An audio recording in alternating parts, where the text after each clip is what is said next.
Welcome to moistcritikal's compilation to fall asleep to relax. Time to let your brain clock out and your body settle in for serious snoozing. Grab your premium slumber gear and prepare for a lady tier drowsiness. If this helps you drift off to dreamland, drop a like, subscribe, and comment goodnight below. Sweet dreams, you beautiful sleepy souls. Time is a very cruel thing, and getting old is the ultimate cringe. But unfortunately, you can't escape it. Aging is an unavoidable fate, unless you're Peter Pan or a lobster, I guess. And the older I get, I take a look in the mirror, and I no longer see a young, spry whippersnapper named Charles with stars in his eyes. I see Squidward. Because now, just like Squidward, when I see people having fun in ways that I don't fully understand, it gets under my skin and I start complaining. As I'm entering my geriatric years, all I want to do is play my clarinet and then, shake my fist screaming, "Bah humbug, you wipe that smile off your face right now, you fucking milk-drinking little nerd. I don't understand why you're enjoying that kind of content." And that's what I'm here to do again today. I'm here to just complain about something I don't fucking get, and something I think is really stupid.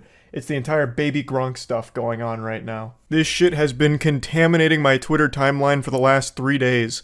Basically, is Baby Gronk the new drip king, or is he just getting rizzed up by Livy? I'm bilingual, I speak fluent English and gamer, and neither one of those help explain what I just read there. Son of a bitch, what does that mean? I had to do legitimate research to figure out what all of this was about. So I'm here to share my findings like an archaeologist presenting it to the museum, so that way you too can understand what all this hoopla is about.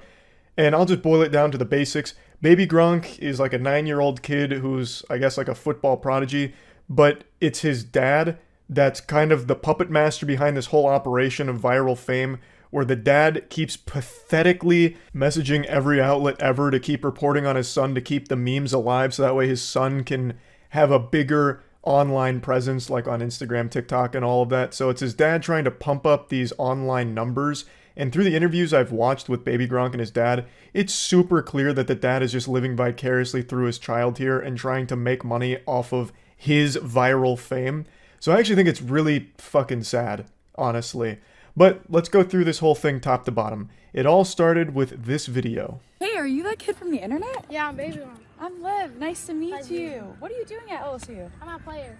You have to come here. It's awesome. I probably will. You're so cute. That whole interaction felt like it was NPCs in Skyrim having some kind of malfunctioning dialogue tree take place. That was so fucking weird. So, what happened there? The woman in that video, her name's Livy Dunn, and she's an online sensation as well as just a very high-level gymnast, so she is an adult. And Baby Gronk is 9 years old. And this led to the internet as well as Baby Gronk's father leaning into the idea that these two were flirting with each other, which is why the caption is Riz Game. For those that don't understand, Riz is like charisma, and it's kind of just replaced like flirting. Basically, when you're talking about Riz, you're talking about like how well you were able to communicate with a female flirtatiously, if I was to try and break it down scientifically. So to try and like spin this interaction as some kind of like romantic thing, I think is fucking awful. That shit is creepy. What in tarnation? That is a 9-year-old child. And Livy is an adult. That is so weird, especially for the dad to be leaning into that shit. Here's an interview he did about it from TMZ. Everyone's wondering if you're the new drip king. We got to ask Baby Gronk himself, are you the new drip king? Yeah. Oh, so... Another new wild name enters into the Thunderdome. Drip King is the name of a guy who was previously dating Livy. He called himself the Drip King. It sounds like a title that you would earn, like in the Fast and Furious universe, how they have the Drift King. But it's not. It's just some goofball on the internet called Drip King.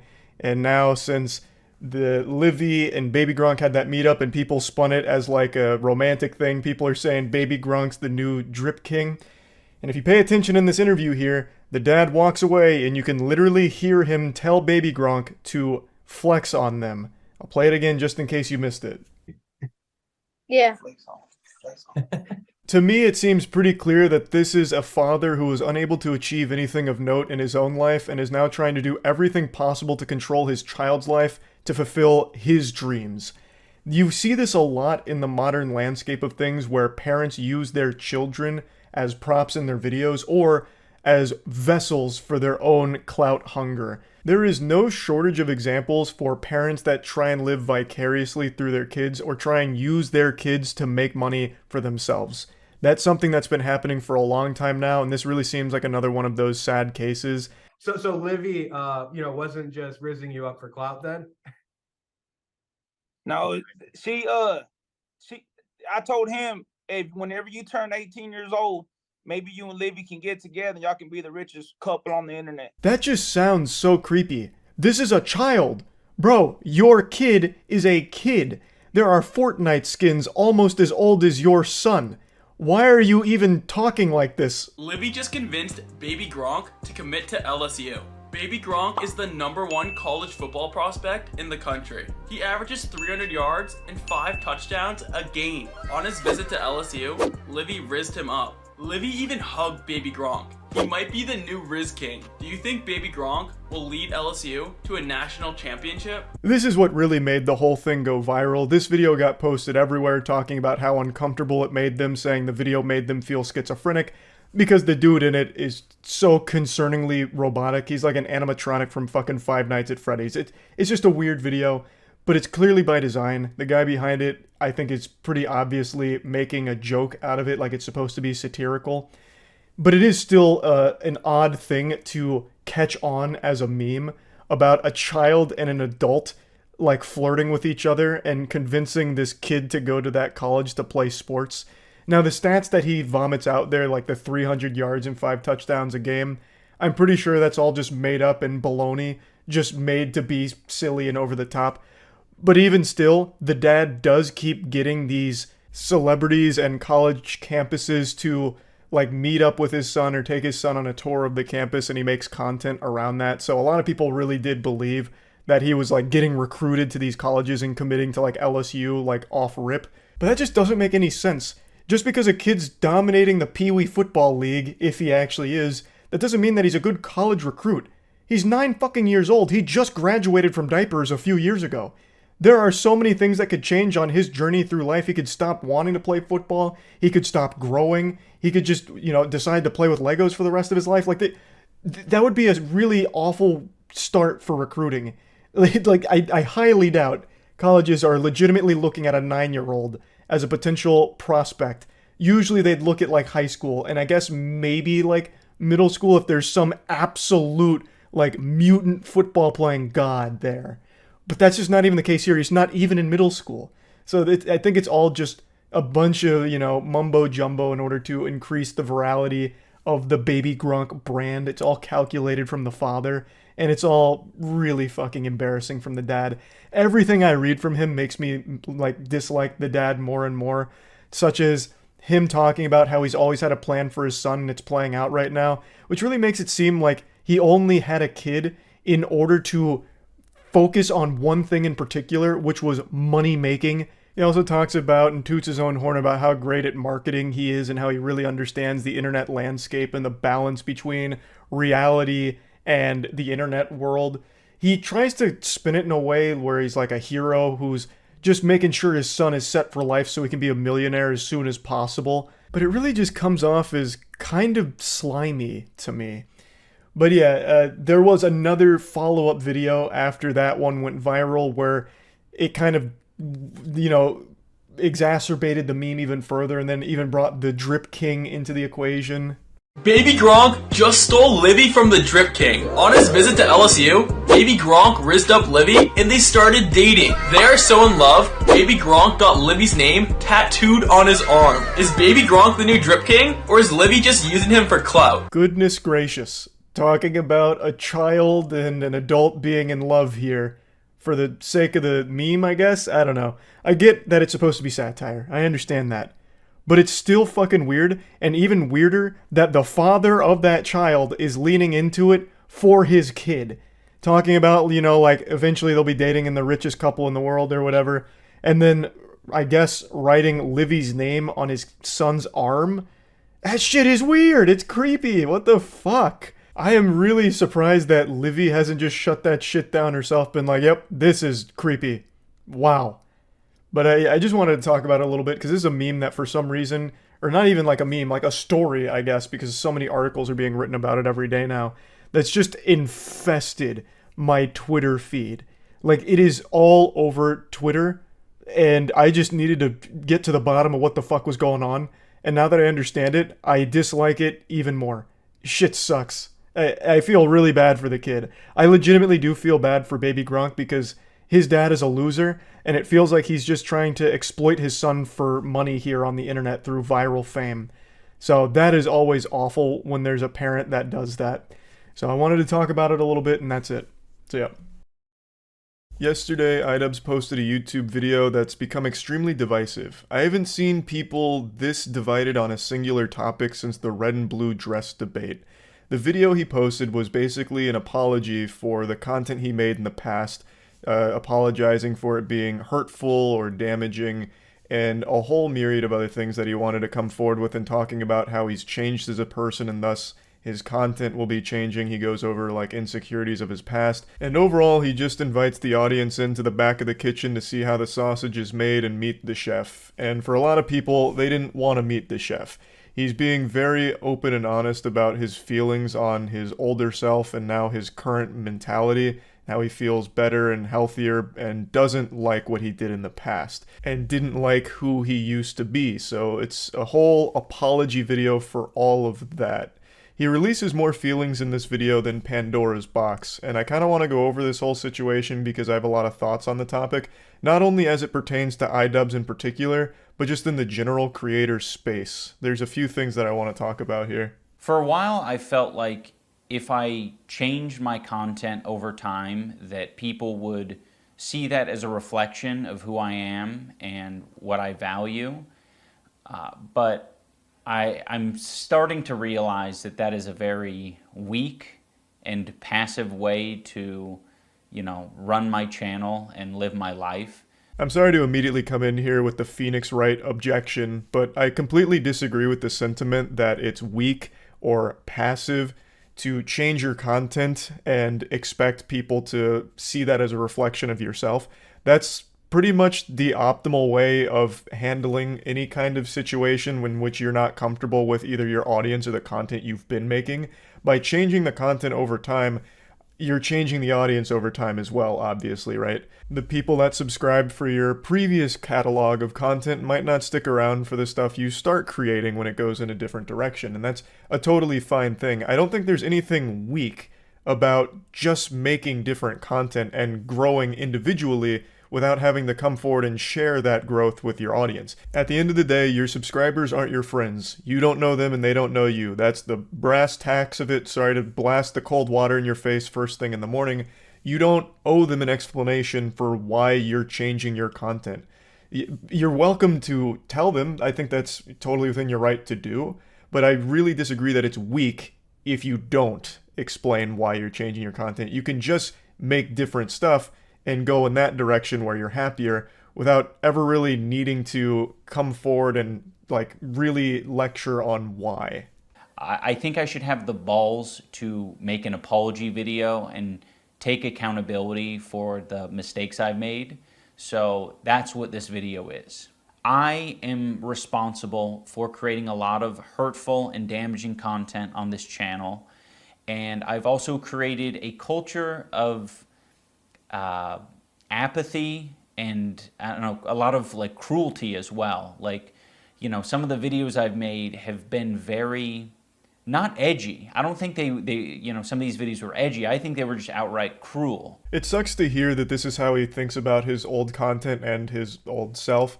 It's always a very difficult realization when you look back on, the you of a few years ago disappointed. Like, I used to be 5'6", and I still am, but it sucks to realize that I was then too, and have been for a long time. Point is, he wasn't happy with the content he made or the person he was, and now he's trying to apologize for the videos he made. And I, once again, have to completely disagree with the way he looks at it. I feel like his perspective on it is very warped by the way the internet has evolved over the years. The way he talks about this content makes it sound like he used to fucking murder puppies for these videos, which it was never that extreme. I very much would consider it edgy. It was 2016 edginess in all of its glory. That was entirely the brand. And for its time, it lived peacefully. You know, all four nations, water, earth, fire, air, lived together in harmony with all of this edginess going on. Now, obviously, times have changed, and he has changed. He's gotten older. He's in his 30s now. In your 30s, it's not exactly entertaining to just be spamming slurs for shock humor. I don't find that entertaining, and he doesn't either. So it's totally fine to want to distance yourself from making content like that. But I don't think it was a mistake that he made those videos. Like, they're not hurtful, nor do I really think they're damaging. Now, you could make an argument that they were hurtful to the people they were about, like the content cop on Tana or Leafy or any of that. You could say, like, you know, he hurt their feelings or sent harassment their way, which may have been a mental burden on them, and you could feel bad about that, I suppose. But at the end of the day, I don't think the goal of his content was ever to be hurtful or damaging. He was just trying to entertain and using edginess as shock humor, which for its time was acceptable online. Now, whether or not you think that's okay that it was ever acceptable, that's a different argument for a different day. But the point is, the point of his content wasn't to be hateful or hurtful. He really was just trying to entertain. At least that's how I and the majority of people viewed it. So I just don't think that the apology is really warranted. You can explain, like, I just don't like making that content anymore, so I won't. And be like, hey, I even regret making that content because it's kind of cringe now. That's all fine. But to think that it is this huge, massive problem, like you made an unforgivable mistake, is a little weird to me. So I don't want people to, get it confused about, where I stand. I have made some cruel, hurtful content, and I need to acknowledge that, and I'm really sorry that it's taken me this long to acknowledge it. The content I'm talking about specifically are content cop videos and videos where I was just generally criticizing people for very lackluster reasons and, obviously didn't have any accountability online whatsoever on my end. You shouldn't have to apologize for criticizing someone or something. Voicing your opinion on a subject is a totally natural thing to do. I get criticized, I criticize others, people criticize movies, games, music, all of that. And to try and vilify the idea of criticism being evil, I think is a little dangerous because then you just create these echo chambers and no one ever really grows from that. I think it's totally fine if you regret the way you criticize things, the way you approach the subjects. If you regret how you handled it, that's okay.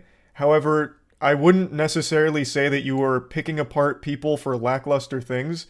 You seem to really look back negatively on all of the content cops, but whether you like it or not, you did make good points and good arguments against people who did deserve criticism. I feel like the main pain point of those videos he used to make is the slurs in them. Like, his catchphrase was 2 slurs strung together, right? Like, that's not exactly something to be super proud of. I get that. But to go back and say, like, all of it's shit, all of it's, bad and cruel, I think is going way overboard, because it's not. I don't think any of it was cruel. I don't think the criticism was unwarranted, but it's fine to just regret the way you handled it to a certain extent without saying all the content was damaging or cruel or bad. I was morally grandstanding and acting as if I am any better than any of these people that I was making content cop videos on, and I'm not. I'm a human. I'm a real human who makes mistakes, and, I make a different set of mistakes than the people I was making videos on, but it doesn't matter. I don't think anyone deserves that level of cruelty or hate. It's also indoctrinated a lot of people into thinking that this is an okay way to behave, and it's not. I feel like there's a chance he may have been hit by a Men in Black neuralizer and had his memories rewritten of what that content actually was, because I never got the impression from those videos that he was morally grandstanding or that he was trying to pitch himself as superior to them morally. He never really tried to make himself seem like he was better than them. In fact, he would multiple times point out, like, his problems as well, and even give them advice on how they could have attacked him better in response, giving them ammo if they wanted to use against him.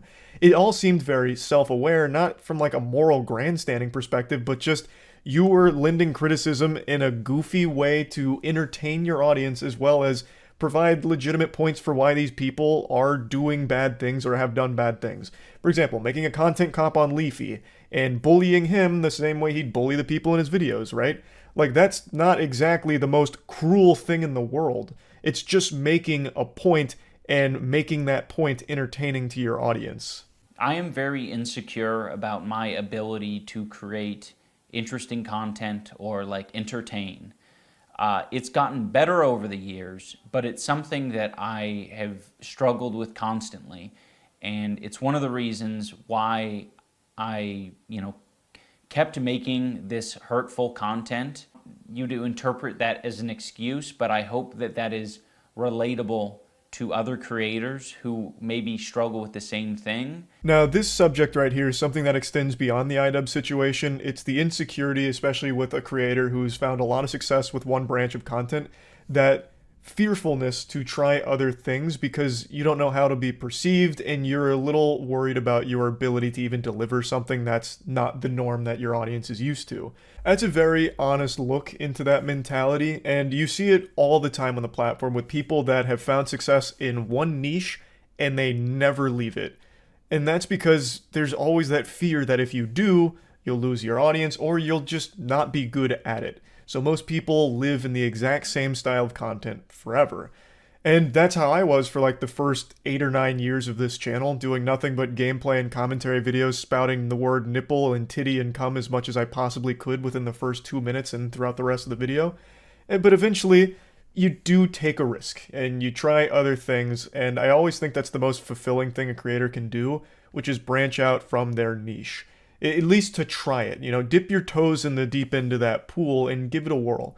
I was being very bigoted in a lot of my videos, and I justified it because, I didn't think it was too serious. And I thought that people were going to see that I had good intentions, but that's so silly, Casual racism is still racism.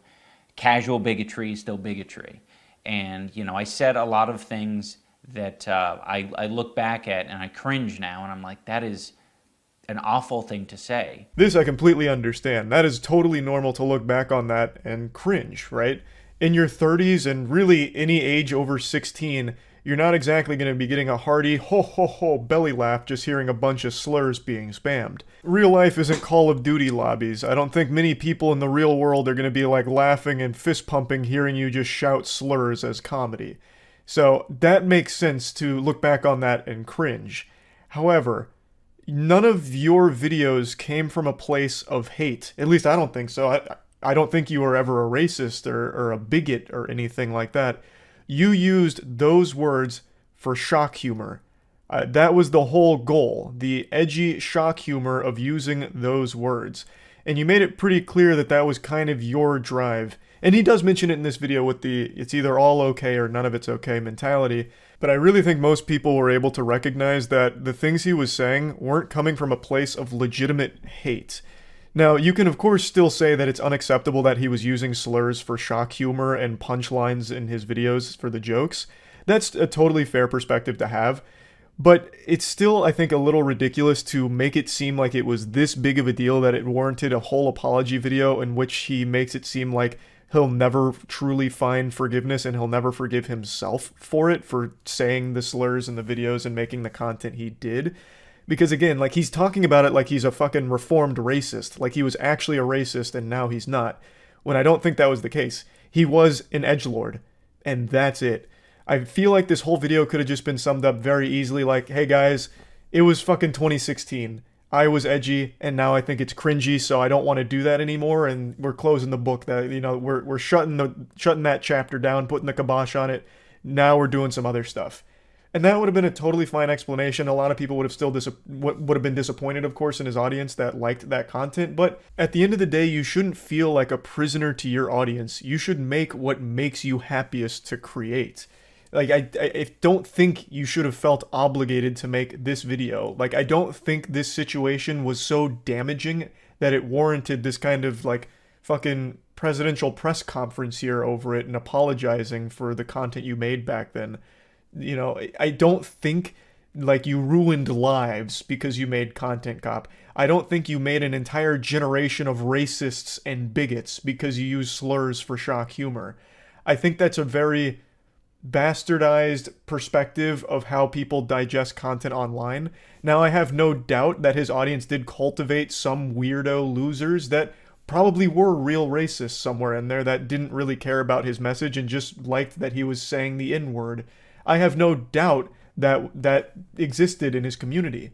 But I don't think that was his goal, and there's always going to be weirdo losers. Of course, you can do your best to mitigate those people from feeling welcome in your community, but that all starts with just changing the content over time. Again, that's not a weak thing to do. That is not a weak or passive approach. The vilifying of your own audience and your previous content, I don't think is the right way of even looking at the content you used to make or the audience that you had. Of course, there were bad actors in there, but not everyone was. And to make them feel like they were if they liked your content is a little weird. And I don't think that's the goal of this video by any means, but it does come across that way.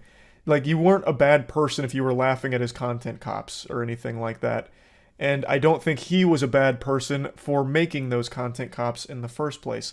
I shouldn't be able to just make an apology video and walk away from it. This is something that I should live the rest of my life with, and I expect to. I've profited off of this bigoted content for years, and I've made a successful career out of it, and that's not right. I think that this is only a step in the right direction, and I know that a lot more needs to be done to even approach a life that I would think would be like acceptable. You don't deserve to be fucking publicly flogged with tomatoes thrown at you for the rest of your life and skinned alive because you made edgy videos in 2016, man. It's just not that big of a deal. It feels horrible hearing this from him, knowing that it weighs so heavily on his mind that he made these videos, so he feels like he's a real piece of shit for doing it. You just made edgy YouTube videos. You didn't ruin anybody's life. You didn't create a fucking army of racists and bigots. The content itself isn't bigoted content either. You used edgy shock humor. And I don't think that makes you a bigot that you're going to have to atone for those sins for the rest of your life over. I am running ads on this video, and any revenue generated from this video I'm going to match and donate to an organization that would have been particularly affected by the type of rhetoric that I've been spewing on this channel. And again, this isn't the end of what I'm doing. This is just the start. You'll get no complaints from me here. I'm always on the side of helping people, so anything charitable, I'm always for. Though I don't think it was necessary or anything, I still think that's a nice gesture regardless. But he uses the word rhetoric here. And that again makes it sound like these videos were coming from like a legitimate racist, which I don't think they were. I really don't. At least I don't want to believe that iDubbbz used to be a racist and he was using that to try and, propel his beliefs forward. He really it seems like he was really just using these words as shock humor, which is cringy, sure. Very cringy, and that is absolutely fine to point out. But it doesn't strike me as something that was genuinely ruining people's lives hearing that kind of shit. It's just kind of like an eye-rolling thing to look back on now, like, ugh, that's fucking lame. And that's really it. I just don't think it goes too much deeper than that. Like I said, I have no doubt there really were some dangerous weirdos that did hold dangerous beliefs in his community. But I don't think he made them. I think they were there when they found his content to begin with, and they stuck around because they just liked hearing the edgy words spoken out loud. That's it. I don't think he made them. He wasn't the Frankenstein to their monster. Now, I don't want to just keep dissecting every single piece of the video here. I want to kind of branch this out into a broader talking point about when a creator starts to resent the audience and community they've fostered. Because that's fundamentally what's happened here. iDubbbz has grown up now. He doesn't like what he made when he was younger, and he doesn't like the audience that he made along the way, along the journey. He mentions a couple of times in the videos, like, some of these eureka moments where he's like, man, this is really fucking frustrating, the people that are in my audience. Well, he doesn't blatantly say that, but he tells a couple anecdotes about, you know, going to conventions and meeting fans and it being kind of like this mirror held up to him that he didn't like the reflection of. And that's a very interesting and unfortunately pretty common thing to have happen online, where someone spends a long time building their brand and building their audience. And as they grow, they start to really resent the audience that they have. And usually this comes in one of two forms, where you have someone like Darkside Phil. I've used him as an example before, but he has an audience that he doesn't seem to really like, but he needs them because they pay his bills. So he has to constantly keep doing the same things in order to keep the lights on. And I imagine he feels trapped by his viewers because he has to keep doing this song and dance in order to get the money from them, but doesn't like what he's doing. And it also happens to other creators as well, who spend a long time building their identity online, but they don't like what they're doing and they don't like the people that are watching them. So then they try and make some kind of change and then get eaten alive by their community, which only further reinforces their disdain for them, which leads to a really toxic community where everyone's at each other's throats. There's countless examples of that. Point is, that experience online is all too common. And when it does happen, a creator's left with a choice.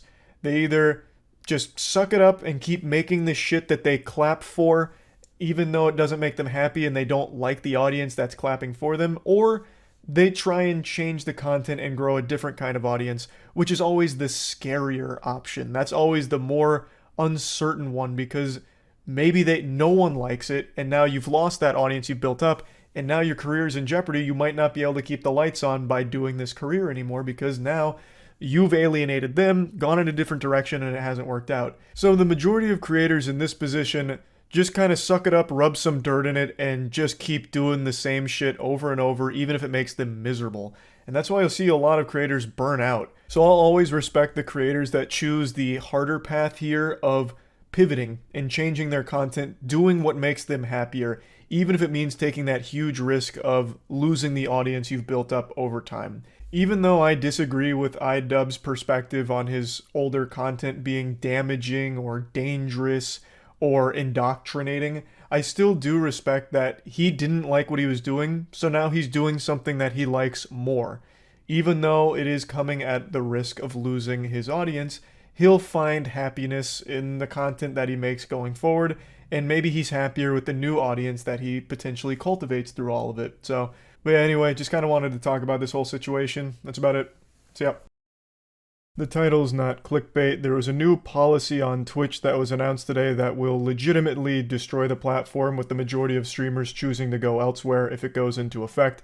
Now, this was announced like 3 or 4 hours ago, but I decided to wait a little bit to see what Twitch would respond with, because the backlash has been considerable. Everyone is rightfully furious about this, and I just kind of wanted to let it all simmer, let Twitch kind of marinate in this witch's cauldron here and see how they would respond to all of it. So I went and played basketball, which is why I'm very sweaty right now, and I've just got home, and it turns out they did respond. I expected them to respond with something like, "Our sincerest apologies. Earlier this afternoon, we were coming down with a severe case of big fucking idiot disease. Turns out one of our employees replaced our water with plutonium and stupid juice, so we had radioactive brain rot when we came up with this idea. We're scrapping it. We're sorry." That's what I expected. But they went in a different direction. They went with a very pathetic attempt to save face and backpedal. So we're just going to go over this whole situation from top to bottom here. It was revealed today that Twitch has put sponsored content and branded content in their crosshairs to try and fucking slap.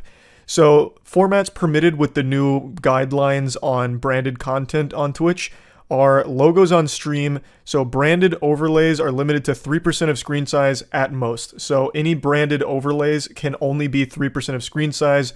That means, like, if you have a G Fuel sponsorship or something, you can only have like G Fuel in the 3% of your screen area. You can no longer have burned-in video ads, meaning you can't play like your own ads during it or ads of another brand that's working with you. You also can't have display ads, so like banner ads, which is a big one because a lot of sponsored game streams require banner ads, which completely removes that, which is a huge hit to most streamers. We'll get into the specifics in a moment. And then you can't have audio ads played during streams. Now they clarify what is allowed, which is branded panels on the channel page or showcasing products in the stream background or links to other sites that promote things, discussing, endorsing, or unboxing products, and playing sponsored games. The last one's a little silly considering that when you play sponsored games, part of that package almost always includes at least one of the things that is now forbidden with the new policy changes they're toying around with. Now, all of these are huge changes. A lot of streamers have talked about this. I've talked about this. The vast majority of revenue a streamer generates is through sponsorships, whether it's sponsored game deals for like X amount of hours streaming a game, or just ancillary partnerships with other brands that you will promote during your stream. That's where the majority of streamers' revenue comes from. Like almost all of the top 500 streamers, that is their biggest driver of revenue. Subs and donations are a small part compared to sponsorships. So Twitch targeting that is like the only decision they could make that legitimately would drive all of their top 500 streamers elsewhere if they can no longer pursue partnerships comfortably on the platform. This is a platform destroying moment. This is up there with Tumblr banning porn, or that day that OnlyFans decided they were going to ban porn. It is it's Armageddon for the platform. This would sink Twitch, without exaggeration. Let's talk about some more specific examples. Tournaments, video game tournaments, or even just any general events could no longer function on Twitch because for those tournaments to exist, they have sponsors. And as part of those sponsorship packages, the events, like a Smash event or a Valorant event, are obligated to play those sponsored ads during the event, which has now entered Santa Claus's naughty list here on Twitch. It's illegal. You're going to the fucking slammer, you're going to jail if you play a sponsored ad during your stream from these policy changes. So let's take, for example, Valorant. Valorant has an eBay deal. So during intermission in between games and Valorant broadcasts, they play eBay ads. Not anymore. Not anymore, Buster. You can't do that shit yet, you outlaw. Listen here, Bubba. No more of that shit. Now, there's something very interesting to note here is that YouTube actually has a similar policy that a lot of people are bringing up to compare the two right now. But Twitch's enforcement and the way that they spoke about it seems very different than the enforcement of YouTube. And from everything I've read, YouTube doesn't really enforce this policy even at all to begin with. It's just kind of there as a blanket in case things get exploited or misused. But either way, there is something comparable on YouTube, but not nearly as egregious or as frightening as what Twitch is proposing. Now, when this policy change first got announced, we immediately tried reaching out to as many people as possible for some clarity because the way that it reads seems like it's going to have a massively detrimental impact on our esports org, Moist Esports, thanks to the way we do our watch parties. And from all of the information we've gathered, it seems like we're in some fucking hot water there, which is not good. Opera GX sponsors our esports team, and as part of that sponsorship deal, during our watch parties when we're cheering on our teams, we play our own custom Opera GX ads that we made ourselves with green screen, like where I'm a pirate or a fisherman, those kind of really goofy over-the-top ads, we play those. But now that whole concept is more forbidden than human transmutation in Full Metal Alchemist Brotherhood. We can't do that anymore, which is a huge hit to our esports org, since Opera GX pays us under the expectation that we're also going to be doing those ads during our watch parties, which we can't do anymore. We also have a banner ad for Opera GX during the watch parties, which we can't use anymore. So the main two things Opera GX is sponsoring our esports org for is been banished to the fucking Shadow Realm. So what are they paying us for if we're to continue doing watch parties on Twitch? And it's entirely out of our control. It's not like we're choosing not to fulfill our obligations with Opera GX. Twitch just wouldn't allow us to, or else my channel would get banned on Twitch for doing so, I imagine. Now, Opera GX has been an extraordinary partner. I don't think they'd actually drop us for it, but they would have every reason to, because they wouldn't be able to get what they were paying for with our esports org and our watch parties anymore because Twitch isn't allowing it in its current state, at least not as it stands from their first pass of this policy. It's just so fucked up. Now, it's not just, our esports org or, top streamers or anything like that. It's any streamer that would pursue sponsorships, which is a lot of them. Big and small streamers, all of them alike, do rely on sponsorships. And this hits everybody equally. It fucks everyone in the face all the same. It is an extremely greedy and corrupt, degenerate decision from Twitch. It is fucking disgusting. It's definitely worth mentioning that I have seen some arguments being made where Twitch might follow YouTube's example here and won't enforce it strictly. Like they might just reserve this policy for bad actors only. And I guess that is entirely possible, but there's just no way of knowing. We just have to wait and see how it all plays out. But there's very clear ways this could be implemented that hurts every single person who uses the platform. And personally, I feel the reason why they're even making this policy update in the first place isn't necessarily to follow suit with YouTube or something as like a, a fallback protocol in case there's bad actors misusing branded content somewhere. I feel the reason they're doing it is to try and push all their streamers to do everything through Twitch.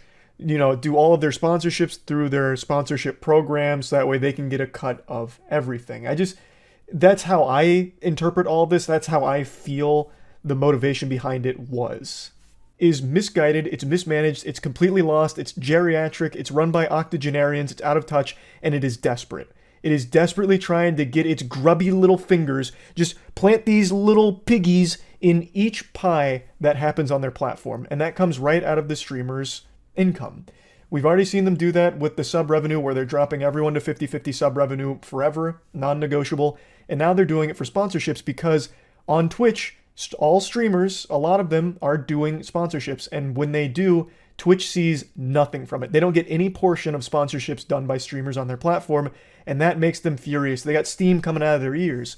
So this is their attempt to try and force streamers to comply with Twitch's ad incentive program or their branded content program, such as like the Twitch Bounty Board.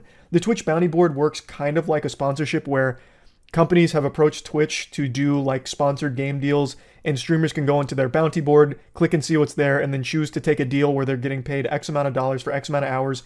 And if they do that, Twitch gets a large portion of that income. To me, it just seems like the direction Twitch is going is do everything through us or else. It's only been 2 months since they made this announcement where they're testing new experiences to connect streamers and brands through their sponsored streaming network that they're creating. So it just seems like since Twitch offers this program, it seems like this policy change was supposed to scare streamers away from partnering with brands outside of Twitch's ecosystem here, because Twitch doesn't make any money if you get a brand deal outside of this program, whereas if you use Twitch here for their sponsored streams, Twitch makes money from it. Twitch is really trying to monopolize streamers' income, and this is something Mr. Beast just mentioned on Twitter as well. Twitch just wants to make sure that if any money is generated on their platform, they get a piece of that pie. They want that cake. They're gluttonous, and they're willing to sink as low as humanly possible to get it. It's sickening. This doesn't just affect individual streamers. Like I mentioned, it affects anyone that wants to do events on their platform as well. So let's do another example. Smash tournaments. Smash tournaments rely entirely on sponsorship revenue, like a Papa John's ad or something like that. All of it. All of their money comes from sponsorships, which means banner ads, large screen built-in ads during broadcasts, and even just full commercials during their broadcasts during intermissions. All of those things are no longer allowed if this policy goes through as written. That ruins every single gaming event that happens on Twitch right now, and generally just every single event ever. So like a music festival. Music festival is another great example. Music festivals rely heavily on sponsors too. If you watch a music festival that sometimes get broadcast on Twitch, you'll notice they have their own built-in ads as well that they'll play sometimes, depending on which one you're watching. That's no longer allowed either. So should this policy be pushed through the gates of fucking Mordor here and make it to the platform, every single event organizer is going to leave Twitch because they legitimately will not be able to run on Twitch anymore if they can't play ads from their sponsors. And sponsors aren't going to give money to people or events if they can't have their brand be showcased, like with a banner ad or a normal commercial. If they can't get anything out of it, why the fuck would any of these brands sponsor anything on the platform? It's not going to happen. So all of the event organizers are probably going to go to places like Kick or YouTube, and I imagine most of the streamers will be going to other platforms as well, at least part-time. They won't fully invest in Twitch anymore because it's not safe or reliable to do so. Again, Twitch themselves have said, like, most streamers are getting most of their money through sponsorships, and now Twitch is hitting sponsorships. Like, they're reducing their ability to make money through sponsorships, like directly impacting them even after recognizing how important that is to the ecosystem. So most streamers, there will be a mass exodus, I imagine. A lot of streamers have already said that they're going to do that on Twitter in response to this. So streamers are going to go to other platforms so that way they can continue to have these sponsorship opportunities. Like Twitch is really on the deathbed here. This policy change is the end of the platform if it goes through. Now, I've said this, I've been very open about it. When my Twitch contract ends, and I am doing my best to try and end it early, when it ends, I will be going to other platforms to stream, just to test them all out. I'll still be streaming on Twitch occasionally, but we can't even do our watch parties there anymore, which is a big thing that I love to do. So I would like to try streaming on YouTube, for example, which is why I turned on memberships on YouTube here, just in case. So it's one of those things where this is something that will destroy the platform. And Twitch must have recognized that because they did put out a follow-up statement about an hour ago here. And I think it's trash. I think it is a terrible response. Today's branded content policy update was overly broad. This created confusion and frustration, and we apologize for that. We do not intend to limit streamers' ability to enter into direct relationships with sponsors, and we understand that this is an important part of how streamers earn revenue. We wanted to clarify our existing ads policy that was intended to prohibit third-party and networks from selling burned-in video and display ads on Twitch, which is consistent with other services. We missed the mark with the policy language and will rewrite the guidelines to be clearer. Thank you for sharing your concerns, and we appreciate the feedback. We'll notify the community once we've updated the language. What a load of horseradish. This is some sour fucking mustard here. Basically just saying, we're sorry you misunderstood us. Yeah, we must have used too many big words for your simpleton minds, and it led to too much confusion, so we're sorry for that. We'll make sure to dumb it down into layman's terms going forward. When that's just not the case. It's not like you put out a broad statement that had a lot of misinterpretation or misconstruing of the information. You laid out pictures. Like, you literally made it as simple and specific as possible, down to exact percentages of how much it could take up on screen. 3%. That's not broad. Like, you specifically laid it all out with fucking pictures. Like, I don't know why they're trying to play this angle that it was just too broad and confusing and people misunderstood it. You made it clear what your intention was. I don't think there was any misunderstanding here. This is just a really sad attempt to try and save face, like, oh, no, we didn't mean what you guys are saying. No, we meant something totally different. Brother, you laid out a picture book of the new policy changes. Like, it doesn't get more clear than that. Now, again, this is just very obvious backpedaling here, but at least just own it. Just be like, hey, guys, look, we fucked up. We're lost. We don't know what we're doing at Twitch, guys. Look, everything's on fire over here. Employees are getting let go left and right. Our CEO's 96 years old. He's a fucking fossil. Like, we just don't know what's going on. You know, we can't steer the ship correctly, so we fucked up with this idea. We're just desperately trying to get a couple more doubloons out of the platform and don't know how. Like, at least that would have been honest. As opposed to going down this path where it's like, sorry, it was confusing and you guys didn't understand us. And then the ultimate cherry on top of the shit cake is they still, in their response, don't explain what they're doing. They're still not explaining what the new policy is doing. They're just saying, okay, we'll rewrite it. Okay, but so what did we get wrong? What did we misunderstand then? The only thing they add even a little bit of clarity to is that it's supposed to target third-party ad networks. Like, I suppose there's some companies that have programs that will pump branded content onto some streams, and it kind of competes with Twitch's own built-in display ads. It's something I've never heard of and had to do some serious digging to find because it's not exactly a prevalent issue on the platform from everything I'm reading, but there are a couple of companies that will pump their own ads onto streamers' streams, like burn in ads onto their streams. And when those pop up during a stream, that makes money for that third-party company, not Twitch, and sometimes the streamer gets a kickback from that as well, but it's not like a true sponsorship partnership deal. It's like a ad network basically having their own display ads on Twitch without it being Twitch display ads, if that makes any sense. It's very niche. Like, if that truly was what they are trying to target, this is a very overblown response and exaggerated reaction to it. They went nuclear on it with this whole song and dance they've made out of it. It's very clear Twitch wants to facilitate every sponsorship deal through their platform so they get a cut of it. They've announced like the ad incentive program, as well as they even have their own new branded content program to get sponsorships through them, and they get a portion of all of that. So they want to make sure that streamers are kind of coerced into using those programs, so that way Twitch can get more money out of them, as opposed to having their own agents, their own managers, or their own connections to these brands to work directly with them, where Twitch doesn't see any money from those sponsorships. It's very clear why they want to do this. It's just a fucked up thing to do, and it ruins the whole platform by trying to implement this policy because no one's going to stay there. There's competition. Twitch isn't the only platform for streaming.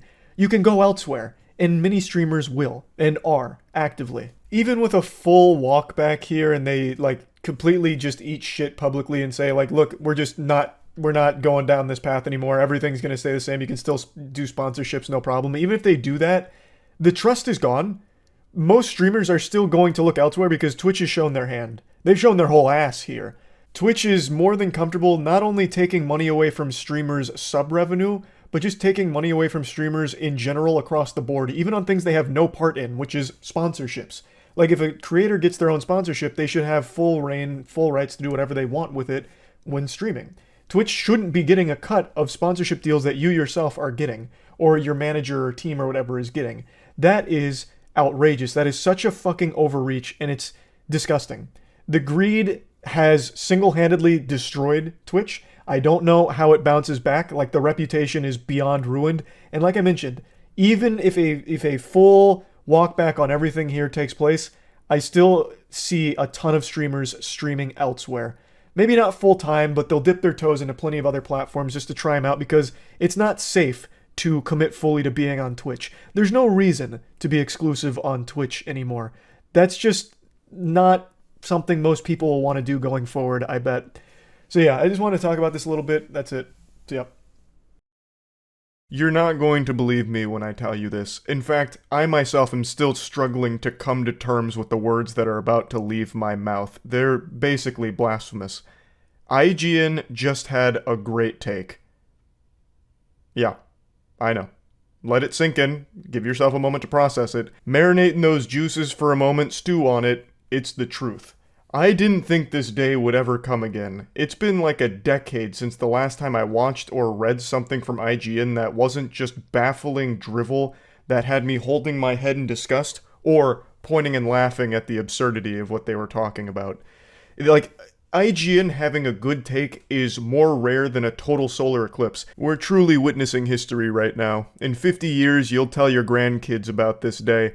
Where were you when IGN finally graduated from Goofball University and made an actual great piece of content? Yesterday, they dropped a banger. It's called Baldur's Gate 3 is causing some developers to panic. And IGN actually stepped up to play a little hardball here. They put on the brass knuckles and said, put 'em up, why I oughta feed you a knuckle sandwich, to AAA video game developers. IGN's calling out and pushing back against this trend a lot of AAA game devs have where they have this weird coping mechanism where when a game is successful that's not theirs, they start saying why it's ridiculous to expect every game to be as good as that one. You can't expect us to deliver quality like that. You guys are entitled gamers and don't understand how difficult game dev is. IGN actually did a beautiful job of boiling it down to a nutshell, so I'm going to go ahead and play that clip for you. But before doing that, I want to mention something. All of you know Godslap issue 4 just released a couple days ago. In fact, there's already talk of it becoming a national holiday, Godslap Day, every time a new issue drops. You can find this beautiful new issue of Godslap at badegg.co. The link's in the description. You don't want to miss Godslap, I promise you that much. Before getting back to the topic though, there's one more quick thing I want to mention with Godslap. It seems like the people who did a digital download on day one for some reason got charged shipping, which is clearly an error. So if you were one of those people, don't worry, you are getting refunded because it's a fucking digital download. Obviously there's no shipping. So just want to apologize for that, and you will be getting refunded. Incredibly refreshing to play a feature-complete game of this caliber on day one. But AAA game developers want you to know that this is rockstar level nonsense for scope, that it's foolhardy to set expectations higher, and Baldur's Gate 3 should not be used as a raised standard to RPGs going forward. Why was the first response to defend the current state of AAA gaming as opposed to saying, hey, maybe we can learn a thing or two from Baldur's Gate 3 and make our game better for our customers? He goes in to talk about some other recent examples like Destiny 2, who said they can't even do like an armor set because it's just too difficult. We can't allocate those kind of resources. Meanwhile, they still have like 2 paid armor sets coming into the microtransaction store right around the corner. So IGN really dives into the absolutely deplorable state of modern gaming right now and really focuses in on the response to Baldur's Gate 3 from some developers, where they're saying like that game is really good and you shouldn't expect games to be that good going forward. And the natural question is, why the fuck shouldn't we? Why? Why are we okay with games being so stagnant? Baldur's Gate 3 is going fucking hog wild. We should have higher expectations. You, as a developer, should have higher expectations too. Why would you be so complacent just coasting by on the same shit different day? And a lot of the focus, as mentioned in the IGN video as well, has been put on nickel and diming consumers just squeezing everyone for their lunch money as much as possible, like they're trying to get all the fucking water out of a towel. But the water in this case is your money, your hard-earned schmeckles coming out of your wallet in these fucking microtransaction-infested nightmare shitholes that just never really seem to have a bottom to them. It's just, anytime you think we've hit the absolute rock bottom of the gaming industry, someone finds a way to go lower. And I was just really impressed with this IGN video because he's not pulling any punches. He names and shames some of the developers here that are very guilty of doing this, like Diablo, Bungie with Destiny 2, and the list goes on. It really is a trend that we shouldn't be encouraging, right? Like, yes, everybody knows game development is not easy. I know developers like to think that everyone that plays their game is just some lobotomite troglodyte that has no fucking clue how the world works, but everyone understands that it's not easy to make a video game. But everyone also understands when the goal isn't really to make a good game, it's to make a good profit. And you can see examples of this out the wazoo, most notably with Destiny 2 and Bungie's focus on microtransactions, which has turned the community against them. So when a bunch of developers are calling the wambulance about Baldur's Gate 3 being too good and it's making their job harder, I guess, or Baldur's Gate 3 is too good, you're going to expect more of us, which we're gonna fail on, and you're gonna get mad at us. It's just like such a weird complaint. Why are you ordering French fries over a game being good? You should be celebrating that someone has released an incredible product in your industry. That should make you more motivated to, like IGN mentioned, learn from them. Take a couple of pages out of their playbook and use it to improve your craft and what you're working on. I don't know why the immediate response has recently started to be, this is dumb. It's unrealistic to think that we should be anything like Baldur's Gate 3 or any other very successful game like Tears of the Kingdom. We can't do it and we won't do it. Game dev is hard, damn it. What don't you understand? We're not doing it. Just keep blindly consuming our products that we put no effort into for annual releases with constant updates to the microtransactions that we're able to hose you down with. Okay? Is that so difficult? Huh? Can you just keep buying our lazy shit, please? And stop looking at games like Baldur's Gate 3 as a gold standard for quality. Because we're not even gonna try. Damn it. In fact, it's making me mad even thinking about putting that kind of effort into a game. It's so fucking sad that the modern video gaming landscape is kind of boiled down into, alright, we're going to release a game we know is subpar and well below anyone's expectations of our product, but we want the money and we want it now. So we're going to release it in a terrible state, and then we'll just go ahead and drop a Twitter apology text. We'll just go ahead and use the boilerplate ChatGPT generated Twitter apology statement and wash our hands with it and be done with it. Like, think of how many times we've seen Twitter apology statements from game devs this year. It's like 9 times already. It doesn't stop. Like, it is a non-stop flood of just release garbage and then just apologize for it and then do nothing to fix it. Just take the money and move on. It's fucking, it's gross. It's gross. I really want to talk about this tweet in particular real quick though, because this is an attitude I saw from quite a few different developers. This is a great thread about why using a singular game to set expectations for everyone developing titles in a genre isn't useful and is instead foolhardy. Now, this isn't just to shit on everyone in the thread or any of the discussion around it or the people that were talking about it. I just want to dive into the actual meat and potatoes of this. Why is that foolhardy? Why? I feel like gaming is the only industry where you'll look at a game in your genre that absolutely pops off with incredible amounts of polish and a lot of new things added to it with disdain. Like, in pretty much everything else, people will look at an achievement in their industry as something to strive for and something to learn from. Take, for example, Into the Spider-Verse. Into the Spider-Verse legitimately fucking changed animation. Like, it really did. Like, you can see it immediately with something like Puss in Boots 2. They looked at Into the Spider-Verse and said, that's incredible. It's also extremely successful. Let's start trying to be more like that and learn from that. Imagine if the animation studios were more like game developers in the AAA space where they're fucking pouting and stomping their feet well, Into the Spider-Verse is too good, and you guys shouldn't expect that from us because we're not going to try to be anything like Into the Spider-Verse because they're better than us, and they put way too much time into it, they tried way too hard, and that's not what we're about. It's fucking foolhardy. I think that's just such a bad mentality. I think that's just awful, to be honest. Like, there's no reason why you should be upset when a game in your genre is better than yours and doing better. You should learn from it and make your game better as a result. And there's nothing wrong with consumers expecting games to be more like Baldur's Gate 3, because Baldur's Gate 3 is proving that you can make some really incredible stuff if you have actual passion for the craft. And I guess that's maybe what's more frightening to developers than anything. Now the secret's out that you really can make great things if you try. Whoa, the secret formula has been revealed, I guess. They keep falling back on Larian Studios as a huge studio, so like, you know, they're the only ones that can do it, which is just a bunch of horseradish, which IGN also calls out. I'm going to play that clip real quick because IGN dunks on them for that take too. People seem to be using the fact that Larian is a big studio against them, the fact that they had a long development cycle against them. Really? Blizzard is also a huge studio with over 8,500 employees. Bungie is a huge studio with over 1,552 employees across several offices. BioWare is a huge studio with over 500 employees across several offices. And Larian is also a large studio with over 400 employees across several offices. All of them have established beloved IPs with a ton of lore to pull from. All of them have a lot of money to make video games. And all of them had a long time to make anything they wanted to make. And only one of them just released a masterpiece. So it's not an issue of Larian's just super big, that's why they're able to do this. No one else can do what Larian did just because of the size of that company. It has nothing to do with that. It has to do with the amount of effort they put into it and the amount of passion they put behind the work. They don't even have like microtransactions in the game in a big way at all, at least not to my understanding. I haven't played Baldur's Gate 3 personally yet, but I've actually watched a lot of it because it's a really interesting game just to watch. It's fucking impressive what Baldur's Gate 3 brings to the table.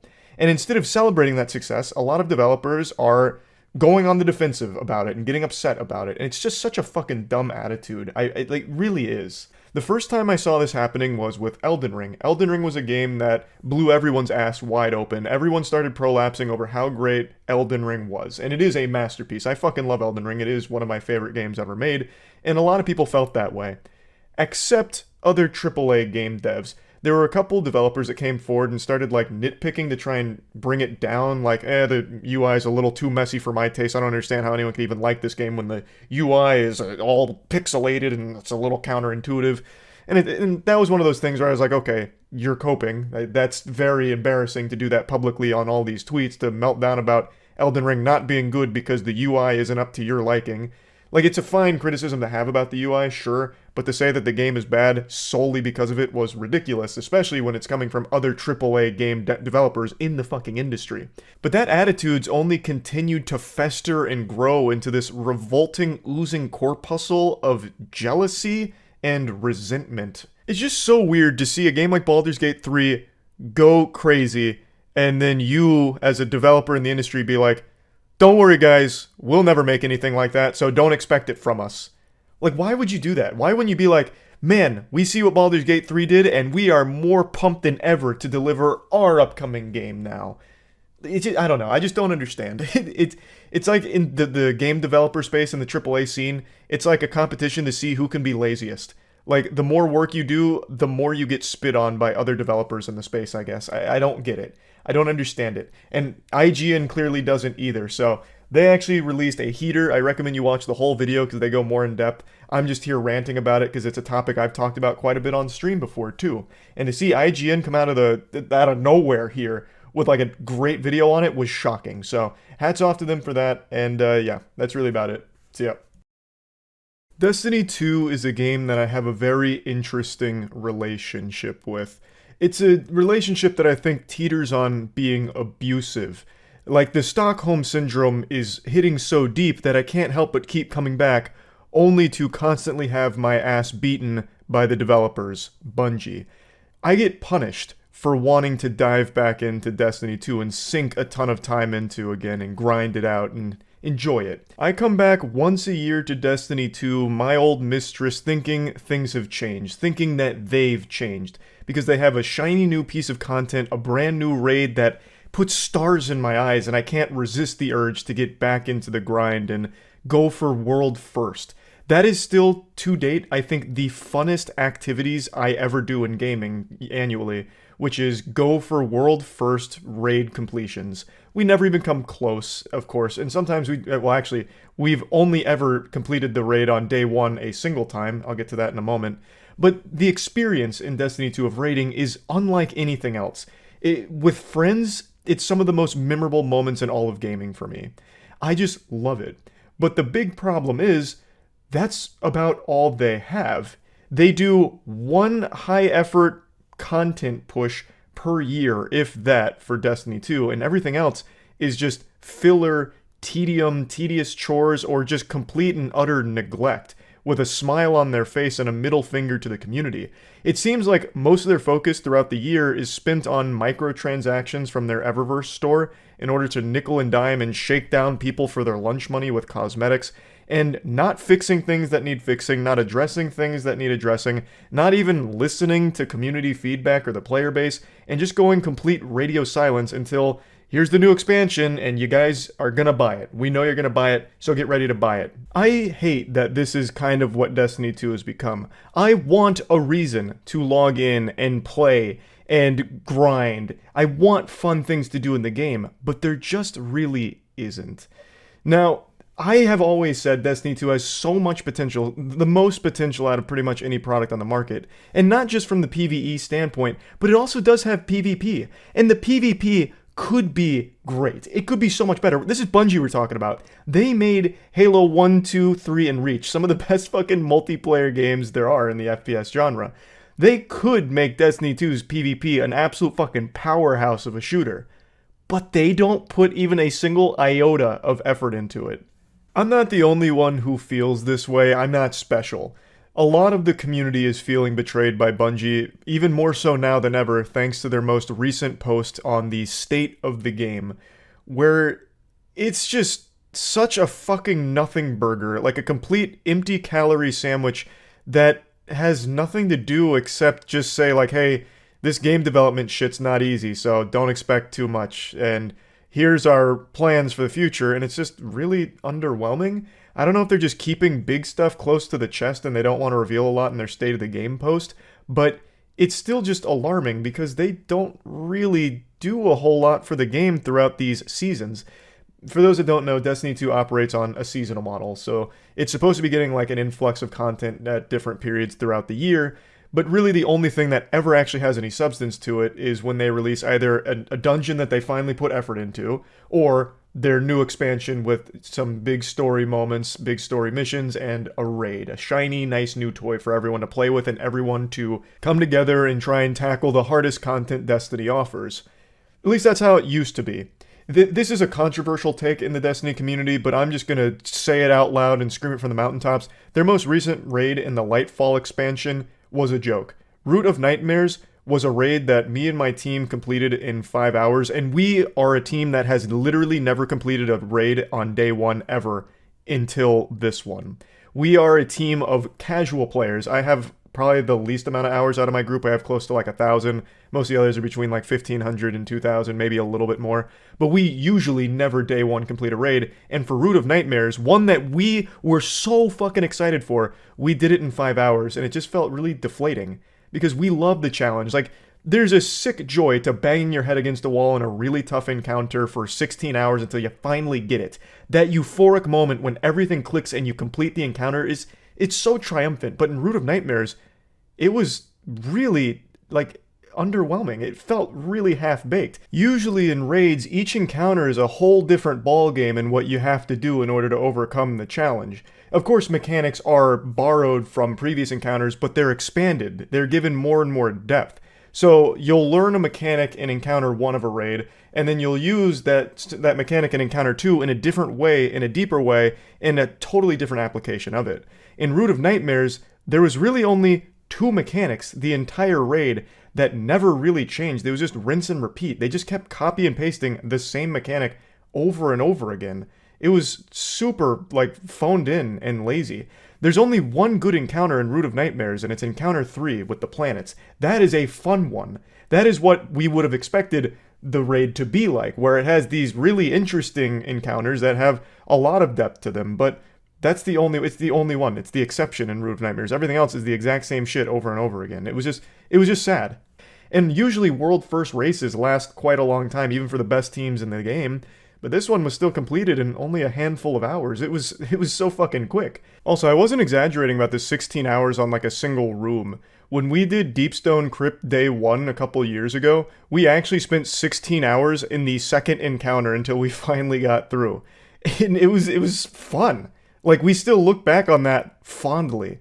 And in Root of Nightmares, we literally took a 3-hour break. So it was 5 hours total, but the entire time was 8 hours because after the first 2 or 3 hours, we took a 3-hour break to watch the Moist Esports Valorant team play.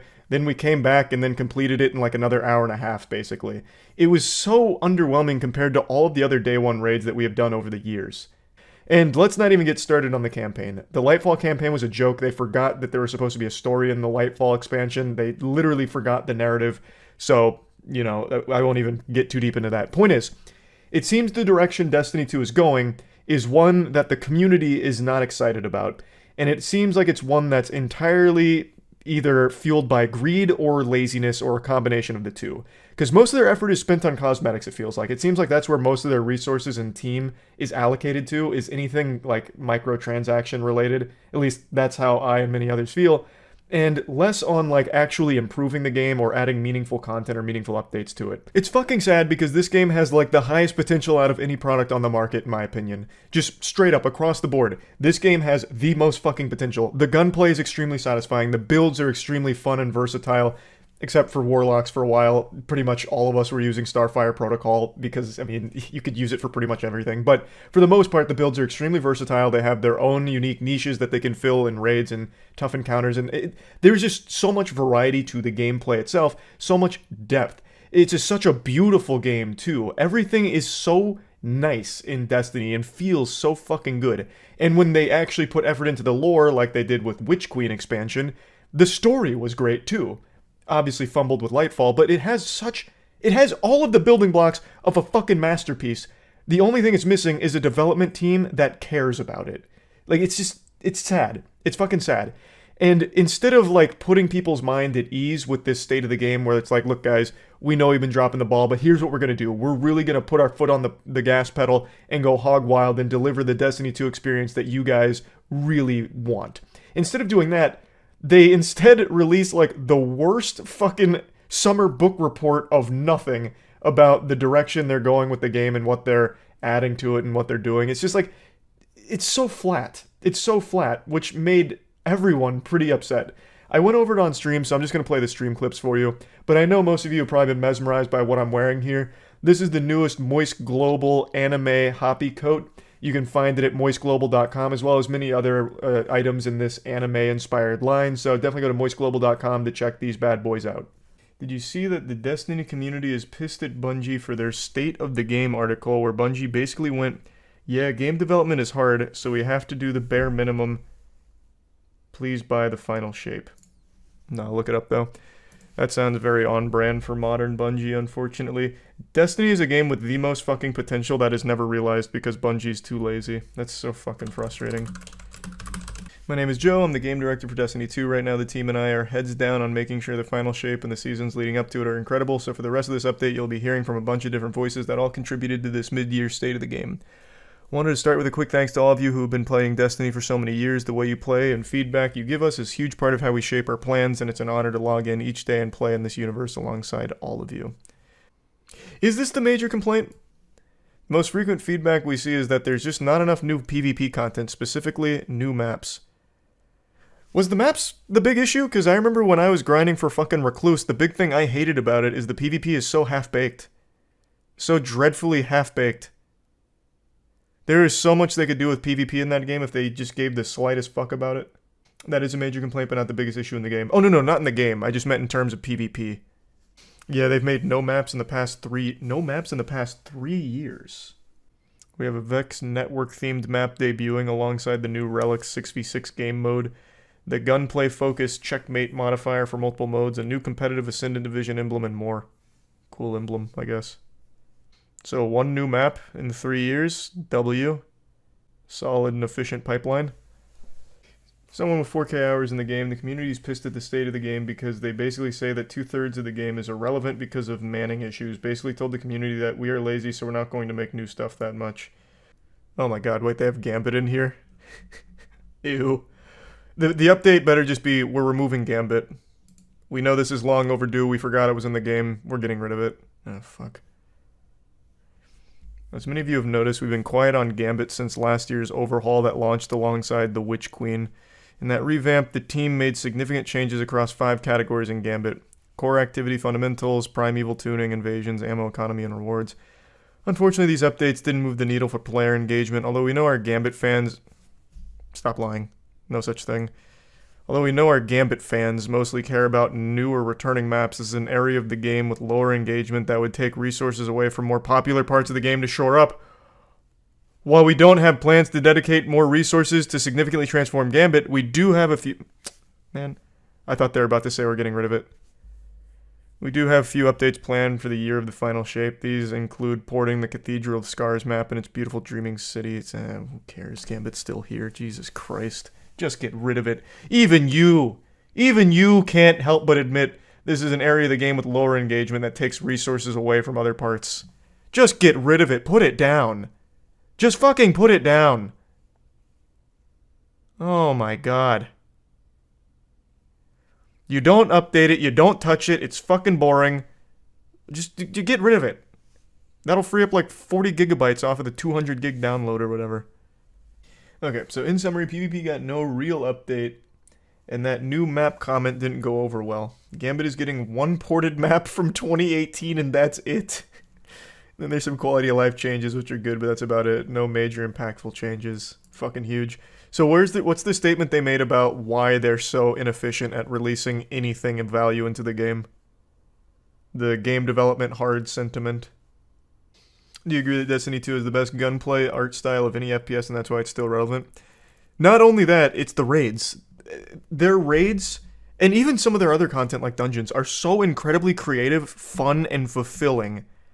But then it's sandwiched in between such tedium, greed, and like misdirection. It has so much fucking potential. Yet they put no effort into it.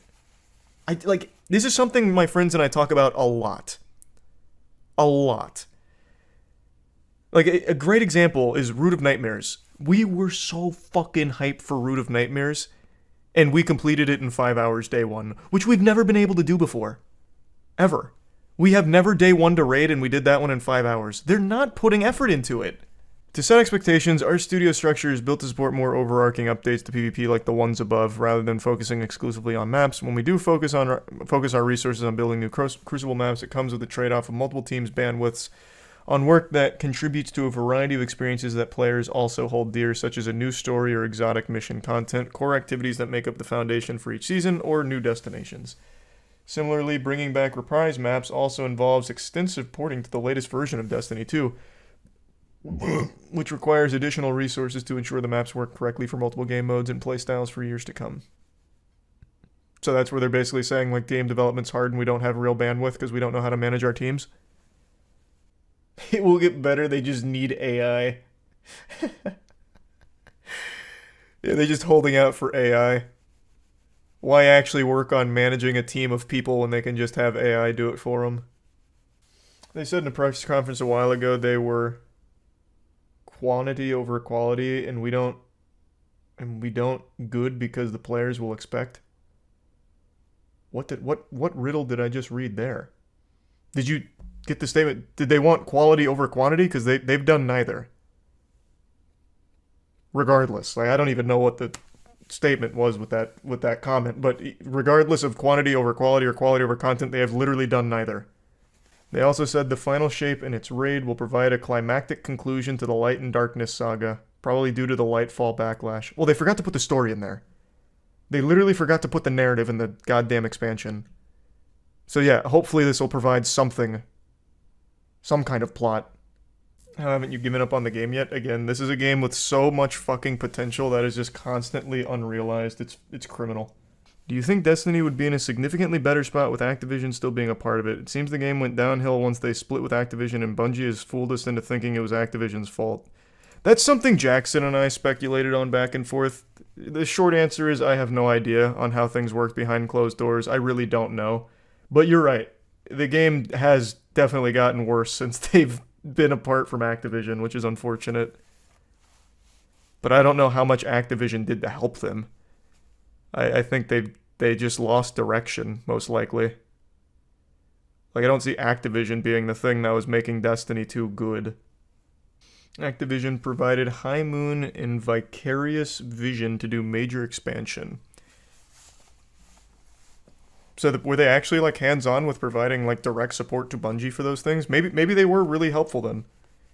I guess not knowing the actual relationship between Activision and Bungie during development, the only thing I could see as like a positive with Activision involved is they would 100% ensure Bungie is actually working on this game. Whereas right now I feel like they just go into the office and literally play beer pong and then go home. Like, I don't know what the fuck they do all year on this game. They make like one decent piece of content with a raid every year, and that's it. Like, what the fuck do they do in between? I've seen a lot of people say that. Did they actually make that statement about not over-delivering because they don't want to set expectations too high? Because if so, that is so fucking embarrassing. Oh my god. If you haven't read the GDC 2022 conference, it's definitely worth a read. No, I haven't. I'll check it out. As someone with 3,700 hours in the game, people are shitting on it way more than it should be. I don't know what the backlash is, like the scale of it. All I can say is that even as someone who only has like, I think close to 600 or 700 hours across console and PC, probably more than that. But it's very frustrating to see how little gets added to it of value and just how comfortable they are phoning everything in and going through the motions without any real content. That's why I don't actively play. I have no reason to. Do you think Destiny can become another Anthem? No, it's never gonna like fully fail or anything. Destiny's too big to fail. I don't think that'll ever happen. Oh, AFL. This is the Australian Football League, isn't it? It's Americans review bombing it. They stole our culture. Oh. Devs have released 4 patches, and there are parts of the game that have significantly improved in the past 4 days. However, some of these improvements, i.e. tackling ability, have introduced problems of their own, as they are making the remaining issues worse. Tackling is far easier in the AI actually tackle now, which makes the poor player movement control even more of an issue. I would consider the game less playable than yesterday, but the flurry of recent patches... Okay, I'm already sold, honestly. We'll try the Australian football... $60?! Oh my god, and 70 gigabytes. What the fuck? This puppy's got some meat on its bones. Why? Have some dignity. It's not football as you know it. It's neither soccer nor American football. Australian rules football is such an interesting chimera that blends the wackiest parts of sports ideas. It's very odd. The big stage! Let's go! I hope this uses Unreal 5 and ray tracing. I want to see every beat of sweat. And the Blues. Footy, it's great to have you back. Footy, I'm loving it. That a boy, McDonald's. And who has gone backwards. The footy is back, and it's an exciting... God, this is the most Australian shit ever. They just call it footy. Holy fuck. They're calling breakfast brekkie. Where's the enthusiasm, boys? Let's get a speech going or something. Jesus. Even the announcers fell asleep. They couldn't even just... Even in the AFL game, they couldn't just fill the stands with people? It's fucking empty out there. Oh, this is me. Oh! Tackle. Ball! Cries the crowd, and the umpire agrees. Motlop on a lead. What is happening? What is going? Clever kick. This is me? Cripps is hard to beat one-on-one. Hello? Sees something he likes. Can he hit a target? Mackay had his name written all over it. Nothing better than to convert a big contested mark into a This there's a lot of moving parts to this right now.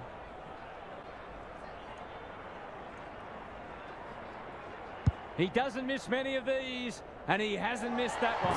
Oh, he kicked a field goal? Produced a clinical finish there to cap off a terrific passage of play. It's wrapped up. Okay, tackled. That was me, I think. Stoppage near the center. How do I jump? The two big men do battle. Oh, this is me. Pass it, pass it. We will do it all again.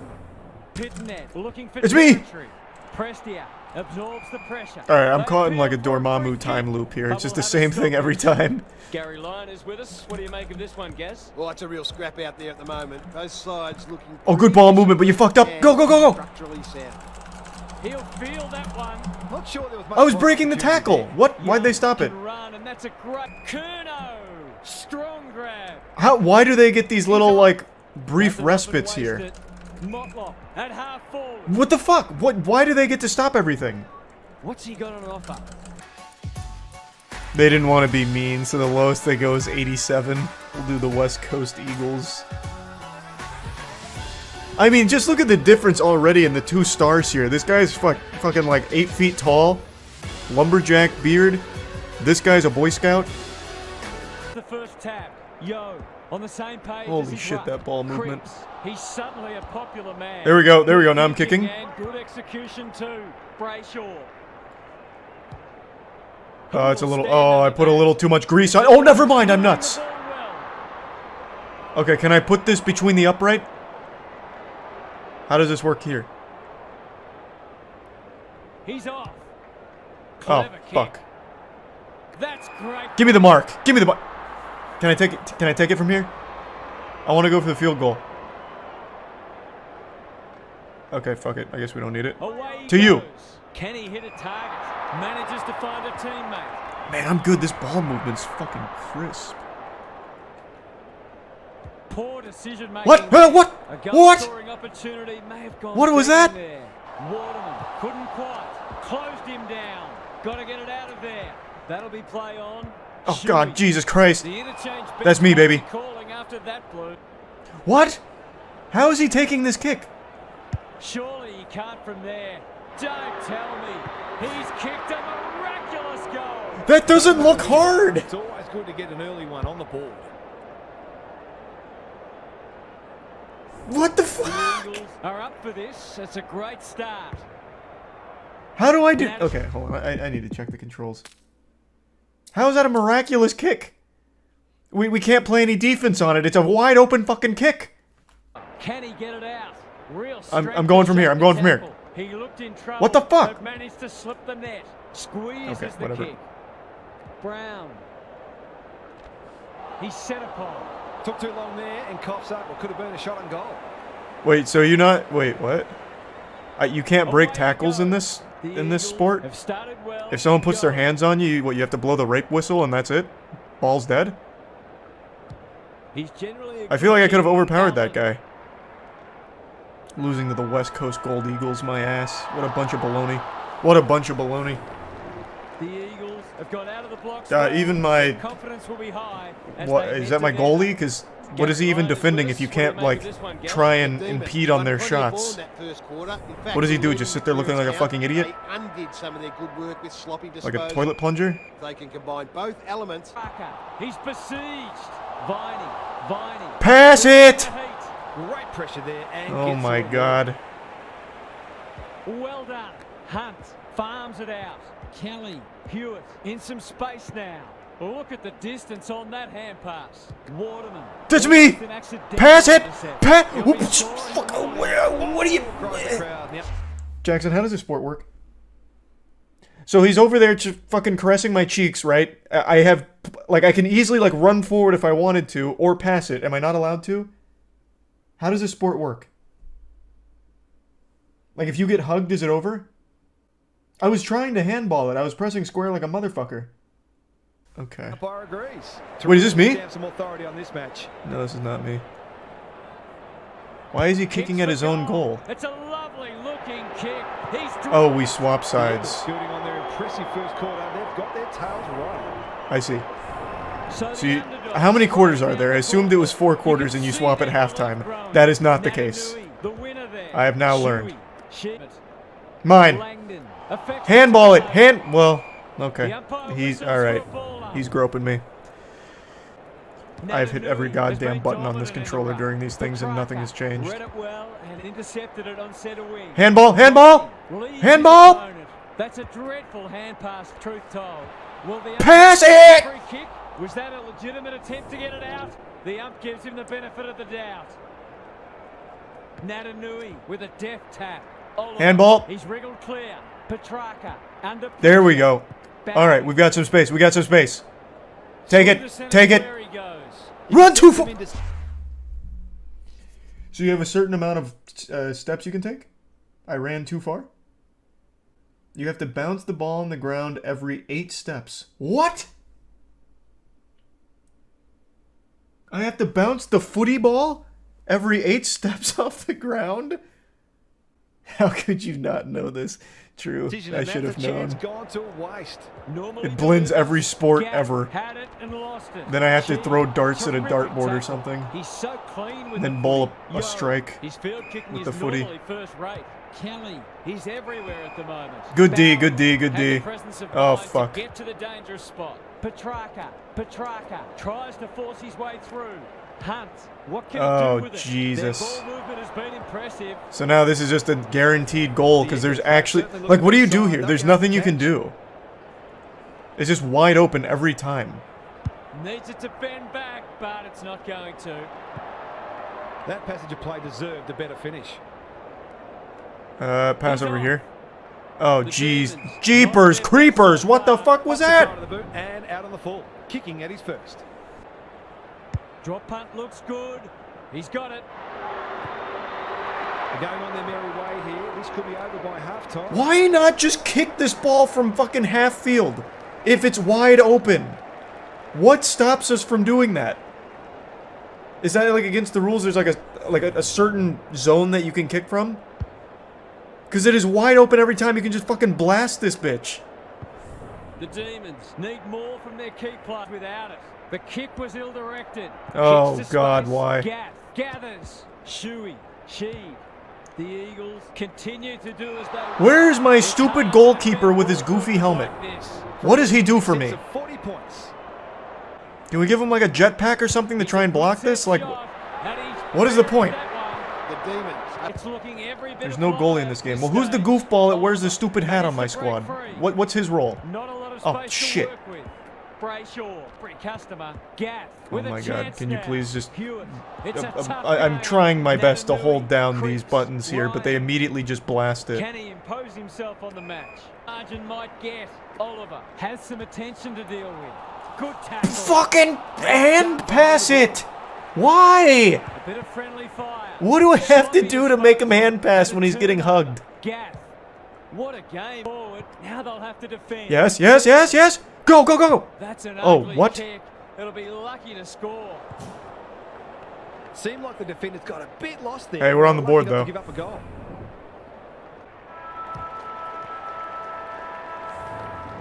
Three-quarters done. These resub Dreadnought and Slater. Like this guy, that clown. What does he do? Why does he get like a leather helmet thing? Looking like the passenger in one of those sidecars on the motorcycle from Indiana Jones. What does he do for me? That goofball. It means he has a head injury. Thanks for those observations, Gary. Well, I believe that with the way we're playing. Has rucked tirelessly. Good hands. There we go. Mine, mine. Oh my god. Nothing wrong with ambition, but you've got to know your limits. I hate... Is the fetal position just the meta in this game or something? Like anytime anything happens, you go fetal position? Because I swear to God, every time I touch the ball, it's immediate fetal position. It won't even let me pass it. Have been magnificent. There we go. Movement, movement. Pass it, brother. What is happening? There we go. There we go. Pass it. Shakes him off. That has to hurt. Neil Bull. Yes. Yes. Quickly. Takes the responsibility. Just needs to. Woo! Finish he does. Let's go. Yeah, attaboy. Fucking Napoleon Bonaparte over here. Beautiful kick. Excellent work. Showing his skills. Pass it. Pass it. You dweeb, pass it! Handball away. Viney. That's not a great tackle. Oh, go, go, go! I think he went for extra What? liniment Go! today. He's forgotten to bounce it. They've got winners all over the park. May. At his Yes, best. yes! Upfield, upfield. I've Good liked movement, his good game movement. today. Good movement, gentlemen. Pulling out hair and Shit. Cole Yes, in yes! space. Go, go, go! Golden opportunity here. Here's a big chance. Woo! Can he take it? No. What? He's missed. Another couple of steps. might have Open made your all the eyes, difference goofball! from there. That was picture perfect! What's How do he I get the doing? wide open No shots? Like, contest in the when centre do I square. get that? Brayshaw got to the full. Footy. Hunt working When you hard mark it. and being rewarded. How do I mark it? Away So he goes. that's when I catch Here's a laterally. kick, not a We're hand watching pass? Very good side here. Lever heads them off at the What pass. was that? What was McGovern that? gets back and Fucking should pooping the prepare. ball out in the middle of the scrum? Natanui Please stop. wins the contest hands down. That's not gonna get us anywhere. They're a delight to watch. Defense. Turn. Yo. What the fuck is marking? Sees an opportunity. It's when I and take my plays dog on a on. walk and it That pisses could in be every yard just to let vulnerable other here. dogs Keen know that to it was get the there. ball moving. There we go. Catch it! Positive Catch it! today. Barris is there in defense. Have denied them the corridor. The Eagles have to Close game. sustain their At least it came down to the opposition wire. with relative ease. They'll face sterner tests than that. If you've got a full belly, prepare yourself because you might just puke upon seeing and listening to this unbelievable, embarrassing cringe. This is the worst flirting, the worst attempt at wooing a potential romantic interest I have ever seen. This is like playing a visual novel and then scaring away all of your potential love interests at once and getting the worst ending. Now, I'd like to give a bit of context here to the situation before we really dive into the meatballs from our spaghetti entree of cringe. A user on Twitter posted screenshots as well as videos from a random guy who had reached out to her on Facebook because he had seen her on a dating app. The two didn't even match, and I guess he must have assumed that it was some kind of glitch because they were destined to be lovers. It was fate that was pulling them together, but unfortunately technology had a malfunction, so he took matters into his own hands, tracked her down on Facebook, of which she had no connection to the dating app. She didn't connect any of her socials to the dating app, so he did some super sleuthing to find her on Facebook and reach out to her there to try and win her heart. And let's see how that went. Kelsey! I love that intro right there. It's straight out of Scary Movie, like that old commercial. What's up? He's coming at her like they're best friends from way back in the day. He then executes Order 66 and kills all potential for romance. He goes, I mean, okay, shit.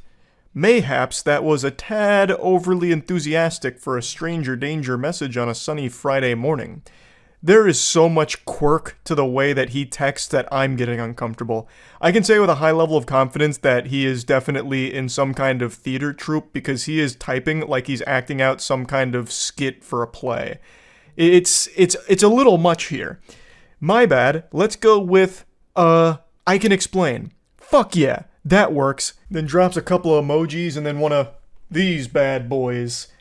How she didn't immediately fall in love with this man is beyond me. This is aggressive. And it's already creepy because it's a complete stranger who saw her on a dating app and then tracked her down in order to, really directly communicate with her. So, let's go over where things went wrong here. I'll go ahead and get the playbook out like John Madden and say where everything fell apart for the offense. From the start, basically. There is nothing that's even remotely salvageable from what he tried to do here. There is nothing more annoying than texting like you're talking to yourself during the text. Like when you say something like, Kelsey, oh wait, shit, mayhaps that was a tad too far on a stranger danger sunny Friday afternoon. Goodness gracious, how do I save this? Like that is so fucking lame. That is shameful. That is just downright shameful. I am shocked he didn't drop like an asterisk nuzzles you, and then an asterisk, you there? Yeah, and then one of those emojis. So she said, sorry, do I know you? And then it reactivates this cringe protocol. He says, oh hey, no we don't know each other. Sincere apologies for this subterfuge. Oh, brother, this guy stinks. Dropping subterfuge here in your creepy approach to a stranger. If you give me the tiniest bit of room, I'd be happy to explain. I reckon that said explanation will bring laughs and smiles. P.S. Not trying to rope you into a pyramid scheme to sell fancy Tupperware. Yet. He's trying very hard to be self-aware, and when he starts sending his voice memos to her, he reiterates 1,000 times like, this is weird, you're probably going to think I'm weird, and then just keeps doing it. He sends so many voice messages that go for a long time. It's making my voice crack because of how fucking embarrassing it is. And you want to know the wildest part? I'm getting ahead of myself, and it's a spoiler. He has done this to multiple women, apparently. Other women have come forward after this tweet and all of this, the receipts here and all that went viral, with other women showing their interactions with him, and he even uses like the exact same lines on other women, which is really odd considering that has to be a 0% success rate. These can't be working well at all. It's so weird. So she decides to play ball here and open Pandora's box to see what comes out. She says, explain away. And he gives a brief, cool guy thing. Oh God, I just spent 60 minutes singing to seniors and man am I drained. But fuck it, I can do this. He's hyping himself up in the text messages he is sending to this girl. It is so embarrassing, and he keeps doing it. But it gets worse because right after that, he sends a voice message. Hey, Kelsey, how's it going? Don't mind me, I fucking hate texting. I think we're all better without it, so I usually use one of these when I can. Also, I don't know if you've ever seen that Key and Peele skit, but that's how I feel about texting. I could go on. Anyway, I just want you to know right off the bat, I fully accept how fucking weird this is. I'm sorry, but like I said, I think if you give me a second, you'll probably end up laughing. And not that you need my permission, but feel free to just laugh directly at me for being a fucking idiot, for I am surely about to embarrass myself right now. I do appreciate your stamp of approval. I and everyone else will be laughing directly at you for this, and I appreciate that you recognize what an unbelievably weird thing it is to do. I don't know why you keep doing it. This is the first of many voice messages he sends, even after recognizing this immutable fact that it is weird and embarrassing. And sorry for the delay. I was going to get back to you, but someone called about a gig tomorrow and I'm trying to help them find a musician. Also, I'm not sure if I'm fucking funny anymore. I just spent 60 minutes, like I said, playing guitar and singing to a room full of senior citizens, but the room was stuffy and hot. I had to do it with the surgical mask on, and I'm not sure if I have any funny or social energy left, but I'm going to try. I'm going to try and fake it right now. So thank you for your understanding and patience, and here goes nothing. I'm a fucking idiot. Enjoy. He's actually treating this like it's some kind of movie audition. What are you talking about? I also I love that he immediately makes himself seem like super busy, like, hey, sorry for the delay. I know you were waiting on bated breath for my explanation, but I had to help very big musicians find a gig. You may have heard of them before. Bring Me the Horizon. Yeah, I'm the lead singer. So I had a lot going on. I was double booked, so I had to give them a different band. You may have heard of them, Metallica. But anyway, let me go ahead and explain what's going on. I just finished one of my own gigs, in fact, so I'm a little drained, but don't be perturbed because I'm gonna do my best to fake it. So stay tuned for part 2. It's coming right up. Yeah, like he's about to go through his stand-up comedy routine, which you don't want to miss. In the trenches of online dating for a couple of years, so I definitely know how to identify the kind of person I'm like, if nothing else, the world would be better if we were friends. So hear me out. First of all, I never fucking see that shrug emoji. No one else uses it. It's typed into my phone. If I type shrug with 2 G's, it just shows up. Same thing on my laptop. Like, I'll use it in work emails. Fuck it. So right away, I'm like, interesting. I don't get it, though. She's cute. For how pretty she is, she should be boring. Why does she seem kind of strange in a good way? That's a spectacular start right there. I was like, she's kind of pretty, so why isn't she like a fucking lobotomite boring dumbass? Like, she used an emoji that I really like, and she's pretty. Like, that doesn't make any sense. Pretty women can't have a personality, but you're like defying all of science right now. He just keeps going on about this fucking shrug emoji. He's talking about her bio on the dating site, and he just really fixates on that. That shrug emoji is like Cupid's arrow to this guy. He fell in love instantly when he saw it in her bio.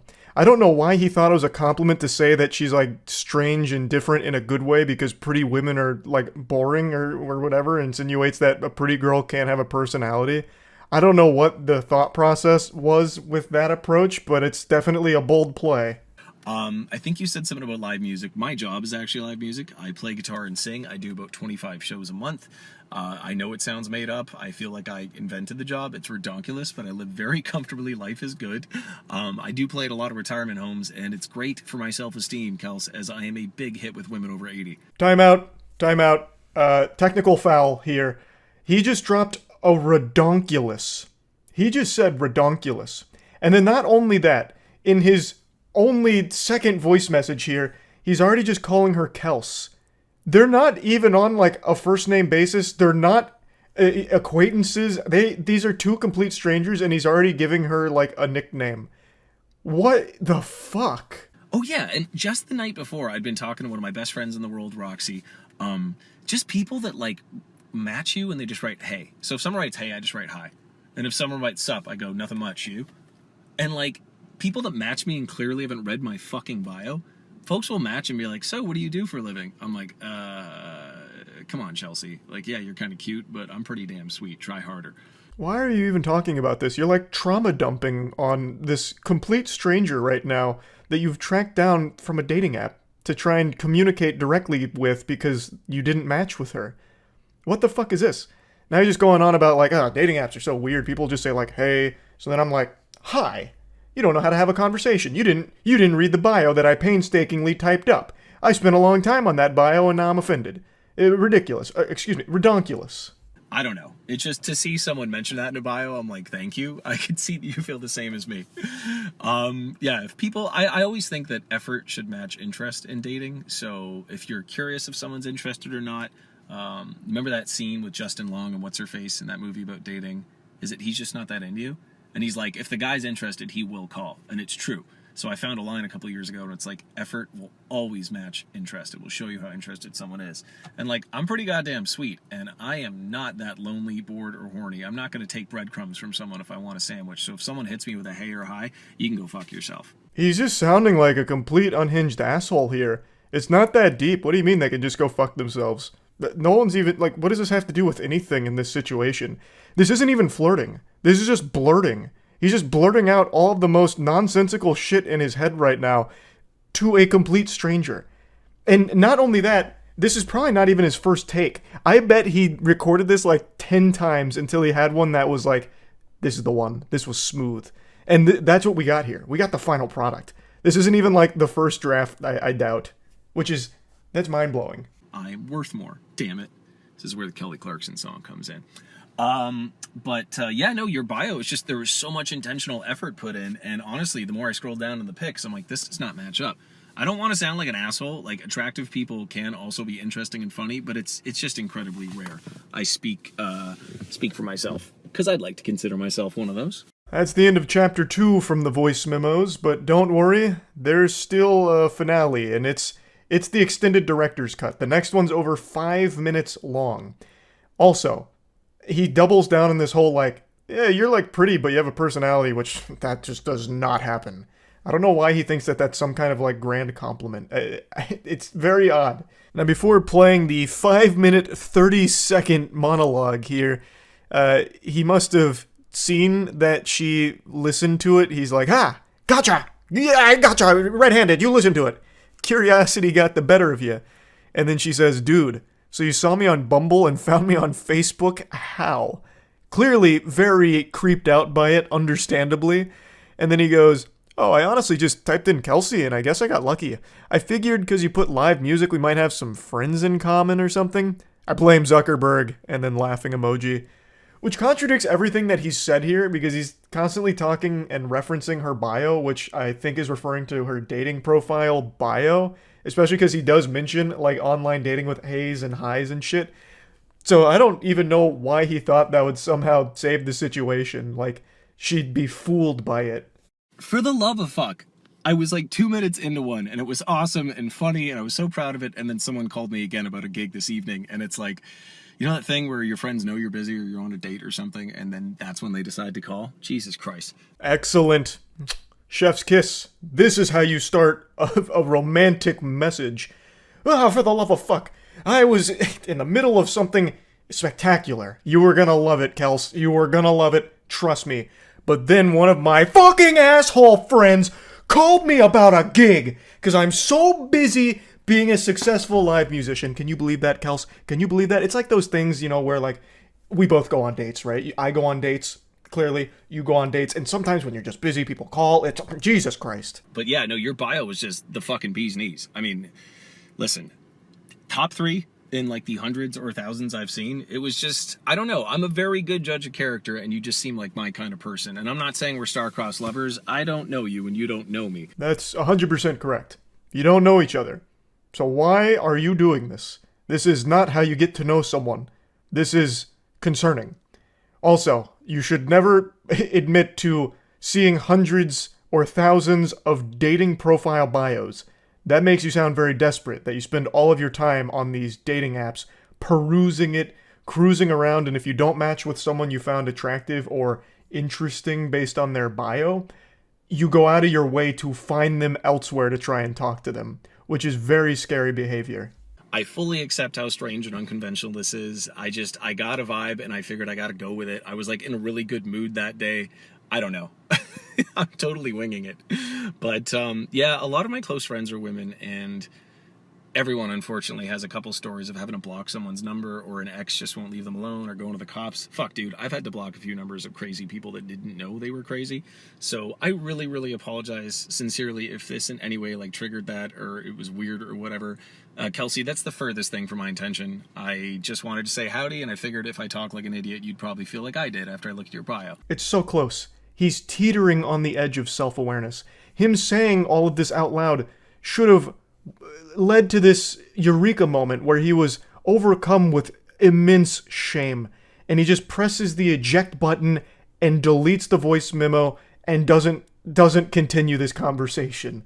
Like, he's clearly pointing out just how weird all of this is. He's even going into all of his friends are women who, you know, have stories about having to block crazy people who didn't know they were crazy. Like, case in point, what you're doing here, but you keep trying to, like, make it seem like it's not weird, even though you do keep acknowledging how weird it is. So, like, you're fighting, like, a battle against yourself in your own messages. You are calling yourself out in front of the person that you're talking to as well. It's really weird. Oh, okay. It's not fair. You've seen mine, or sorry, I've seen yours and you have not seen mine. If you want, I will screenshot my Bumble bio. I'm quite proud of it. I think it's pretty fucking good. It represents me well. And what else would I want to know if I was you? Gee, I'm like 6 feet tall, pretty damn handsome. I'd give me like a 7. No, like a 7.5 out of 10 looks wise. I mean, to my knowledge, no one has dated me for my abs or my hair. I'm guessing it's because I'm funny and honest and clearly very humble and go to therapy and emotionally intelligent. It's not a job interview, bro. You don't need to be giving your resume here. Brother, just stop. Please, goodness gracious. 7.5, maybe even an 8. I'm feeling really fucking good lately. I got a tan. I'm up to like 80-second side planks. I hate them, but they're totally worth it for the core. And big feet. So you know what that means, baby doll. Big socks. You're scaring me. You are scaring me. Why would you do that? What? From way downtown here, he's throwing up a crazy jump shot. He immediately goes into, I've got big feet. You know what that means, baby girl. Oh my lord, please. Have mercy. Have mercy. Why? Why? What else? I feel like I didn't tell you enough about the bio too. That shrug emoji was just, if nothing else, the fact that like you look like a Disney princess and you use that, I'm like, fuck it, I gotta talk to her. So, oh, I was definitely getting strong Kirsten Bell vibes too, and she's awesome. I don't know if you listen to her husband's podcast, Armchair Expert with Dax Shepard. It's quite the reference, but I have a feeling you might know what that is. One of my favorite episodes, actually, is it Lauren Graham that plays Lorelai? She was on there. Anyway, I am all over the fucking place, as is my job. You're also all over the place in this one-sided conversation. Now you're shouting out podcasts, talking about fucking shrug emoji again. It's hurting me listening to this. Let this be a lesson to everyone out there watching this. just don't do anything even remotely like this. Never engage in a one-sided conversation where you have to be the one filling in blanks in a conversation that doesn't really exist. But I'm sitting here, a middle-aged guy in his car with the AC on and a SpongeBob shirt, and I would call this like the technological version of, you know, when like Noah stops Allie in The Notebook and he's like, I had to talk to you when I see something I want. Yes, I just made a Notebook reference. I don't know. I'm being a total idiot right now. So if nothing else, I figured you'd have a laugh and a smile and you can fucking make fun of me to your friends. I don't know. Now you have a solo podcast for a guy that makes like $6,000 a month on a microphone being an idiot. He was right. This is something that everyone can laugh about and have a big smile on their face making fun of this whole situation. And then out of nowhere, he drops like his salary from his job, like to flex. He just like slides that in there, which, I mean, it's an interesting strategy yet again. This guy's got a wild book of tricks. I'm sorry, I don't normally bring up money, but I feel like I created my job out of thin air, and like I just submitted my 2022 taxes, and shit's been getting so much better the last few years, so I'm quite proud of it. That wasn't me trying to impress you, though, with money. I've got way more impressive shit than that. It just slipped out. I hope we can still be friends. Anyway, Why leave it in there, then? You saying that clearly made you uncomfortable. You could have just deleted this and just tried again. Though I don't think you should have tried again regardless. This shouldn't have happened to begin with. But you yourself just made yourself puke in your mouth when you said your $6,000 a month out loud like that as like a flex, and you still let it ride. You still let this Beyblade rip. Why? You look like a goddamn Disney princess. The bio completely floored me. I felt like it was written by a friend or something. I just got like strong, like fellow nerd, divergent, super cool, gregarious, happy person vibes. And yeah, so listen, I'm an open book. You probably figured that out like 6 overshares ago. If you have any questions for me, please hit me. Don't be shy. If you want, I'll share my bio. I feel like it's unfair that, you know, I've seen yours and you haven't seen mine. I'm quite proud of my bio. This entire situation has been nothing but overshares from you. She's not going to ask you any questions. No sane person would. It's not going to happen. This whole thing was a complete catastrophe. And once again, hung up on this fucking bio thing. They're just bios. Most people write them in 10 seconds. I don't know how long he spent, like, finally crafting his, but that is not the norm. I'm sure she didn't spend days coming up with her bio on here. I don't know how it resonated so strongly with this guy, but I bet after this whole song and dance, the woman here immediately just deleted her whole account, or at the very least removed the bio entirely. Yeah, for the 80th time, I apologize if this was weird or like gave you any bad vibes. That's not my intention.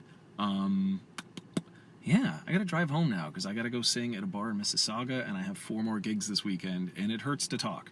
So I'm sitting here in my car like a jackass, and yeah, I hope that all made some kind of sense. And if nothing else, please take the sincere compliment. I've seen hundreds of shitty bios, probably thousands, and yours was easily top 3. The only reason I'm not giving you number 1 is because then it would seem like I'm lying. But I'm a very genuine, honest person, and yeah.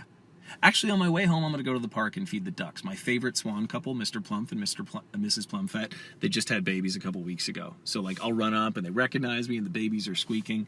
The hierarchy of, like, waterfowl cute babies, it goes swan babies, then ducklings, and then goslings.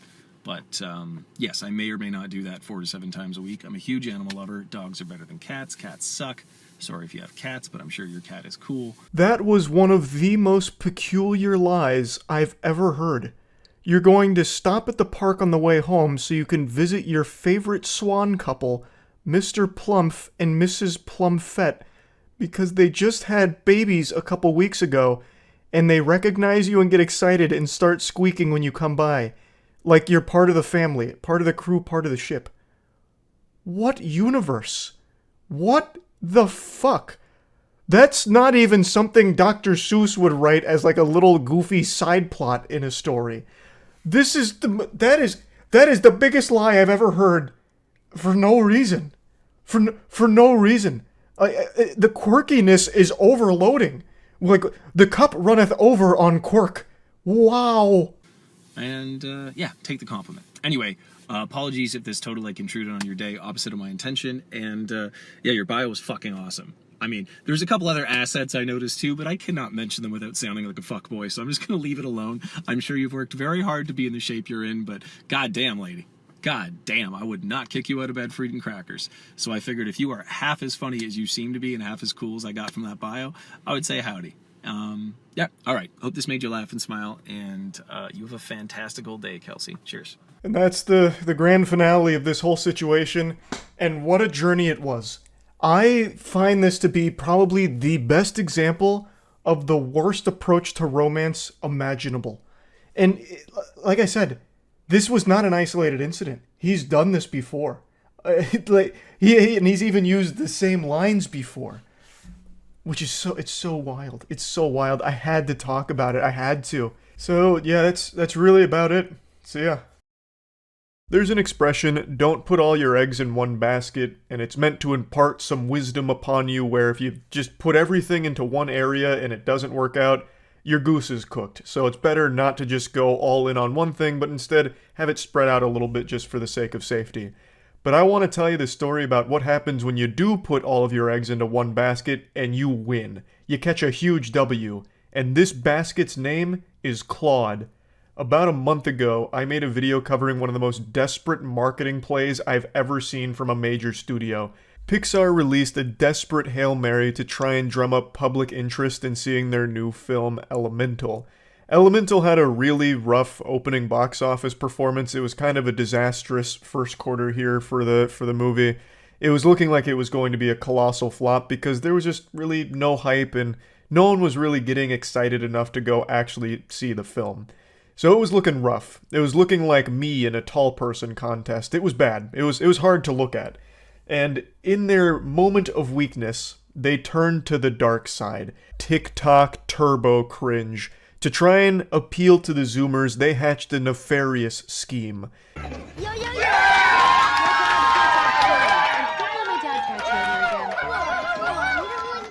Cause check it out. We're all grown up. And I smell good. This was an official post on their Twitter account as well. The caption said, Claude's got the whole theater rooting for him or something like that. So Claude was more revered and cheered for than Jesus Christ himself if he was resurrected again. Everyone was losing their mind over Claude in a fucking fantasy dimension, not reality. Very clearly, this is all fake, but it's such an interestingly delusional idea because this is a brand new film, brand new character, and this is their first time ever seeing Claude. Claude is a minor character in this movie. Like, no one had ever heard of him before. Why the fuck would the theater be cheering for him like they had just witnessed their home team win the fucking Super Bowl? Now, obviously, most of that cacophony of chaos is composed of stock cheering sound effects, but there is actually some original property in there as well from people that must have been called in to just make a lot of noise. They went to the Elemental intern staff and said, look, if you guys want to keep this job, we're going to need you to pop a fucking blood vessel in your neck cheering for our character Claude for this viral video we're trying to make. Jesus Christ, we need you now. So they just reluctantly kicked their feet and said, oh my god, whatever. Oh, Claude! Ah, Claude! Woo-wee! And then it's like, alright, print it. And now we'll shake the camera around a little bit because our cameraman's also losing his fucking mind like he's getting thrown into a washing machine. It's like footage out of the Cloverfield movie. So that was the marketing campaign push they tried to make with Claude. Claude became the spearhead for the salvation operation of Elemental. And you know what's crazy? It worked. I just read the most recent report on Elemental's performance. It is the second highest grossing animated film of 2023, just behind Super Mario Bros. And above Across the Spider-Verse. That's right. It fucking out-earned Across the Spider-Verse. It just goes to show you, never underestimate Claude. Like, I guess that's the takeaway here. Claude is some kind of Cronenberg-esque deity demon of success. Like, somehow they were able to snatch victory from the jaws of defeat thanks to an extremely strong international performance in the box office, especially in South Korea. Apparently, it fucking crushed it there. And it was able to turn around what was destined, fated to be a flop, and turned it into a financial success. wild. Absolutely incomprehensible. I thought this was for sure kaput. I didn't think this stood a chance. I thought it flatlined. They must have called Doctor Strange in, got him on the horn and said, look, we need you to look into the multiverse and tell us which one has us making a profit off of this film. And he found the only multiverse solution. Claude. That was the answer. I'm gonna be honest, I'm starting to suspect foul play. Something smells fishy here. This movie fell between the butt cheeks. No one was going to see it. And then they somehow pushed Claude really hard with, like, marketing such as this, like POV Claude actually lobotomizing an entire auditorium because they lost their mind looking at him. And somehow it worked? Like, I just refuse to believe Claude wields that kind of power. I don't know how this happened. I feel like they have to be lying about these numbers, just because it would be extremely embarrassing if it really was a massive flop. But I feel like that'd be highly illegal, and you could probably check the numbers through third-party sources, so it's probably not fake.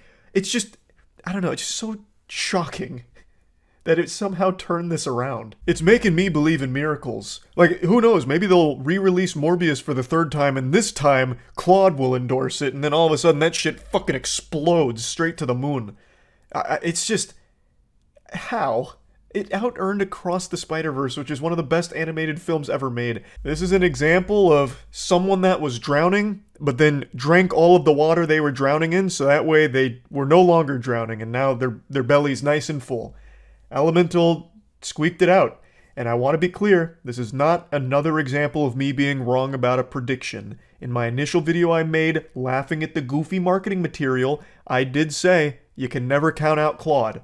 You never know what he's truly capable of, and man did he put his best foot forward here, and he saved Elemental for them. So I wasn't wrong.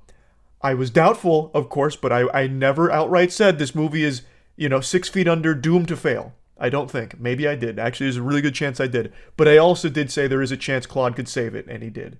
So my little ears are hearing that I wasn't wrong. I really pinned the tail on the donkey here. I knew this could happen, and it did. So, yeah. I just wanted to give you that kind of report on how Elemental was salvaged, thanks to Claude, the hero.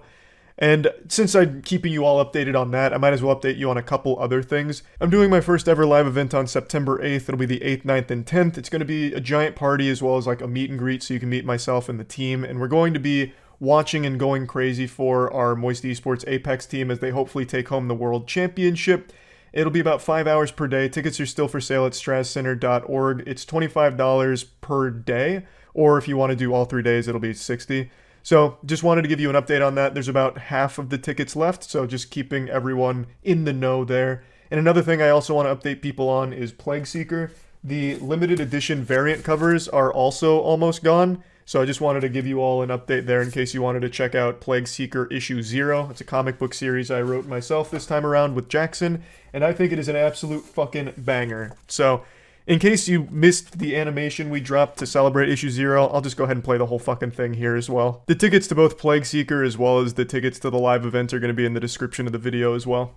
1,000 years ago, humankind ruled the earth. Even in their failings, they prospered across the planet. But that would all change in the blink of an eye.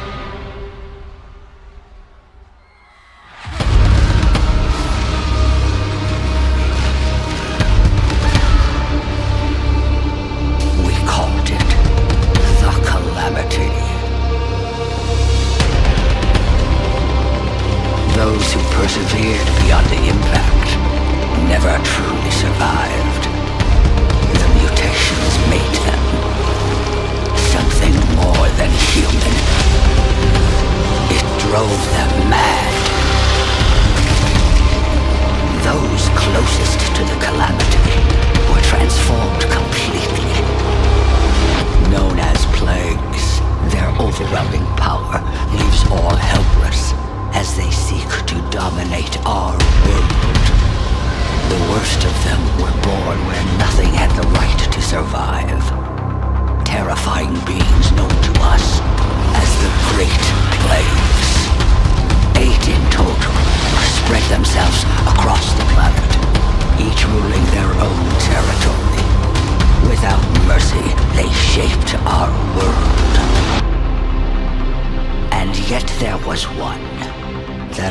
soul dare speak of. Born at the very center of the impact. A plague far different than all the others. He bore the strongest curse of them all. An insatiable hunger to devour the other 8.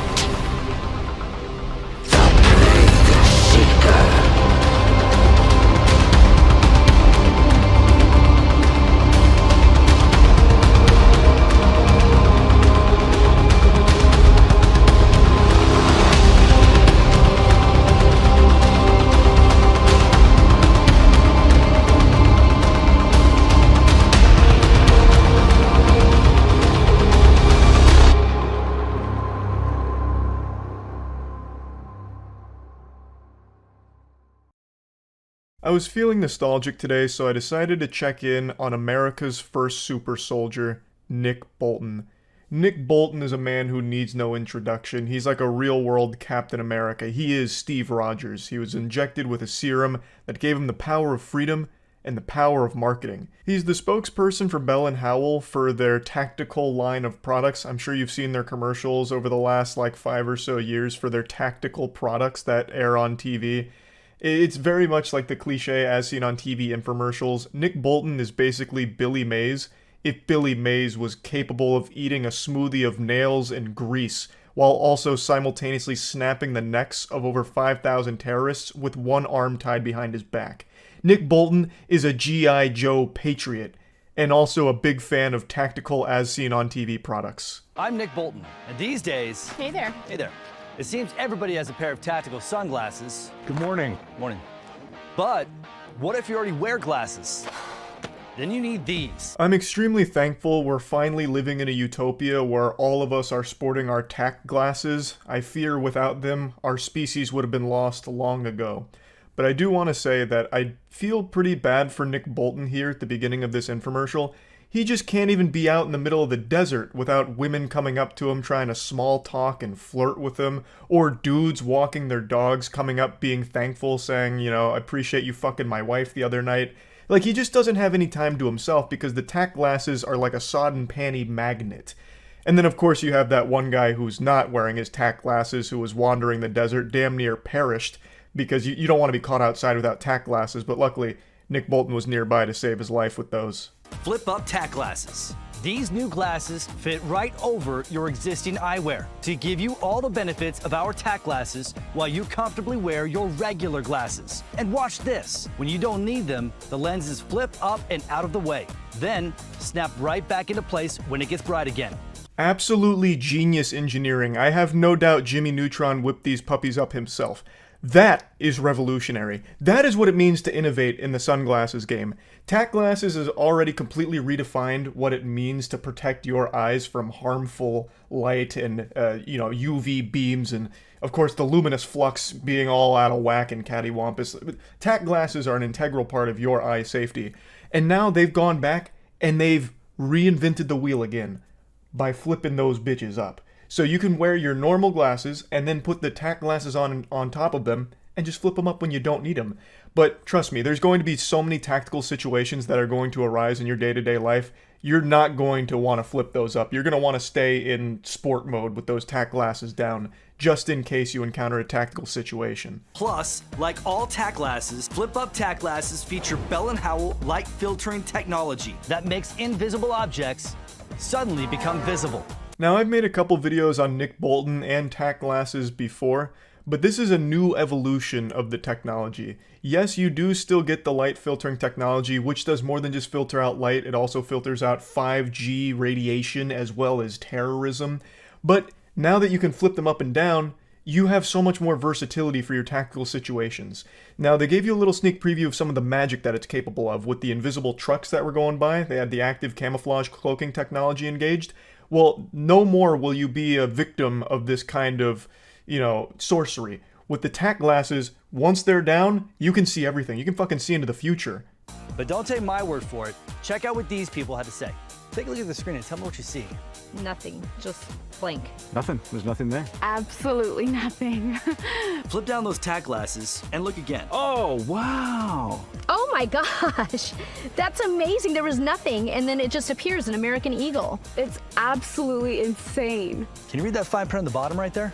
Land of the free and home of the brave. God bless America. God bless America is right. I want to take off my fucking hat and do the Pledge of Allegiance right now. This is the big selling point of the tack glasses. Not only does it offer unlimited protection from pretty much anything the world could throw at you in tactical situations, but you get to see these little hidden Easter eggs in the real world, like the American eagle on a blank screen. There's so many secrets that we're surrounded by, and we're only one tack glass lens away from seeing everything. So this is a very patriotic moment, honestly. Like, I was pumping my fist excited that they were still making these tack glasses commercial. This is a pretty new commercial. They're still pumping these bad boys out. And it still feels just as good today as it did 3 years ago when I first watched it at a Beef O'Brady's bar.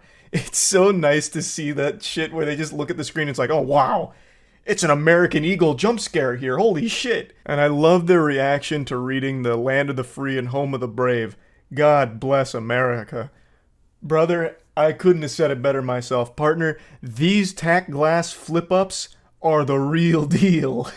Whether you're on the trail or on the golf course, on the water or on the slopes, with flip-up tack glasses, you'll always see clearly without any glare. There's just nothing like them on the market today. Here you go, buddy. Thanks, Nick. He gets the tack glasses and immediately stares at the sun because not even the sun is a threat to you anymore. You could go up there and fucking fist fight that thing, give it a titty twister thanks to the tack glasses protection. Now hold your horses there. What if I told you it gets better? What if I told you there were more blessings from Bell & Howell's tack glasses department of scientists? What if I told you there were some tack glasses elite, the next generation? Has this ever happened to you? You're in a hurry, you're distracted, and then there goes another pair of sunglasses. Hi, Nick Bolton here with the answer. We call them Tack Glasses Elite. There isn't a number high enough to calculate the amount of times that I have sat down on my sunglasses and tactically annihilated them. So luckily, the Tack Glasses Elite are here to solve that problem. They're so fucking elite that Nick Bolton himself had to abandon his mission in an active war zone and scoot his Humvee on over here in order to tell us about these Tack Glasses Elites. Like our other tack glasses, these feature Bell & Howell's amazing lens technology that enhances colors to give you vision as sharp as an eagle's and blocks blinding glare so well, hidden objects become visible once again. These things are so powerful that they can actually spawn in fish to an empty pond. The beautiful thing about the Tack Glasses Elite is that they're always showing you the truth, so when you're looking into a body of water, you can see all of the fish, and they're begging to be caught. There's no such thing as a body of water without fish in it. That's anti-American propaganda. The Tack Glasses Elite are actually injecting pure freedom and truth into your eyeballs. But these tack glasses are even more amazing. You can twist them, you can step on them, and yes, even accidentally sit on them. And they always spring right back into shape. The secret is the special composite frames. So durable, it can survive getting run over by my 6,000-pound Humvee. It's actually more impressive that they were able to withstand Nick Bolton himself twisting and turning them, fucking working them like a Thanksgiving turkey. He's been able to handle the Tesseract barehanded. That's a man that could dip his hands into a volcano and feel nothing. His hands are so powerful, those fucking bear claws, if he can't rip them apart, nothing can. I don't care if the 6,000-pound Humvee couldn't damage them, the fact that Nick Bolton couldn't do it is far more impressive to me. But that doesn't impress you anymore, does it? So, we need to go bigger. And to make things really interesting, let's add a few other brands to the mix. Here we go! As you can see, this 10-ton troop carrier just destroyed these other sunglasses. But our Tack Glasses Elite, still in one piece and ready to wear. Holy shit. Anything is possible. Science said it couldn't be done. But science could have never predicted that someone like Nick Bolton could exist in our world. Maybe science just hasn't caught up to what Nick Bolton is capable of producing. Now that's what I call military tough. Okay, what else? How about freezing them in a block of ice? No problem. Boiling them in 212-degree water? Good to go. Okay, but what about smashing them with a sledgehammer? Barely a scratch. I mean, there's just nothing like them on the market today. Completely indestructible. You couldn't blow the tack glasses Elite up with dynamite. Now, this protection may not always extend to the wearer of the tack glasses, like if you got hit by a sledgehammer, your glasses would be fine, but you probably wouldn't be. If you get frozen solid in a block of ice and then thawed out 1,000 years later, researchers are going to be far more happy that they're able to preserve some tack glasses Elite. And if you're boiled alive in 212-degree water, your tack glasses will float to the surface and at least we'll be able to recover those. Like, you might not make it, but you can at least rest easy in the afterlife knowing that your tack glasses did. But yeah, I love these infomercials. I haven't checked in on tack glasses in so long. It's actually heartwarming to see they still make these fucking things. So these are actually pretty modern commercials for the tack glasses product. And that whole line of tactical products is actually still booming, I guess, because they have so many now. Significantly more than they did a few years ago, I feel. So I'll probably check in again in a couple days for more tactical products because these put a big smile on my face. so incredibly silly. So yeah, I just wanted to talk about it a little bit. That's it. So yeah. Well, now hold on a second there, partner. Why don't you step into the saloon here for a little chit-chat? I've noticed we've got ourselves a little bit of a sour hootenanny on our hands here after my latest video on the iDubbbz situation. It's being hailed as a big L take from old Charles White here, and in the cyberspace, an L take is criminal, and the punishment for the crime is 1,000 different labels. So, there's a lot to talk about after the latest upload, so let's just go ahead and dive into it. I gave my opinion on the iDubbbz apology video, same thing every single person in the world with a keyboard has done over the last 24 hours, and this isn't shocking new content for me. I pretty much opine on everything everywhere that happens on the internet, even if it's like fucking 30-year-old drama from an extinct MMO that I found on a subreddit last week. If I find it either entertaining or if I have a lot to say about it, I'll usually make a video on it just because I kind of treat my channel like a diary, so I vomit out my thoughts. And not everyone's going to agree with them, and people shouldn't agree with everything that I say, because everyone should be their own individual. For a long time now, I've said how dangerous I feel echo chambers are, so I've never wanted my channel to become one of those. And I don't think it has. I know people will disagree, but there's been plenty of instances over the years where I've said things that people disagree with. I think disagreeing with someone is extremely healthy and important. I wouldn't want a community that doesn't think for themselves and just blindly agrees with everything I say without giving it any thought of their own. And in this case, people have disagreed with my perspective on the iDubbbz situation. For those that don't know, I'll quickly break it down. iDubbbz made an apology video yesterday where he talked about how deeply he regrets the content he used to make and how he views it as being just horrible and that he's very sorry for all of the things that he put out there in the world and the pain that he caused through the content. And that's become a very divisive topic. And I gave my perspective on it. And since then, people have done some very uncharitable interpretations of what I've been saying, and I guess I can't really blame them. If I'm not abundantly clear with where I stand on things, I've learned that everything gets lost with ambiguity, and people run with the absolute most negative narrative they can find, and the wildest ways to misconstrue some statements. So I actually can't even be mad about that. I recognize that's my own shortcoming, and this is something that's happened in the past, where when I make a video, I know my intention. I know what I believe and where I stand. But you guys don't. You're not like a little ghost or a spirit over my shoulder that's watching me make a video or in my little noodle up here when I'm delivering my thoughts. Which means it's my responsibility to make my intentions known and clear. And I don't always fully convey it effectively. So I definitely think that's played some role here in how everything's been playing out with people talking about me on Twitch and on Reddit and Twitter, but not fully. There's definitely going to be some people that are going to look like Eustace from Courage the Cowardly Dog when he gets that gel that he puts in his hair that makes him really mad and his eyes pop out of his skull and his head explodes, because there are just going to be some things that I believe that other people aren't. And that's okay. But what I don't appreciate and what really gets my ass twisted is people labeling me horrible things on a complete misunderstanding of what I actually believe. Or them just making up things that I believe, or putting their whole ass in my mouth and filling it with words that I've never said or even came close to trying to express. So let's get into it. By far the biggest thing I'm seeing from the online discussion around my video is people saying that I was attacking iDubbbz for trying to grow, and that I wanted him to stay in that 2016 edgy era. And my take was that of a 30-year-old man with a 15-year-old's brain who still giggles and loves edgy humor from yesteryear. When nothing could be further from the truth. A, I'm not 30. I'm 28 years old, and fucking shame on you, you disgusting swine, for insinuating that I'm pushing 30. I'm 28 years young. And B, it makes me feel like you didn't even bother watching the video, because I don't know how that could even come across at all. I'll quickly just play a small snippet from the end here, which I imagine a lot of people talking about this didn't even get to. So I really feel like throughout the video I made it clear that the edgy shit is lame and cringy. And that's something to absolutely regret. Now, obviously, times have changed, and he has changed. He's gotten older. He's in his 30s now. In your 30s, it's not exactly entertaining to just be spamming slurs for shock humor. I don't find that entertaining, and he doesn't either. So it's totally fine to want to distance yourself from making content like that.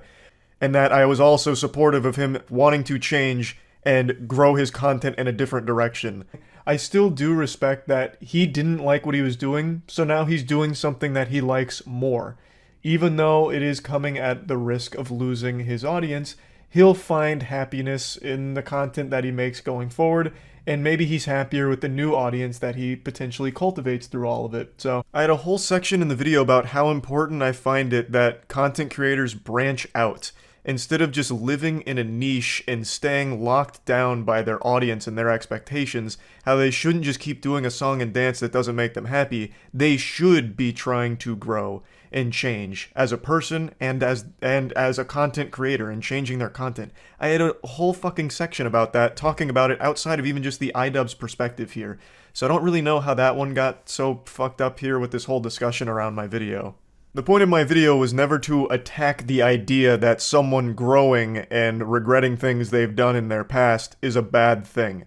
I really thought I made that clear, but I must have missed the mark, since so many people are saying that the whole core component of my video is to attack the fact that he's apologizing for personal growth and doing things that make him happy, which I never meant to convey, and if that's what came across, then I'm sorry that I missed the mark so drastically. I really feel like multiple times I called out that it's completely normal and fine to regret the shit you said in those videos and want to distance yourself from that content in general. Like, that makes a lot of sense, and I talked about him making different content that makes him happier and how that's great. Like, you should never feel like a prisoner to your audience to keep delivering something that doesn't make you happy. That was one of the broader talking points I used in that video, but people are acting like I never said that and that I wanted him to stay doing the same shit from 2016, which of course I was never arguing for. Now, the next biggest thing by far is me saying that I don't think the apology was warranted. Warrant maybe wasn't the right word, since that's the one a lot of people are really like underlining and highlighting and giving me an F on the book report for. So to explain what I meant, when I'm saying I don't think the apology was warranted, I'm saying I don't think him being a product of edgy internet culture is necessarily something that should have been weighing on his mind so heavily for the last fucking 7 years, that he's lived with this constant guilt, this burden on his shoulders, where he's feeling as though he created edgy internet culture.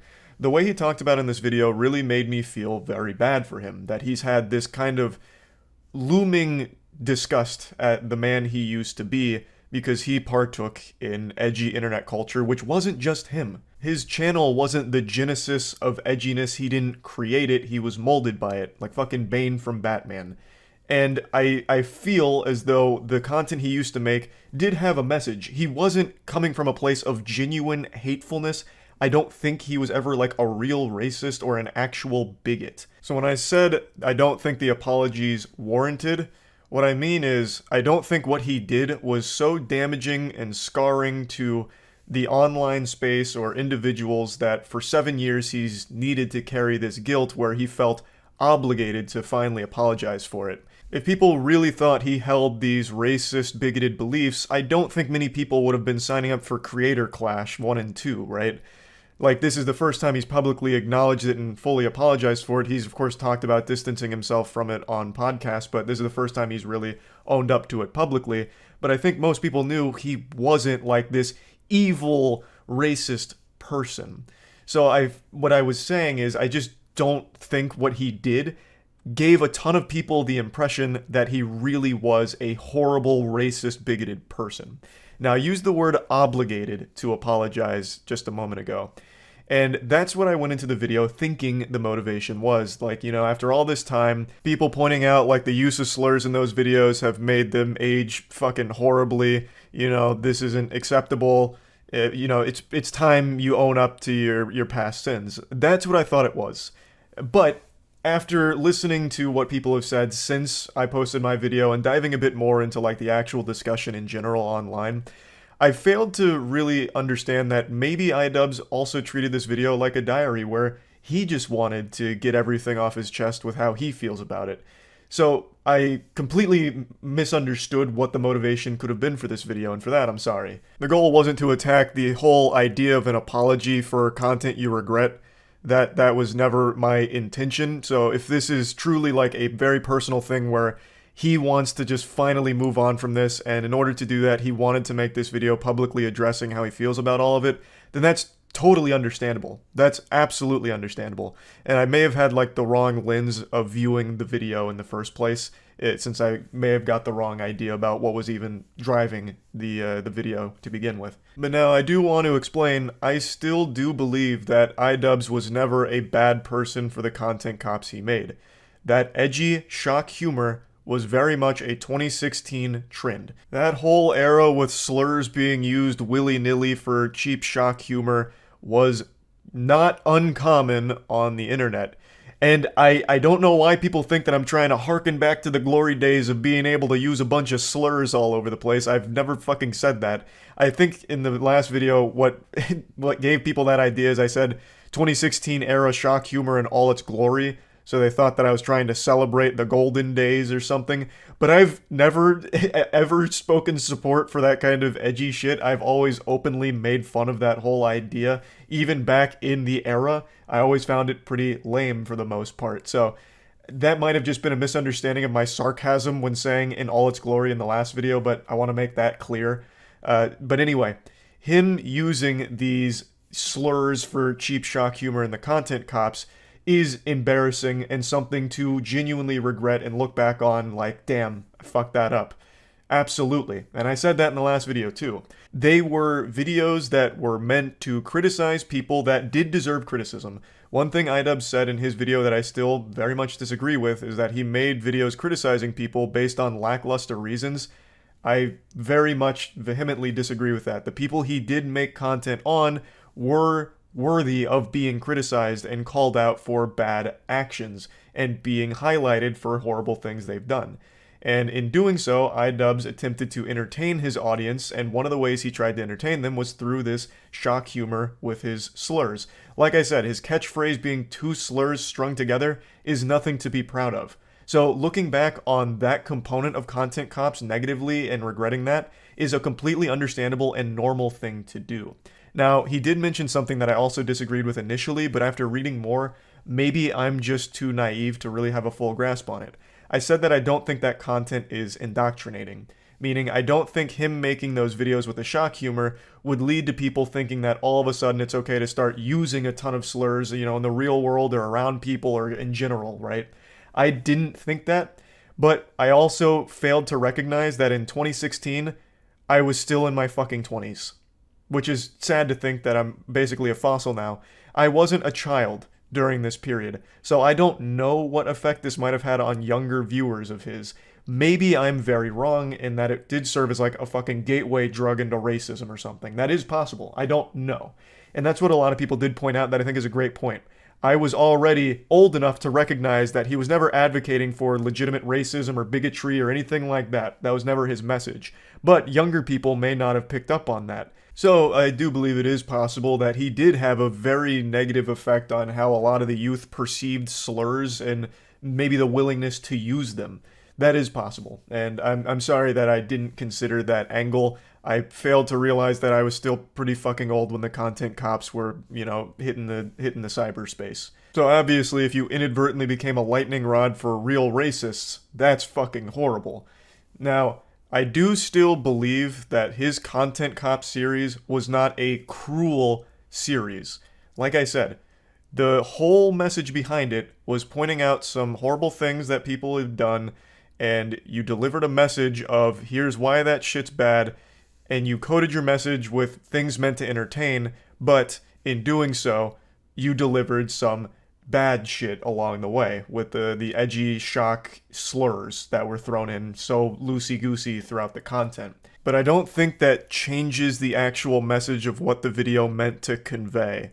And it was never a message of cruelty. It was always a message of these people are doing bad, and these are people in very influential positions who probably shouldn't be. I don't think that is a bad message. I don't think there's anything cruel about what you were aiming to do. Another thing that always comes up in situations like this is them saying, you cut out important details on purpose, maliciously leaving out information that's crucial. And I always hate that. Like, I'm not just gonna play the entire video and go through each and everything. I just played the ones that I really wanted to focus on for the general point that I was trying to get across, which was A, growing and changing your content is always a good thing, and it makes complete sense why iDubbbz would regret the edginess from those videos and would regret some of the big components of those videos. Like, I don't understand how all of that got so mixed up. Like, yes, I do disagree that the content was cruel, as I just explained, but the core message is still changing is a good thing, always has been, and I've always preached for that. Instead of just living in a niche forever and making yourself miserable doing the same thing forever, changing, growing as a person, and adapting is always great. And he had legitimate things to be regretful of. The edginess, the shock humor, inexcusably cringe, lame, not good. The remaining parts of his apology video were topics that I totally understood his perspective of. I totally got it. But none of them were what I was focusing on for what I was saying about the whole subject. For example, he mentions fan interaction where he met a couple fans and it helped him understand that, damn, my content is really giving people a certain vibe or a certain impression of me that just isn't true. So it helped like show him that there were a lot of things in the content that were regrettable, that he regretted. Like, I get that. Like, I totally understand it. And I didn't exclude them from my video as a way of like manipulating a narrative or trying to hide it or anything. They were just things I totally understood, but they weren't part of like the overall talking point that I was trying to discuss.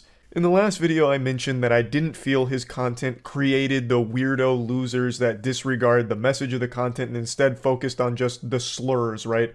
Like a bunch of like actual bad actors who are just there to celebrate the fact that iDubbbz would say the bad words, the real off-limits stuff, the slurs. That's all they cared about. I said I have no doubt that those community members exist, but I didn't think his content created them. You know, I felt like, you know, like bacteria, they just happened to already be there and then found his content and then found a home there to keep celebrating that shit. But just like I mentioned a little while ago, I'm most likely wrong about this. I saw the content when I was in my 20s. I could see the satire in it. I assume the majority of other people could, but I didn't even take into consideration that a lot of the viewers were younger, and there's a very good chance that this content was their first exposure to it, and it may have led to them becoming those weirdo losers. Not necessarily that the weirdo losers had always existed since the beginning of time and then just found his content.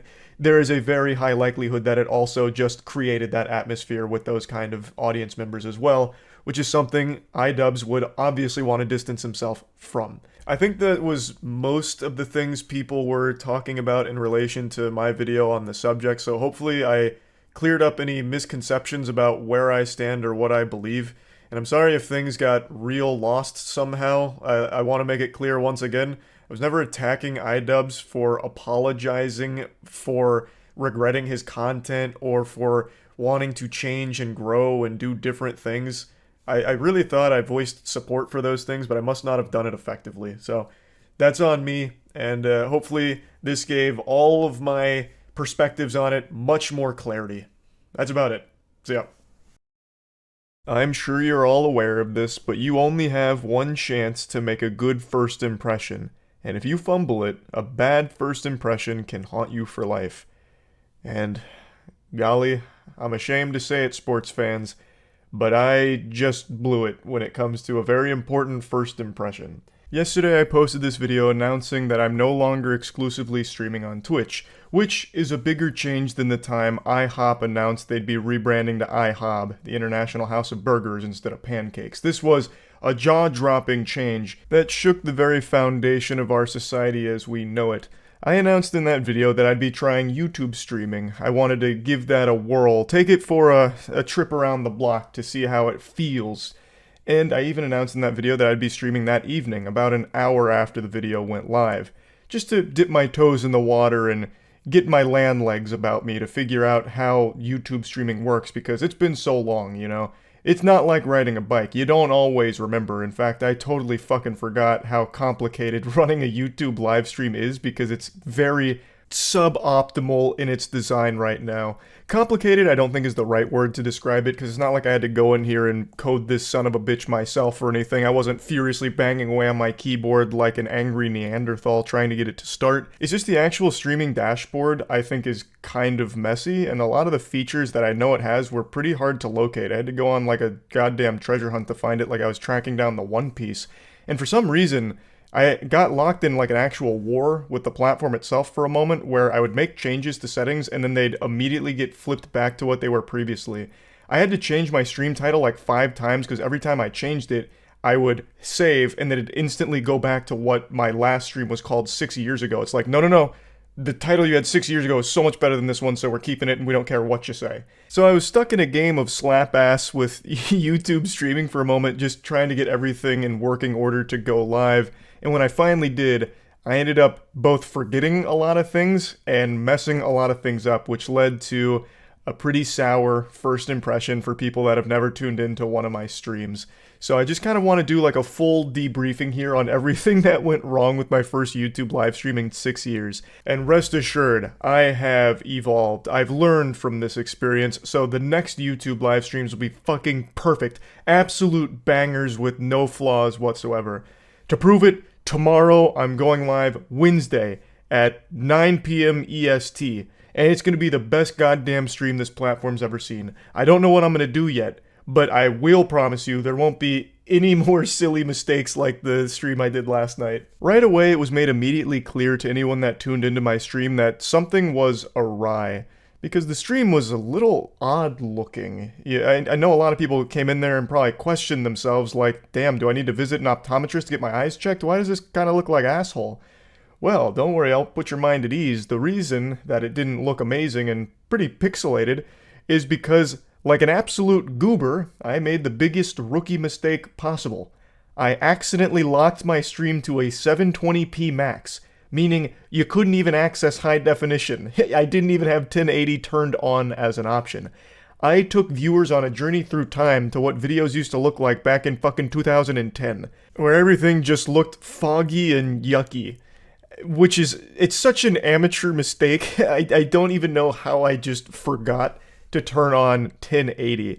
Like, Jesus Christ, it's 2023, that should just be on by default for dumb idiots like me that just forget it. But it's not fair of me to go around pointing fingers when it was me who drank the dummy juice and just forgot to turn on HD as an option.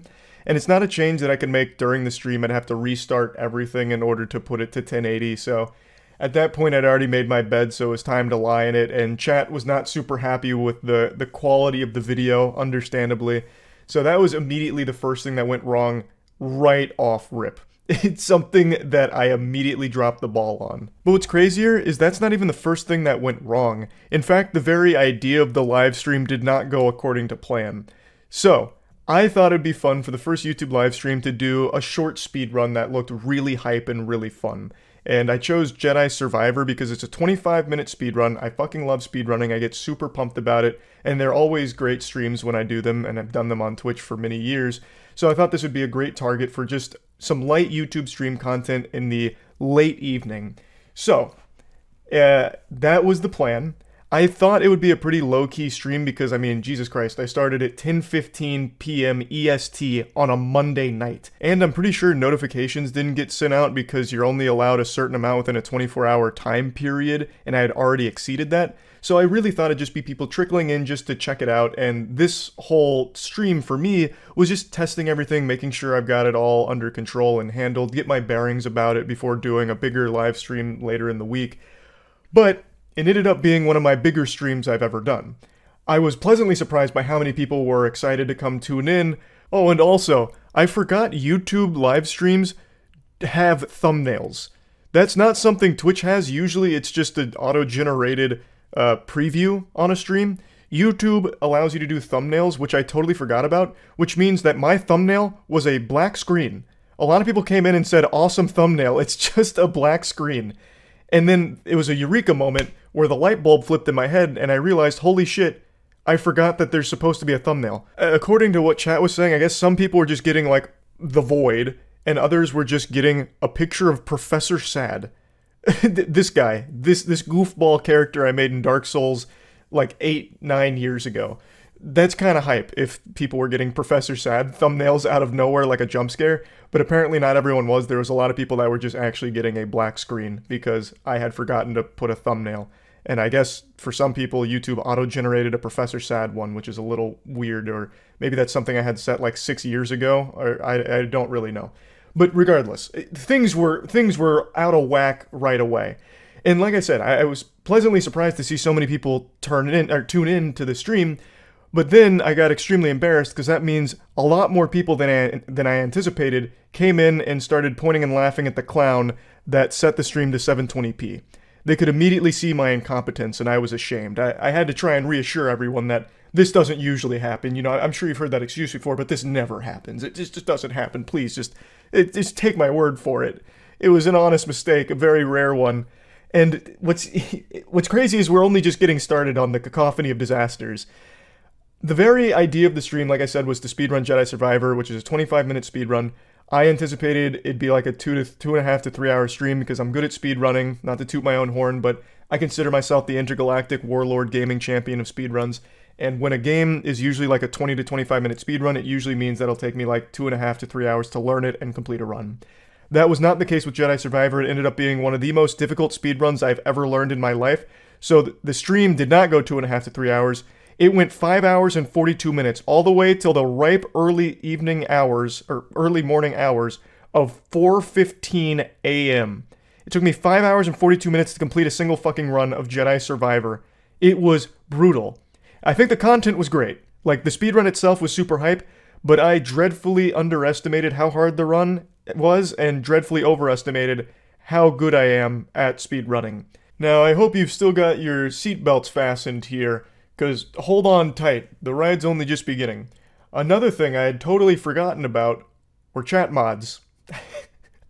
There was only like 2 mods from 6 years ago that were there, you know, keeping law and order, keeping the streets safe here in the Charles YouTube chat. Now, by no means do I rule my stream chats with an iron fist or anything. Mods are basically there to get rid of spammers or bots or anything like that.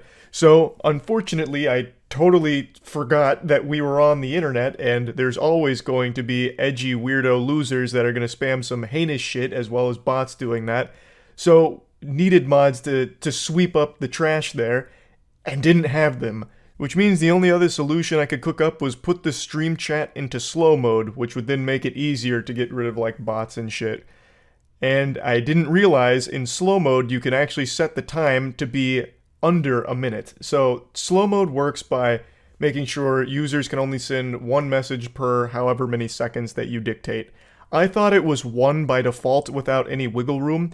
For some reason, it didn't even register with me that I could just change it from 60 seconds down to something more reasonable like 10 seconds, and that would have absolutely still solved the problem.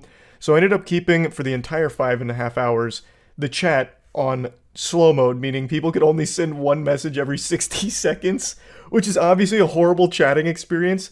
But I don't know what was going on. I was actually being blasted by some kind of solar flare stupid beam because I was finding the worst solutions to problems and forgetting the most basic shit. I guess I was just so nervous and so surprised by how many people turned up that I was just wobbling. Like, I don't know. I was treading water on like how I'm supposed to even handle the stream. It was like the first time I've ever streamed in my fucking life, I guess. Another thing that happened is in order to read chat, I tried popping it out, but it wasn't looking that good. So I tried a different way of reading the chat, which is really primitive. I just zoomed in my upper monitor here to the chat and the chat alone. But what I didn't realize is when I did that, I couldn't see the super chats or anyone joining as a channel member above the stream anymore. So I could only catch them if they were in the chat. And if anyone's ever watched my Twitch streams, you know I say thank you to every single person who subs or does bits or anything like that. Because, I mean, Jesus Christ, like, the least you can do is say thank you for someone's generosity. So I've always done that. And last night, I didn't really do that at all. Not because I was purposely ignoring people, but because since I zoomed in so much on that chat, I could literally only see it when it popped up scrolling through the stream chat and nowhere else. So I missed, like, fucking everything. So I want to give a legitimately sincere apology to everyone who was showing generosity that I just didn't even see. That's entirely my fault. Looking at the stream analytics, there was so much fucking generosity. I'm blown away. So a huge thank you for all of that, and a huge I'm sorry for not saying thank you in the moment. I just legitimately didn't see it. Overall, though, I'd say my first YouTube livestream experiment here would be about mid on the tier list. There were just so many easily fixable mistakes that I will absolutely fix going forward. And I just think it was a good learning experience. I think the content was still great. I think it was still a heater of a stream. The speed run went hard, although there were a couple times where I'd end up banging my head against the same wall trying to get the trick to work for like an hour on certain tricks. But when I finally pull it off, I mean, is there any better feeling in the world? Spending an hour just miserably grinding a glitch until you finally get it to work? I mean, that's like winning the Super Bowl. Everyone gets excited for that. I still think the stream, like the content went well. It's just everything on the technical side did not. And also, reading the chat was still just as much fun here as it has been on Twitch. If you've never tuned into my streams, I'm always talking with and engaging with the people in chat. And I had just as much fun doing that on YouTube as I have on Twitch for the last 5 years. So overall, I had fun. There's a lot to improve that I will improve. And I just kind of wanted to go over all of it. That's really about it. So, yeah. So all citizens tests start with a Pledge of Allegiance, as do all sports games, so we're going to go into that.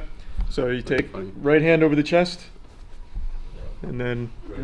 Do you guys know the pledge by heart? No. All right. Just follow my lead. I pledge allegiance, to the flag of the United States of America, and to the republic, for which it stands, one nation, under God, indivisible, with liberty and justice for all. With liberty and justice for all. Liberty and justice for all. All right, yep, now that was pretty good.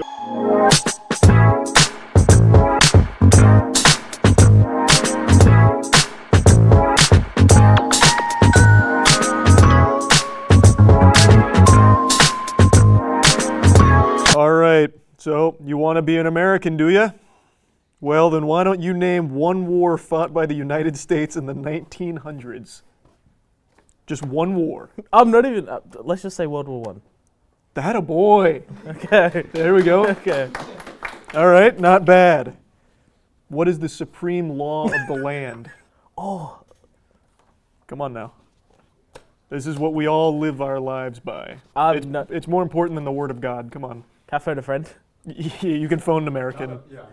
Can I phone an American? Yes. The Constitution. That is correct. It is the Constitution. I've got another softball for you. That was a little too much of a brain buster. Who is the current vice president? Oh my God, I don't even know. Come on. I know who the president is. Who's the president? Joe Biden, right? God damn right it is. And what is Joe Biden famous for saying? Gibberish.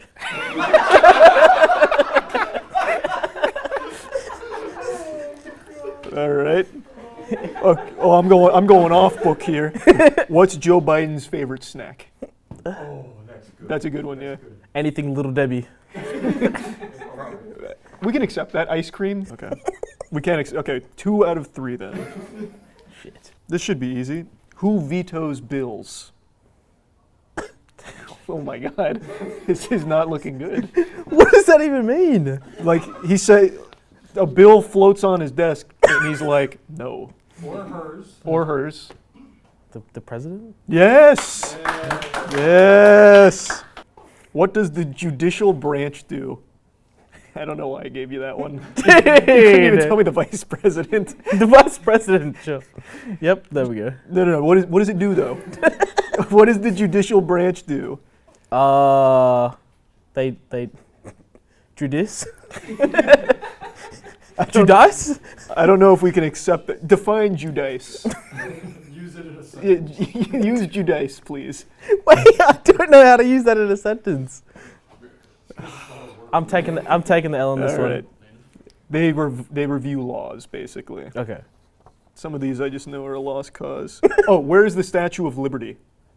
Oh my god. Oh no. Yeah, that's a good one. Oh my god. In the water. That's pretty good. That's pretty good. In the water where? Outside of New York? Woo! Okay. We can accept that. There's a question mark on the end. Yeah. What did Susan B. Anthony do? I've never heard that name in my life. You fucking swine. She fought for women's rights. Okay. Shout out Susan. This one, I think you can get this one. During the Cold War, what was the main concern of the United States? We're still afraid of it to this day. What is that? Dude. The main concern of the Cold War? Yeah. We're still afraid of it to this day. Mm-hmm. It's like our boogeyman. You've heard this word before. Like, what are you saying? You know how America is a democracy? Yeah. The way God intended. Well, what does the devil want? You're giving me way too much credit here. It's I don't know. It's communism, brother. Okay. It's communism. How many questions is that? We'll do. What is the capital of the United States? Oh my god. You know it. You know it. Why do I know it? Brother, dig deep. Where did the aliens attack in Independence Day? Did you watch Independence Day? Yeah. What is Independence Day? Okay, actually, yes. That's question number 99. When do we celebrate Independence Day? I want to say July 4th so bad. That's that, oh boy! Welcome to America! Yes.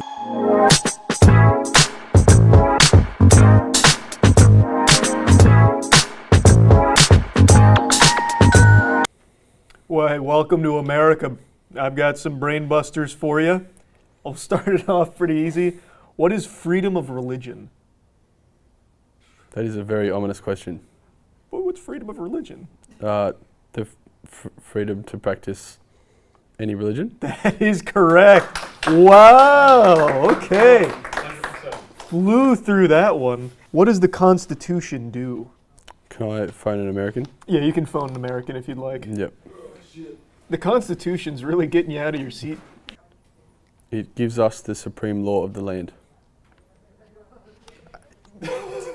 Kind of. Stumped you. It's like, because it's kind of right, it sets up the government. It literally. The first question says, what gives us the supreme law of the land? The Constitution. All you did was just take question one and say that this is what it does. It's their own answer. I'll accept it, I guess.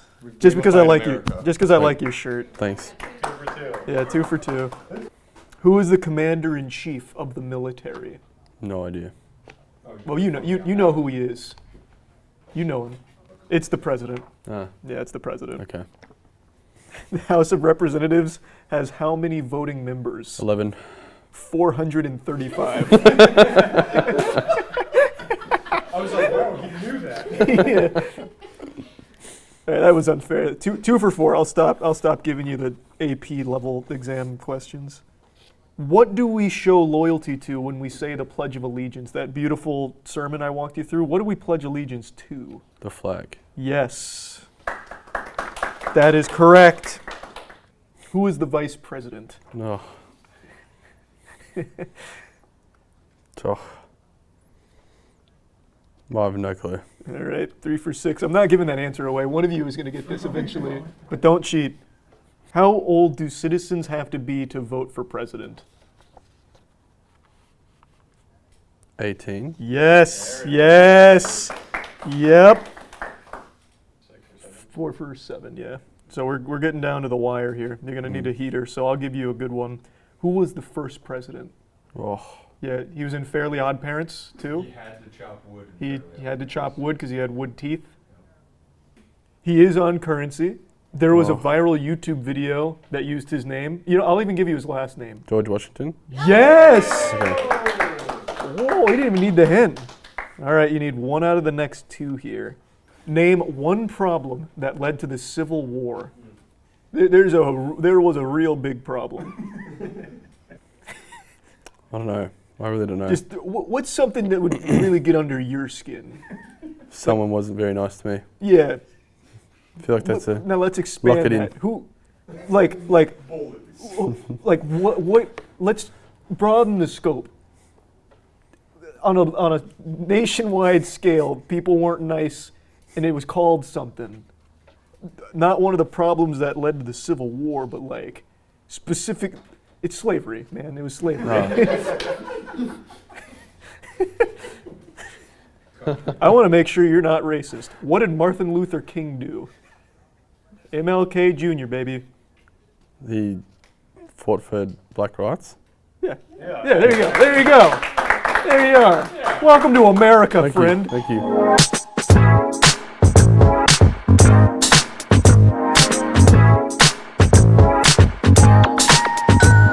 Welcome to God's country.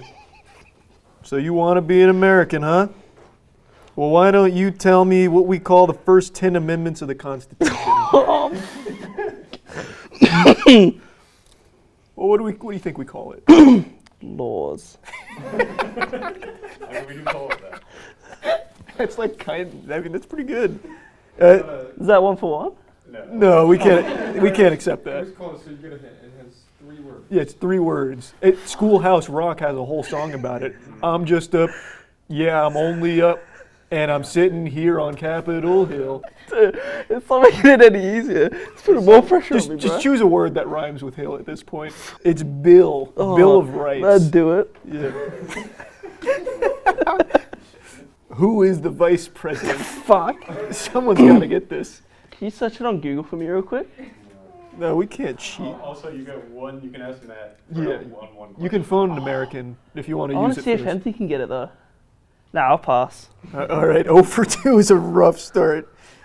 Here, this is such a freebie. Just name one branch of the government.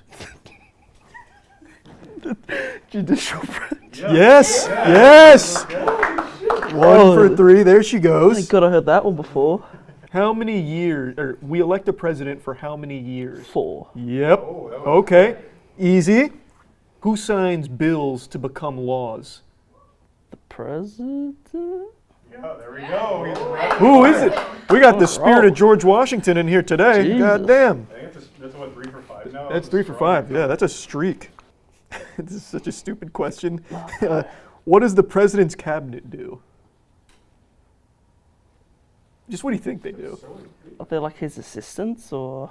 And what does an assistant do? Like, get him coffee?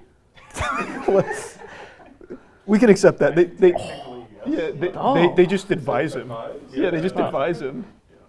No shot you get this, but I'm going to ask it anyway. Fuck. What is the highest court in the United States? The Supreme Court? Oh, wait a minute. I didn't realize we had a superstar.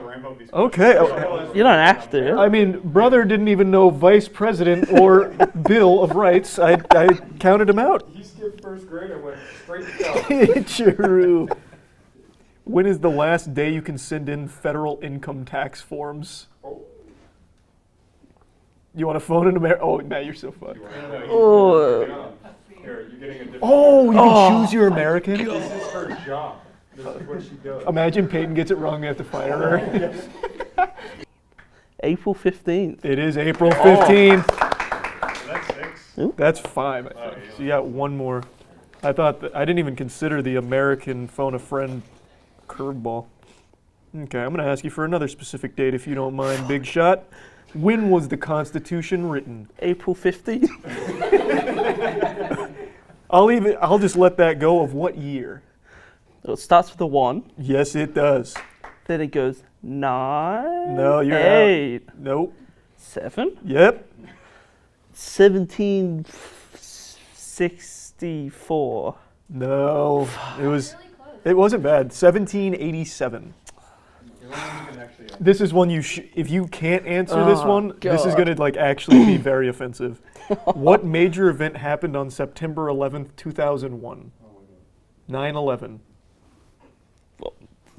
9/11. What was it? Oh, you know.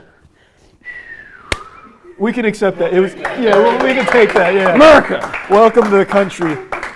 You're one of us now. America. There we go.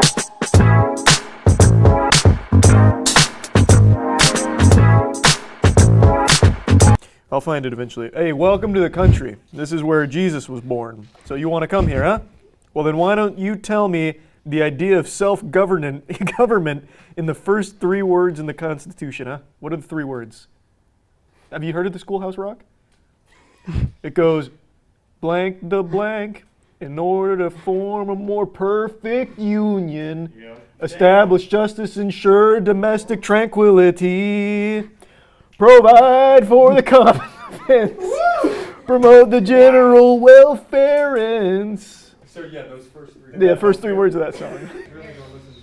You guys got to study up on Schoolhouse Rock. I'm gonna have to pass. I've got no idea. It was We the People. I was not getting that. Jesus Christ. All right. Who was in charge of the executive branch? President? Yeah, wow, that was confident. Yeah, that was good. I actually thought that was going to be for sure a dud. Nice work. Who signs bills to become laws? President? Goddamn right he does. Yeah, goddamn right he does. Yeah, who is the vice I'm president? gonna have to call an American. That was a smart use of it until Matt gets it wrong. Kamala Harris. That is correct. It's about time someone finally understands our country. Okay. You all start out really strong. Yeah. Well, that's when I get to the brain busters like this. What are the 2 major political parties in the United States? Democratic and Republic. Okay. Let's see. What do we got here? You're kind of an exceptional student of the American culture. I'm gonna have to get something big for you. Why did the colonists fight the British? I have no idea. It was mainly high taxes. Yeah. Starting to flounder a little bit. Bring it back with this one. Who wrote the Declaration of Independence? President? Which one? George Washington? No. That was Thomas Jefferson. Let's bring this back to where I think you got a fighting chance. And by that I mean I'm giving you one I know you don't have a fighting chance. Just real quick. What territory did the United States buy from France in 1803? You got to know about 1803. Florida? No, Louisiana. Idiot. I don't think anyone says it is, no. What ocean is on the east coast of the United States? Okay, it's bad.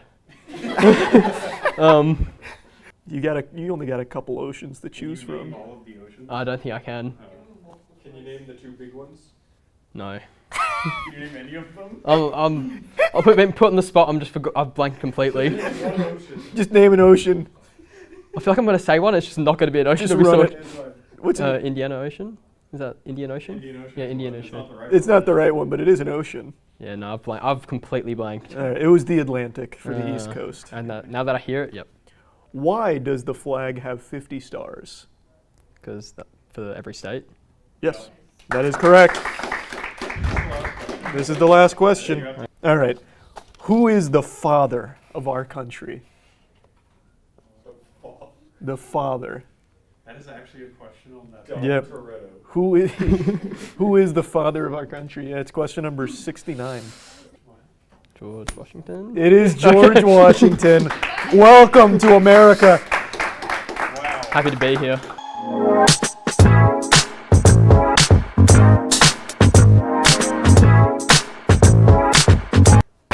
All right, welcome. Now that you've tortured our Australian friends, it's your turn to be in the hot seat. All right, let's see.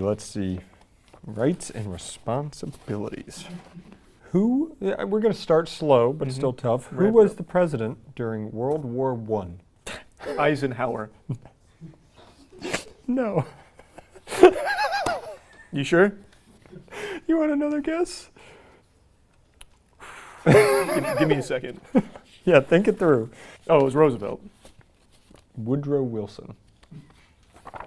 It's all right. You're warming up. How many amendments? Do you know this one already? Did you read this one? Well, there's only... How many amendments does the Constitution have? Oh, it's 10. It's because it's the Bill of Rights. Or is it 13? Not that either.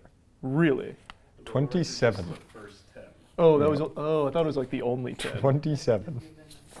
Oh yeah, I forget. That was a big moment. I remember that. We are starting off slow.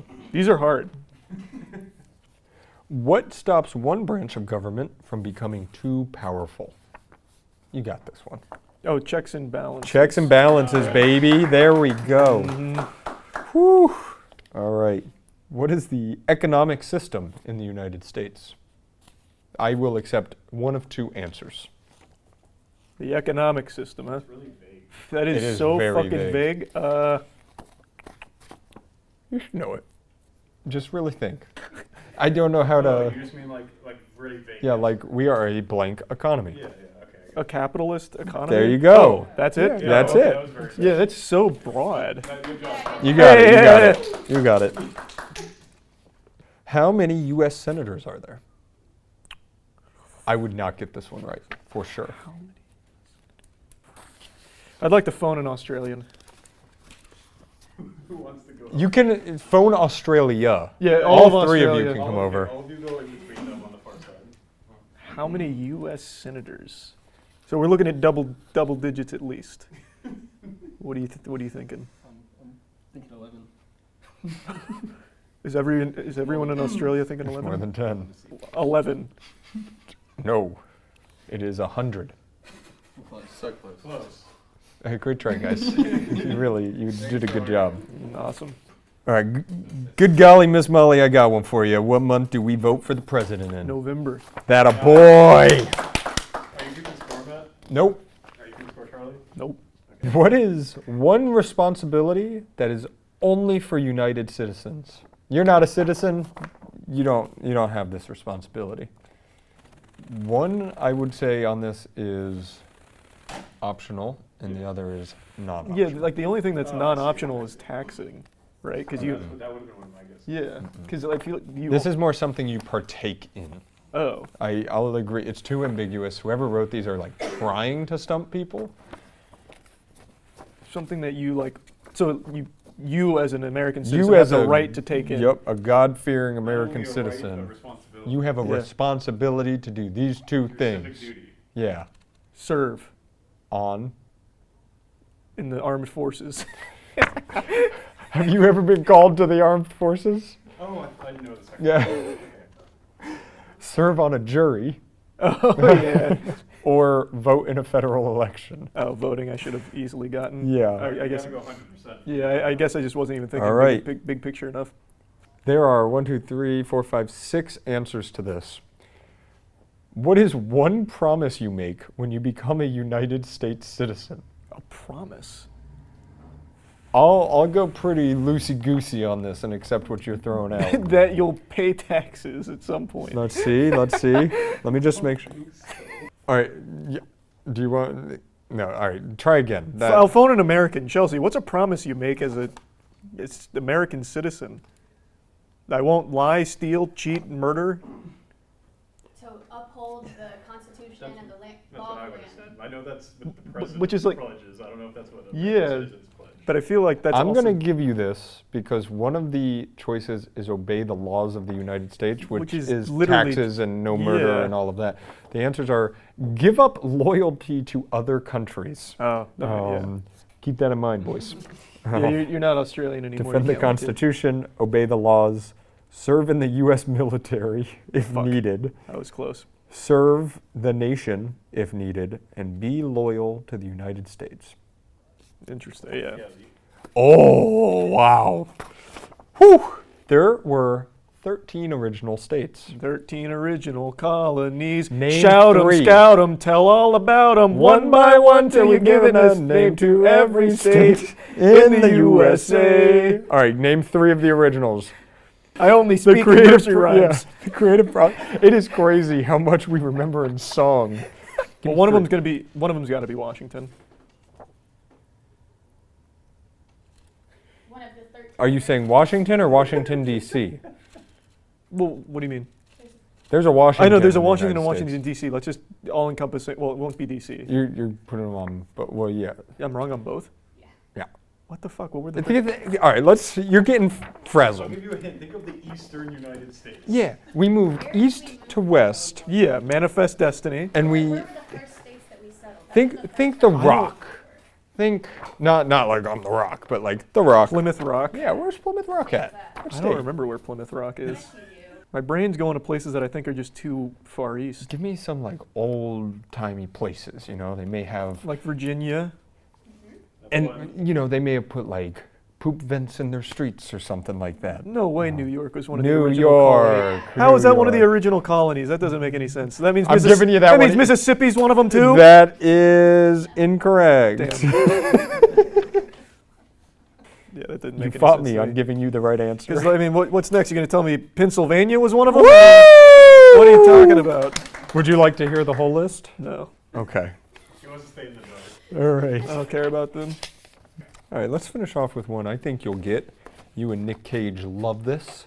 Oh, is that right? The Declaration of Independence, when was it signed? No. 1776. No. What are two rights in the Declaration of Independence? Life, liberty, and the pursuit of happiness. Goddamn right. It's great to keep you here. I'm glad to stay. I ain't leaving. I ain't fucking leaving. I want to start this video off by celebrating something important that's a little unrelated to the overall topic of the video, but one that calls for celebration. So let's pump our fists and wiggle our fingers together as we say rest in peace to James Corden's Late Late Show. That's right, it's finally over. We've survived the bubonic plague of bad television. James Corden's show is off the air officially, and I also love that now we have like some classified documents finally releasing that confirms what we all knew, that nobody fucking watched James Corden's show. It was a colossal flop. It was losing $20 million a year apparently before they finally decided to take it behind the barn and put it down for good, just execute it. There is nobody in the world that likes James Corden. I've said it for years now. He's like one of the only unifying things our planet has to offer. We all have our differences, but somewhere embedded deep in our DNA is this common ground of disliking James Corden. And for some reason, his shows existed for so fucking long now. It was always a mystery, and I thought maybe I was just boofing crazy pills and like he had huge fans, but clearly not. They were losing so much money on him, and now they finally decided to stop the bleeding. It's just such a breath of fresh air. Already the world looks more colorful and less gray now that the Late Late Show is dead and buried, just put 6 feet under in its coffin. No more carpool karaoke. I feel like the possibility for our species are limitless now. It's like in Gurren Lagann when humanity goes from living underground fucking cave-dwelling troglodytes to breaching into the surface world, and then they start evolving at a rapid rate. I feel like that's where we're at right now because carpool karaoke is no longer keeping us buried. You know, that was the single thing preventing us from reaching a Type 2 spacefaring civilization. It's so nice. Now let's get to the actual topic of today's video. Enough celebrating the end of the Late Late Show. I'm sure many of you have heard about this massive writers' strike that's going on right now, where the Writers Guild of America is protesting, so they've all stopped their work in the industry at the moment. There's a lot of reasons for it, but really the primary takeaways are they're not being fairly compensated for their work when it comes to streaming services. So right now they're paid a single fixed residual that aren't tied to viewer numbers and no additional payments that come through when the show shuffles between different streaming services. An example they give is one of the writers for Jane the Virgin is only receiving 1 to 2 cents for their residual checks, which is far from the norm or acceptable. And that's because streaming content has blown up recently, and for the industry itself, it's still pretty new. So they're not really getting the compensation that they should be, especially when compared to other aspects of the entertainment industry like normal movies or normal TV shows. So streaming is still in that weird gray area where they're getting face fucked when it comes to their compensation, and now they're protesting, looking for more appropriate compensation and fairer pay for it, which I think is totally reasonable. None of these shows happen without the writers. I understand the A-list actors and celebrities are always going to put asses into seats and make swamp-ass thrones as people are glued to it for these characters, but those characters are written by these writers, and without them, they'd be fucking flat and worthless. The effect of writers on the actual medium is severely overlooked by just normal viewers, I feel. I've seen real brain rot takes on this from Twitter about how the writers aren't even important to the shows to begin with, which is mind-boggling that we've reached the point where there's a lot of viewers that are unable to wrap their head around the entire show they watch is constructed by these writers. Without them, it doesn't exist, it doesn't happen, and it doesn't work. So it's super weird that people are trying to belittle their role in the industry and downplay their importance, even going as far as to call this whole strike a bunch of mumbo jumbo hocus pocus nonsense and that they're entitled. It's so fucked up. Like, for some reason now people are taking up arms in order to protect billionaires in their right to exploit writers like this. I think it's fucking stupid. Like, again, the writers make the shows happen. It's not like your favorite actors that are in these shows go in there and fucking improv every single one of their lines. That's just not how it works. So yeah, I do agree that the writers deserve better pay, especially because streaming has blown up so much, and yet the pay for writers hasn't grown with it. This sector has exploded, yet for some reason the writers have been left behind when it comes to their compensation. So I think the strike is totally within their right to do. I think it's a good thing. And if you don't believe me that it's a good thing, how about I just show you some of the proof that's in the pudding right now? Get ready, because I'm about to give you a fucking enema of good news. This writer's strike has already been huge W's across the board for anybody with eyes, because since they're striking, a lot of terrible shows have had to go on hiatus, had to go dark. That includes every late night talk show, baby. Every single fucking one of these late night parasites have had to go off air because, of course, they don't write their own material. They're not like real comedians anymore. They don't make fucking jokes on their own. It's all fed to them by these writers. And now that they're striking, they have nothing. Thus, they've had to stop the programs. So no Jimmy Kimmel, no Jimmy Fallon. We're getting everything fucking purged right now and on break, and it feels so good to not have to have YouTube inundated with fucking god-awful late show talk clips. Oh my god, it feels amazing. So there's already a huge W there, already seeing some great stuff from the writer's strike, some good results. But if you want the best possible news from the writer's strike, you know what else is severely affected? Big Mouth. The worst show ever produced by human beings is currently getting hammered because of this writer's strike. It is unable to continue production as of the moment, and we can only pray, have our fingers crossed, that they will just shut down the upcoming season and call it quits. Just put the kibosh on the entire series, because Big Mouth fucking sucks. Just close your eyes and envision this utopia with me. No James Corden Late Show. No Big Mouth. That is a serene existence. That would actually unlock the full potential of our brains. It'd be like taking that pill from Limitless. We would fucking invent teleportation technology the next day. Now, even better news, even if Big Mouth does unfortunately continue, if we're cursed for another season of Big Mouth, it's the final season. So there won't be any after that, which, that's great news, but it's bittersweet because we could just not have that season air to begin with. So regardless, though, Big Mouth on the horizon is soon to be finished, kaput, which is fantastic. I also forgot one other big one that's currently going dark. Another stinker. Saturday Night Live! Saturday Night Live is also affected by the writer's strike, so they're unable to currently continue as is. So just a lot of good W's all around here. Now, there is more to the purpose behind the strike. It wasn't all for the compensation. There is another component to this that I think it's worth mentioning here. They're also wanting to regulate AI when it comes to the industry. AI is also exploding, and it is evolving at an unbelievably fast rate, which is of course a legitimate concern here. AI is already fucking wild. It is frightening how good it's gotten in such a short period of time, and it's still very primitive. It is still very early on in this technology, so it's only going to get better and more refined. So what the Writers Guild is looking for here is some regulation where the AI can't be trained off of their works. Their works would be protected, so that way the AI can't be building models based around their scripts, can't be like generating scripts of their own based on their work, and also they can't really be using AI to go through and change some of their work or undermine it and shit like that. It's just looking for some level of protection for the writers. It doesn't seem like they're trying to completely outlaw it, make it illegal when it comes to AI in the writing room, or forbid it entirely, because AI can be used as a good tool for writers as well.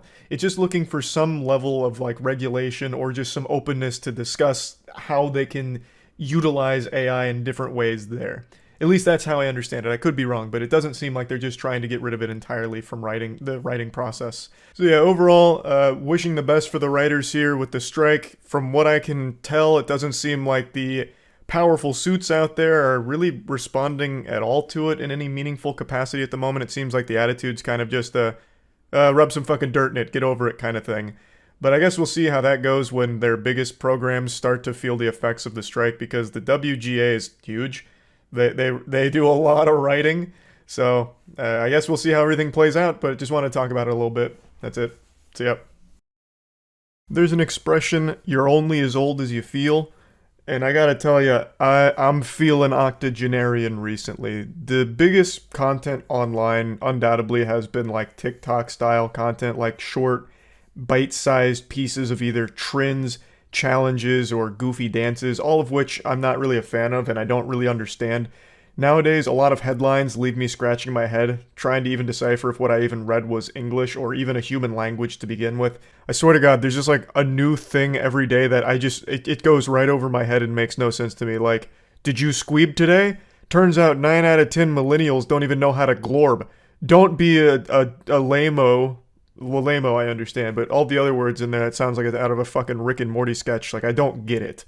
So like I have to like research things that are popular these days in order to like not feel completely left out and in the dark. I'm actually starting to feel what it was like to be a parent during the rise of the internet and your kids like telling you, trendy things going on online, such as like 4chan with pools closed due to AIDS and you don't know what the fuck they're talking about, like what's Habbo Hotel, what's going on.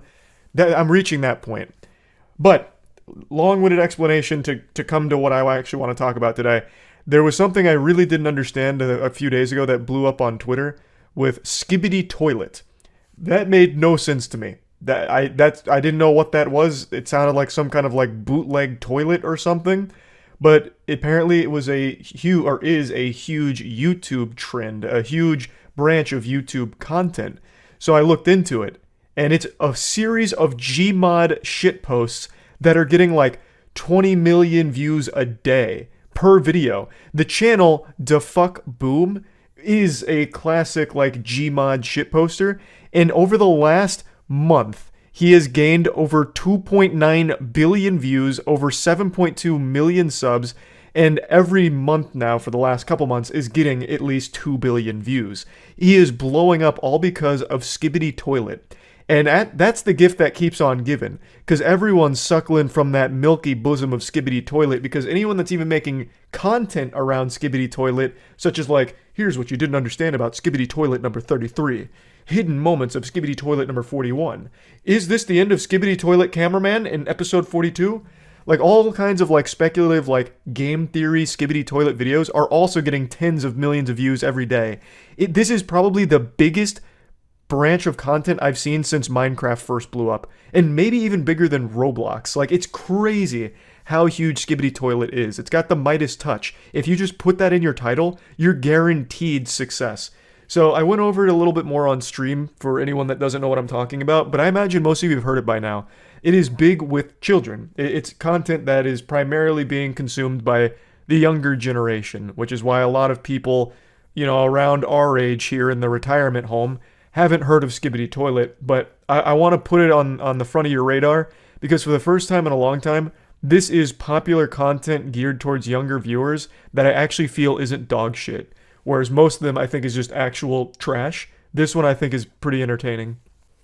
I still didn't watch the latest Skibidi Toilet, I can't wait. That's just wild that that's a sentence I comprehend now. I was completely oblivious to this, and this is one of like the biggest phenomenons I've ever seen on YouTube. So I really wanted to talk about this because I think it was 2 days ago, I saw a post on Twitter saying, I bet if you're over the age of 16, you've never even heard of this. And it was Skibidi Toilet. And I thought it was one of those memes where it's like, oh, you're so old you probably don't even know what Baby Gronk rizzes up Livy Dunn becoming the new Drip King even means. These words don't have meaning to you, I bet. And I thought it was just going to be fake. But no, it turns out this Skibidi Toilet thing is unbelievably massive. Like, super huge. Look at these views. 21 hours ago, 14 million. And what's crazy is I recognize this channel from a long time ago. They struck gold with Skibidi Toilet. Every episode, well over 20 million views, pretty much. Like, it's unreal. And it's the gift that gives to the whole community. Like, you got the whole middle school lunch table spitting milk out of their nose with it. So all of these YouTube shorts are like digging into the lore. So they're like, it's actually the deepest lore ever. This is on par with, some of Tolkien's best work. I've never seen such a such a lexicon of knowledge here, a cornucopia of little hidden Easter eggs. Like, it's mind-boggling how big this is.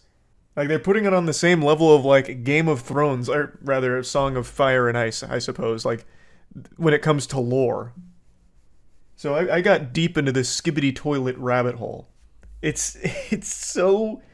Like, I'm actually happy that this is what's popular, though. I don't want to make it seem like I'm shitting on it, because this is actually reminiscent of what a lot of us in early YouTube grew up with as well. Someone made a great point on Twitter that no matter how much the internet changes, no matter how much humanity evolves, somehow there's something embedded deep in our DNA that has us gravitate towards Gmod content. Because this is just like old YouTube poops, this is just like old Gmod shitposts, and it's huge, all the same. So I am actually, like, this is the first time in a long time where I've been happy that something that I was completely oblivious to that's big with children, I think is actually good content. Like, Skibidi Toilet, I think, is fine. Like, it is very reminiscent of, like, old YouTube poop culture and all of that. So it's cool. It's like getting back to the grassroots. The world is resetting. Maybe finally the internet's beginning to heal.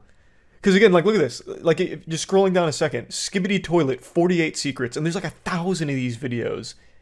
Like, anything that even has Skibidi Toilet in it is an actual glitch in the YouTube ecosystem that guarantees you at least 1 million views. Anything Skibidi Toilet. It's a cheat code right now. Like, look at this Skibidi Toilet origin story. Like, they have been blessed with Skibidi Toilet. What the fuck is this? Play one of the videos? I don't know if I can. I think it's copyrighted music. But it uses basically that old viral TikTok song. It's like this generation's fucking Crazy Frog. Fine, I'll play it real quick. Here, let me do like one of the first ones. Probably this one would be the best one.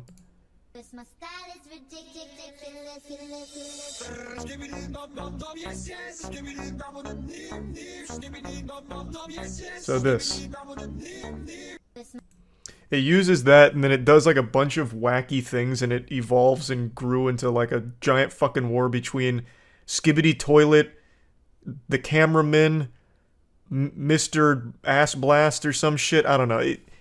It's got like layers to the narrative now, all stemming from that. It's literally old Gmod shitpost content, but blowing up in 2023. 2023 years after the death of our Lord, and we are still appreciating Gmod content. I just find that to be poetic and wholesome almost. Our species peaked with good shitposts. Why move from that? We did. For a while, we were straying from the light of God with like TikTok garbage content, like dumb challenges and dumb dances. But now, Skibidi Toilet's the new hotness. We're back. I'm gonna be honest. I think we're starting to get back to where it all began. We've got Skibidi Toilet, which is fucking huge. Gmod shitpost classics. And now we had that guy naring his butthole, like bare asshole. Fucking 30 million views on that. We're coming back. We're like, a flip has switched somewhere along the space-time continuum, maybe after we discovered all those gravitational waves, but things are starting to fall into place again. It's feeling pretty good. How long till MySpace profile songs make a comeback? Oh, I'm telling you, give it 3 months. I bet Threads is going to make a thing where you can make a song autoplay on your Threads profile. I feel like we're like going back in YouTube or in internet history. Give it a couple months. And then you'll be able to do your top 8s again on Threads, where you can organize your top 8 follower friends on your homepage or some shit. What was your MySpace account name? It was just my name, Charlie. I had a website, a Pixo website. I've talked about this before. It was coldflames.pixo.com, where I used to talk a little bit about RuneScape, but I also posted a lot of like music on there from bands I liked, and unfortunately at the time my favorite band was Lost Prophets, so I had like Last Train Home or something playing on the homepage, and then I had an entire section dedicated to Rooftops from Lost Prophets. And then it turns out that the lead singer of that was one of the biggest pedophiles in the music industry's history. So, that website didn't age very well. I don't like talking about Twitter. I want to make that very clear. Even just saying the word Twitter burns my mouth leaving it. It feels awful, like I'm gargling sewage. But I just can't resist. The platform has become a factory of goofs. It's like Willy Wonka's chocolate factory, but instead of producing candy, it produces the weirdest ideas ever. How can I resist pure, refined silliness like Twitter's decision-making process? Every time I swear I'm done talking about Twitter, they announce something that drags me back in. I'm like a drug addict that just keeps falling off the wagon again. They just keep putting the heroin in my veins. But honestly, laughing at Twitter has become a harder drug than anything currently out there. It's baffling. So, I'm sure all of you saw by now, Elon Musk has announced that Twitter is being rebranded as X. Just X. It's not short for anything, it's not part of anything, it's just the single letter, X. And I swear to God, Elon Musk has been more obsessed with the letter X than a pirate looking at a treasure map, because for at least 2 decades now, he's had that on his brain. Apparently, the original name he wanted for PayPal was X.com. And he has squatted on that, looking at it as some kind of nugget of genius for over 2 decades, and he has dusted it off. And right now, X.com currently redirects to Twitter. So I'm guessing that's going to be the new domain, since he recently did buy it back.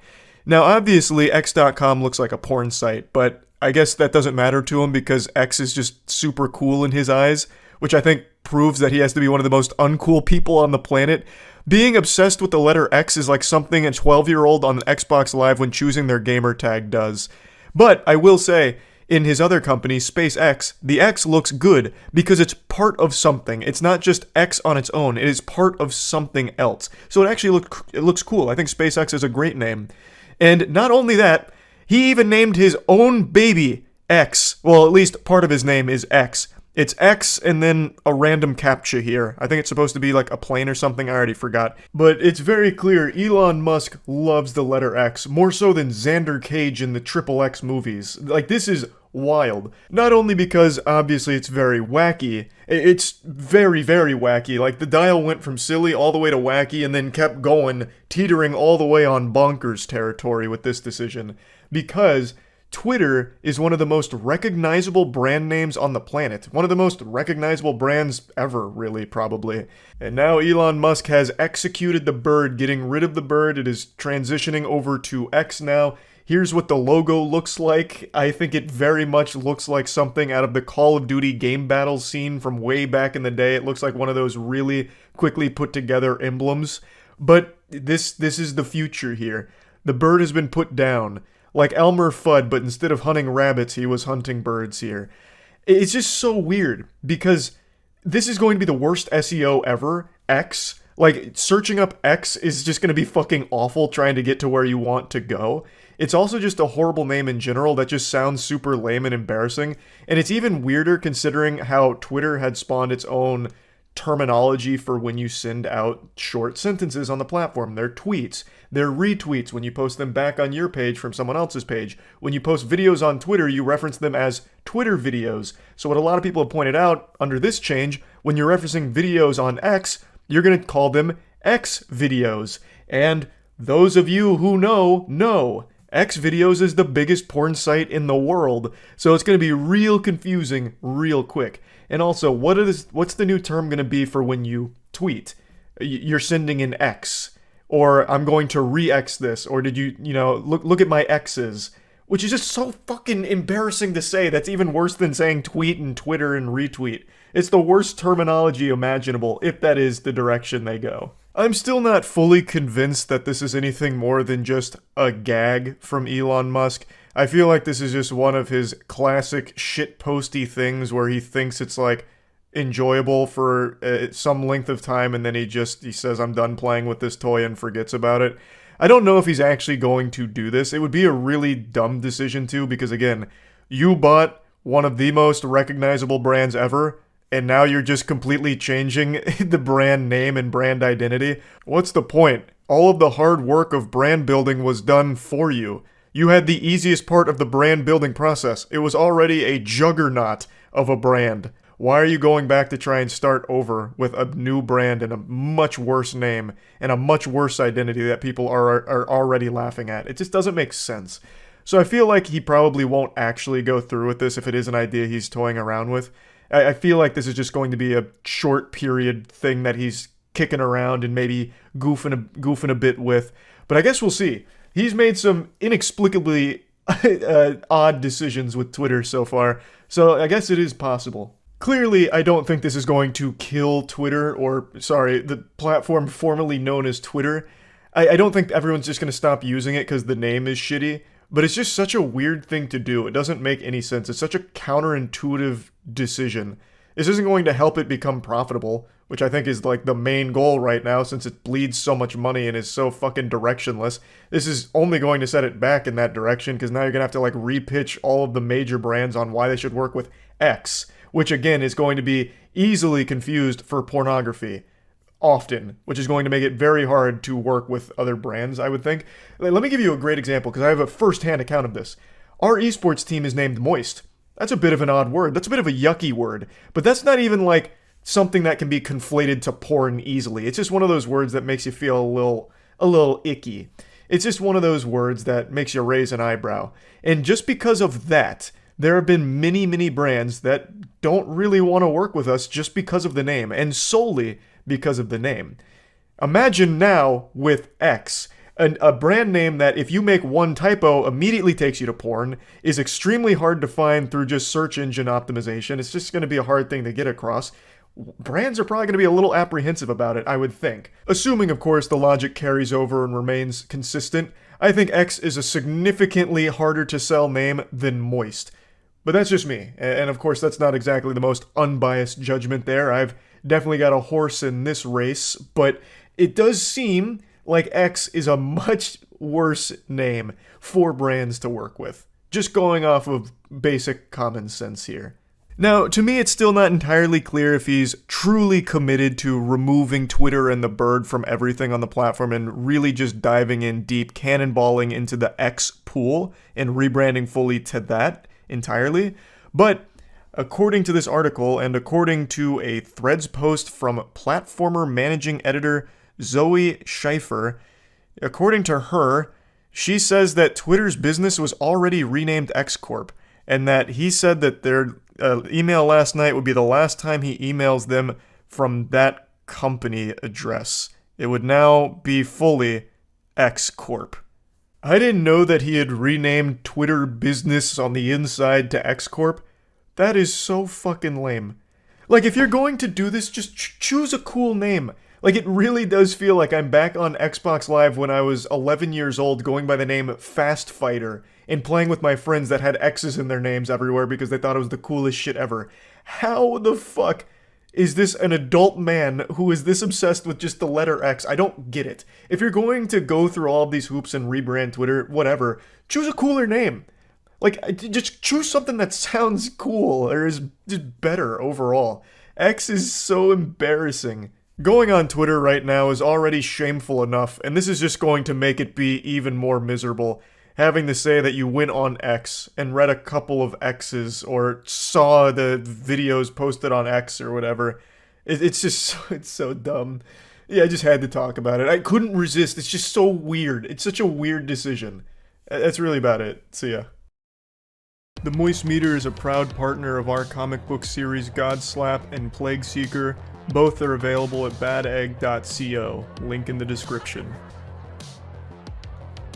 Welcome to the Moist Meter. Today we're taking a look at the new Transformers film. When it comes to live-action Transformers movies, you never know what to expect here. You could get a super stinker, or you could get a good film. There's no telling. It's been really up and down with the quality of the live-action films, and I didn't know where this one would rank on the tier list here, but I was somewhat hopeful because I loved Beast Wars growing up. I not only religiously watched the Beast Wars show, but I even played the games, the old PlayStation 1 games where it was like a battle arena. I loved it. I collected the action figures. I, in fact, still have them in my garage somewhere, and still remember the shame of having to ask my parents how to make the owl transform into the robot itself, because for some reason, the fucking owl Maximal had this... I don't know if it was just me being a stupid, smooth-brained, milk-drinking toddler idiot who couldn't figure it out, or if there was a legitimate malfunction with the product, but for some reason, the owl's chest would never alter, and that's where the robot's head was, so I could never actually turn it into anything more than like some kind of disgruntled owl, and it always made me mad, and I still have that somewhere in the garage, but point is, I love the Beast Wars, so I wanted this movie to be good, and I'm pleased to say that it's not bad. I wouldn't say that it's great, but it's certainly not bad. I enjoyed it far more than many other Transformers live-action films. And of course, I'm only talking live-action. I still think the animated Transformers films bang a bit harder than most of the live-action, but I do think this movie was good. So let's talk about it. Let's dive in here. As is expected with a Transformers film, there's going to be a huge emphasis on humans. And historically, that could go wrong. And has gone wrong many times for the franchise, but I will say I think they did a great job with the human storyline here. It wasn't boring, and they actually did give the humans more to do than just tedious chores, where a lot of other Transformers movies, the only thing humans were capable of were just like really low-level things to help contribute barely. Since they can't fucking fight the robots there, they're not going to get up there and start slapping a robot around. But in this film, they actually do give the humans more to do in terms of fighting. So, I'm trying not to get into spoilers, but they do have moments where the humans actually do fight, which I thought was very fun. And I think the main character, Noah, stands out and did a really great job. I think they did a great job with that character. I will say, though, that I would have liked if... It's hard to talk about it without getting into spoilers. I would have liked if at the end they didn't just throw so many plot conveniences all at once just for the sake of giving humans a little more to do. Because at the very end, they just start pulling shit out of their ass, and it's like, this really horrible thing's about to happen, but luckily, there's a code that a human being can type in, so one of the humans can go type in that code and save the day, basically, if you're ready, and, you know, if you're brave enough to do so. So, I thought it got a little silly at the end with giving them these very convenient problems to solve that really only humans can, because they're small things like typing on a space keyboard, but, you know, it's not the biggest deal in the world, I suppose. I am, however, a little disappointed that the Maximals don't have more screen time, because the film is called Rise of the Beasts. You would think that they were kind of the main draw here, but they're kind of sidelined in this movie. You spend most of the time with the humans and with the Autobots, and a little bit with Optimus Primal, who's the best Maximal, admittedly, but you don't see pretty much any of the other Maximals except Airraiser, who has quite a bit to offer to the plot in the film, but you don't ever see Cheetor do anything until the very end. He also only has like maybe 2 lines in the movie. Rhinox, I'm pretty sure, doesn't say a single word. He has less lines than I did in The Hunger Games Mockingjay Part 1. I don't know what happened with Rhinox. Maybe they just didn't feel like hiring someone to do voice acting, or they didn't feel like writing words for him. I have no fucking clue, but I'm pretty sure Rhinox doesn't say shit. He's just there for the final fight with the other Maximals. Like, it's just a little sad that since the film is called Rise of the Beasts, you would expect them to play a big role here, but they legitimately don't even do anything or even come into play until the very end of the film, which kind of sucks. But I will say they did a good job with the Autobots. I enjoyed watching a different kind of Optimus Prime, one who's kind of a douchebag. Like, that was interesting. I don't think they've ever made Optimus Prime just a straight up asshole in any of the films that I can recall. Well, that's not true. He kind of like murdered a guy in cold blood once. But other than that, this guy, Optimus Prime in this film was going through like an edgy phase, right? You know, he's out there listening to some post-hardcore music, and he's like, you know, it's all my fault. I've done everything wrong. And fuck the humans. They're puny and weak, and they make me sick. Like, that was kind of cool. I haven't seen that side of Optimus Prime before, and he has a whole arc that, you know, ends up pretty cool at the very end, you know, bonding with humans eventually.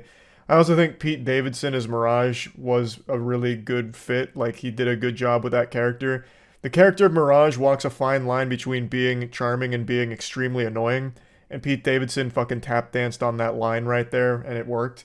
I really think that I have no complaints about anything the Autobots did or any of the Autobots in the film. They were just all around solid. And the action was great. The action was very fun. It's always fun to watch giant robots fighting. But in this film, I think they really nailed the action.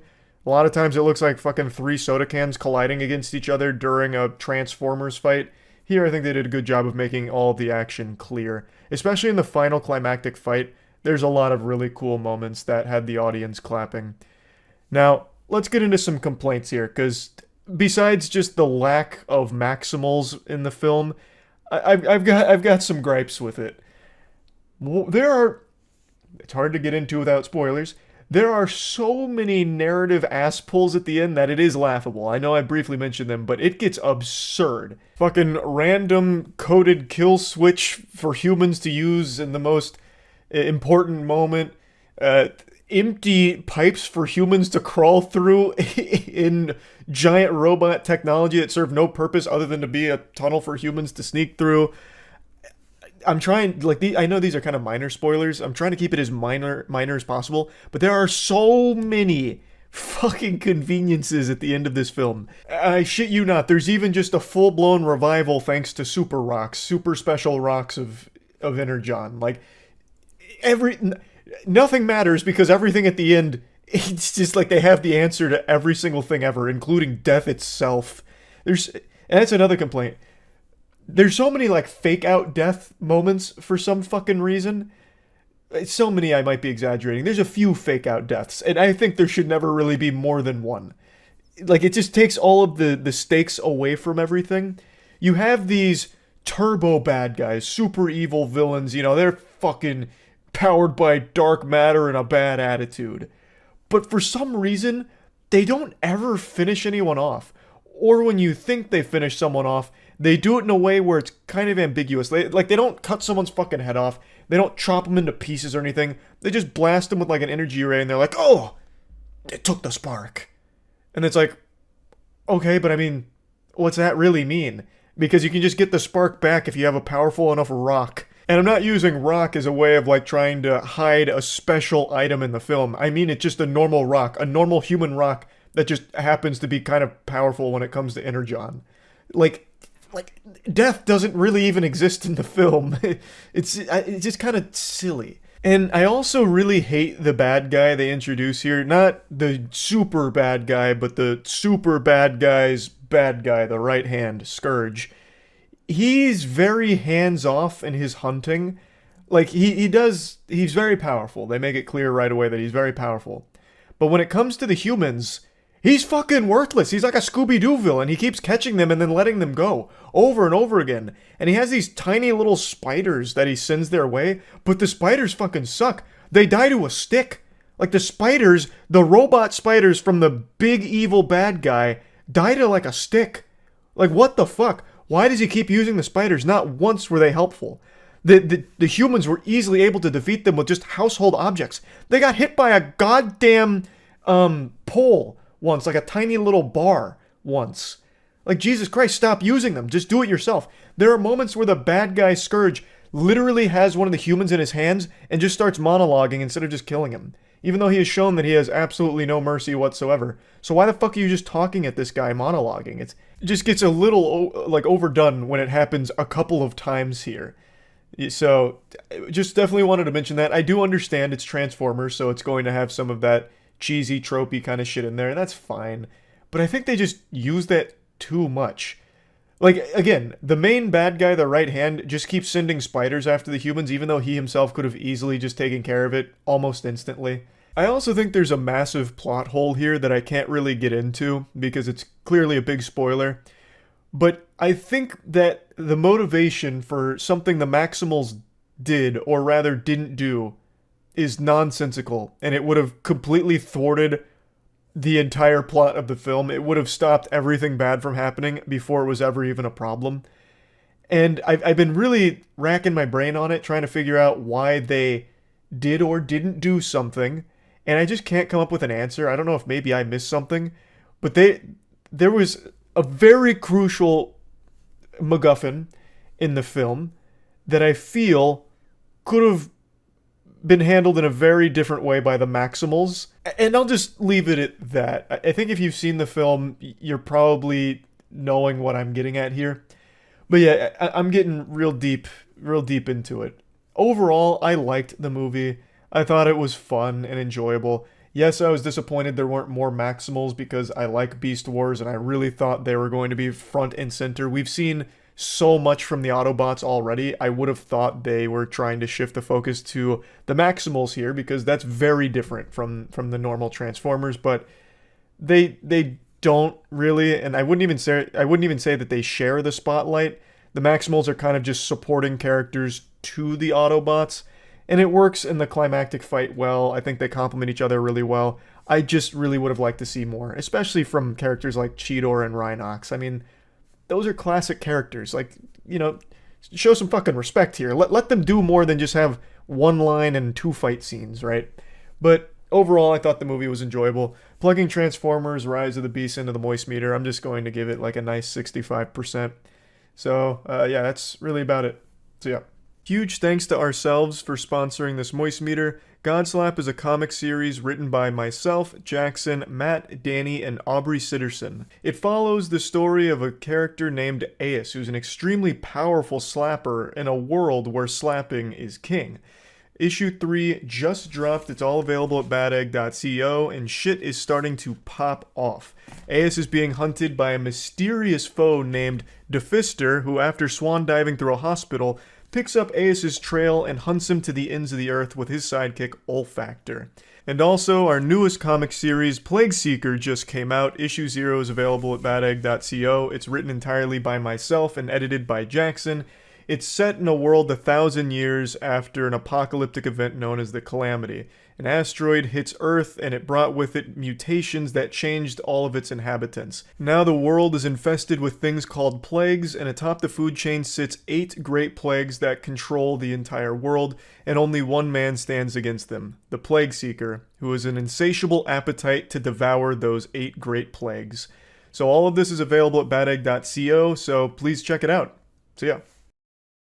I've been back and forth on whether or not to even make a video covering this topic because I've talked about a lot of it extensively for the last couple of years, but today someone on board the team made a statement that is so laughably awful and so goofy, I just felt compelled to once again go over the entire situation and then focus in on that statement.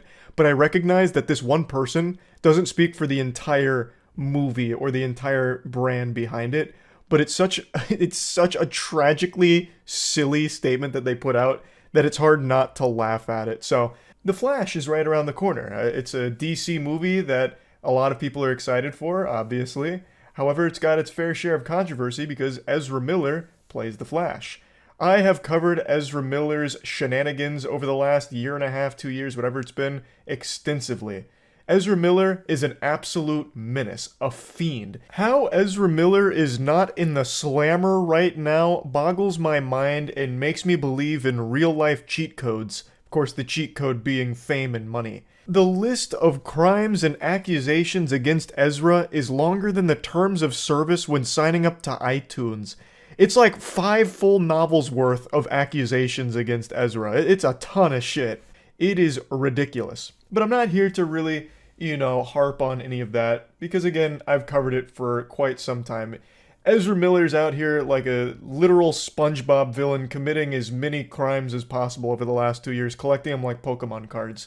But it had no effect on The Flash. The movie's still coming out with, of course, Ezra Miller at the front lines, lead role, and it's been a bit of a blemish for the brand's reputation because obviously, alleged kidnapping as well as a myriad of other alleged crimes and assaults and all kinds of unpleasant things. That's not empty calories. Those are pretty serious things. So the top level suits have clearly poured a ton of money into the Flash, well north of 9 figures. This is a $100 million+ production, and they obviously don't want to see it go right down the shitter, so they've been trying everything they can to mitigate the damage caused from all of this controversy. They've tried tackling it head on about, an Ezra forgiveness arc and this and that, but that hasn't really gone over well. The Accutane wasn't curing the acne here. The zit persisted, so they've tried a different approach. It's called radio silence.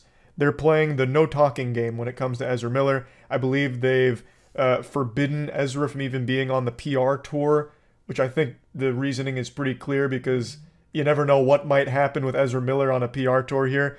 Shit might pop off and another chair gets thrown at an audience member during karaoke. Unpredictable, you know. You're playing Russian roulette. So they decided, put Ezra Miller on the bench. And that's been their main tactic, making sure that the Flash launch is as squeaky clean as possible.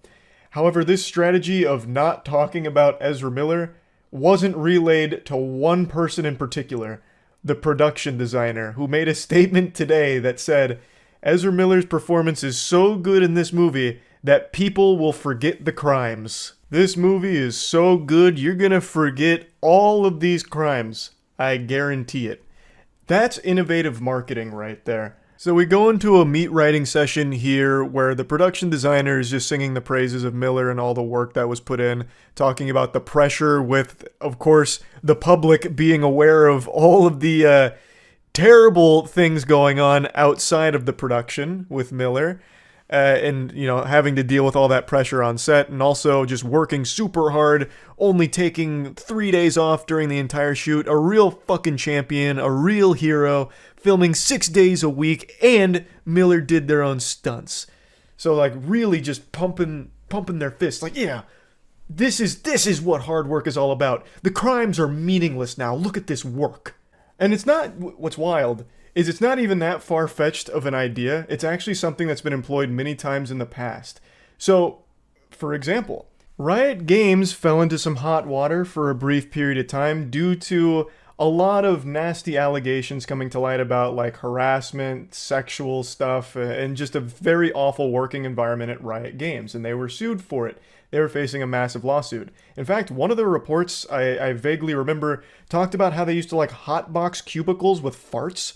So, like, one of the Riot heads would go in there and just start fucking farting in people's, like, workspaces, which I always imagine is the most over-the-top shit, like he's doing combat roles in the office like James Bond and using his ass as, like, a weapon with a silencer on it and just, like, firing poop particles in people's directions.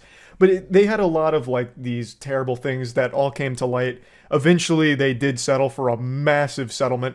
Fucking $100 million settlement. That's a lot of doubloons. But the point is, when the public was made aware of what was going on here behind the closed doors, Riot started releasing information on upcoming projects that got people really excited. So people stopped talking so much about all of the awful workplace stuff and instead focused on all of the incredible things Riot was cooking up in the kitchen that they were now releasing a lot of information about. So the timing always made me feel like Riot's strategy was, okay, this is all bad, but what if we can take people's attention away from the bad stuff and instead put it on these projects that we know they want?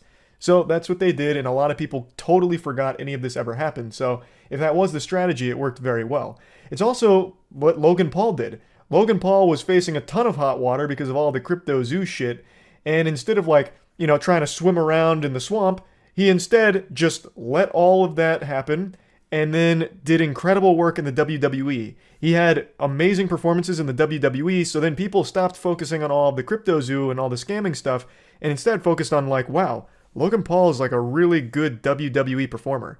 So now that's mainly all people talk about there. It's a strategy that actually has been used a lot, and it's really effective. So them saying, like, Ezra Miller's acting in this movie is so good you're going to forget all the crimes is not really the most outlandish thing ever. It's just pretty bold to just say that out loud. Like, yeah, his acting is so good, all these crimes, you're not going to care about them. Fuck all the victims and all that. They're going to watch this movie and be blown away by the performance. They're going to stop caring that they were a victim. I just love that the production designer got so excited. They're like, these crimes, who cares? It's a bunch of hoo-ha in the grand scheme of this movie. This movie is more important than any of that. In Miller's performance, it stands on its own two legs. You know, damn the crimes. To hell with the accusations and the controversy. What matters is the Flash. I don't know. I just found that to be, like, really entertaining to read that. I'm kind of surprised that the production designer would actually say that.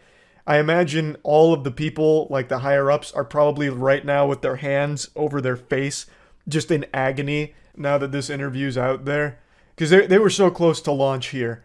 And, you know, not many people have been talking about all of the Ezra Miller crimes. Now they're more focused on the hype of The Flash. DC's been shitting the bed, obviously. You know, Shazam! Fury of the Gods, what an embarrassment and an absolute flop. So DC really needs this one to be a home run.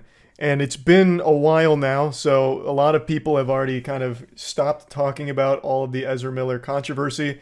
But this interview, once again, brings it to the forefront, which I imagine is the last thing they want right before this movie comes out. So I just wanted to talk about it because, you know, a bit of a misstep here, a bit of a blunder taking this interview and saying that. But again, it's one person. I know the production designer doesn't speak for the whole company, but it's certainly not helpful to to say, you know, the performance was so good for Miller that the crimes people are going to forget about. That's not a great look. That's really about it. See ya. Welcome to the Splash Zone. I'm just going to cannonball into the pool right away here because this story's got me heated. I am boiling right now. On YouTube, there is one unforgivable sin, an unwritten rule that every creator and user is aware of. It's kind of like a treaty, a truce that we've all shaken hands on and accept because it is inexcusable, slimy, and anytime someone tries to take a bite of the forbidden fruit, they rightfully get their cheeks disciplined, a very firm spanking from the whole community, and most of the time they end up pretty much losing their career from it, from their own self-destructive narcissism and greed. That is false copyright strikes. And unfortunately, that's what we're talking about today. A big YouTube channel named Magnates Media is facing termination because he received 3 fraudulent copyright strikes from another YouTube channel named Business Casual, aka Alex Edson. Now, Alex Edson is a special fucking malicious goofball. You see, this guy didn't even build the Business Casual channel from scratch or anything. He bought it when it was already extremely popular. So he didn't even put the fucking work in, which is an absolute goober move off rip. But you've probably heard of this channel recently because he had a viral video talking about why he's suing YouTube. And while there is some compelling points and evidence, there's also a bunch of dirty barnacles in here as well, with some shady claims and some claims that were just absolutely wrong, like provably false. But overall, like, the video did have a lot to it, which is why it was so popular, and it was well put together. It was high production and made some good points and some not so great points, but overall it was kind of odd.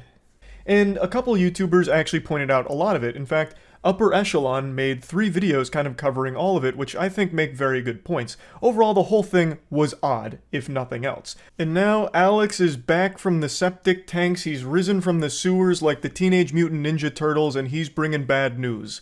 He's striking down Magnates Media with what I and anyone with a functioning cerebral cortex will classify as blatant abuse of the copyright systems.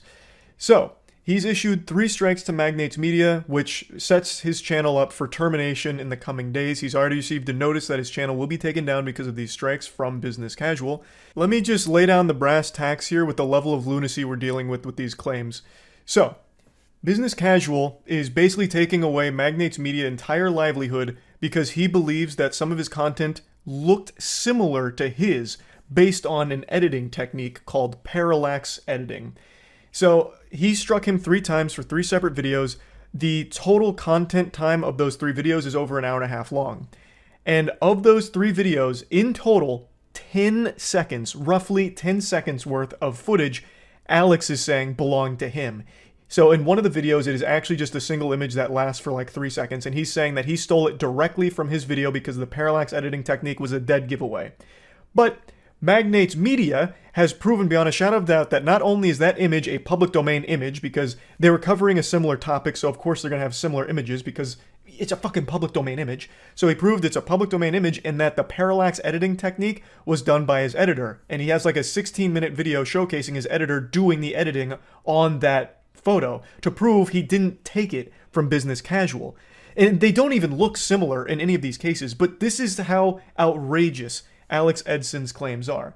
In total, about 10 seconds he has a problem with, saying that it looks similar to his work, thus it must have been stolen, and he has a right to terminate this channel. And Magnate's Media channel will be terminated because of these 3 strikes as of right now. He's already received the notice that it's coming. It's right around the corner.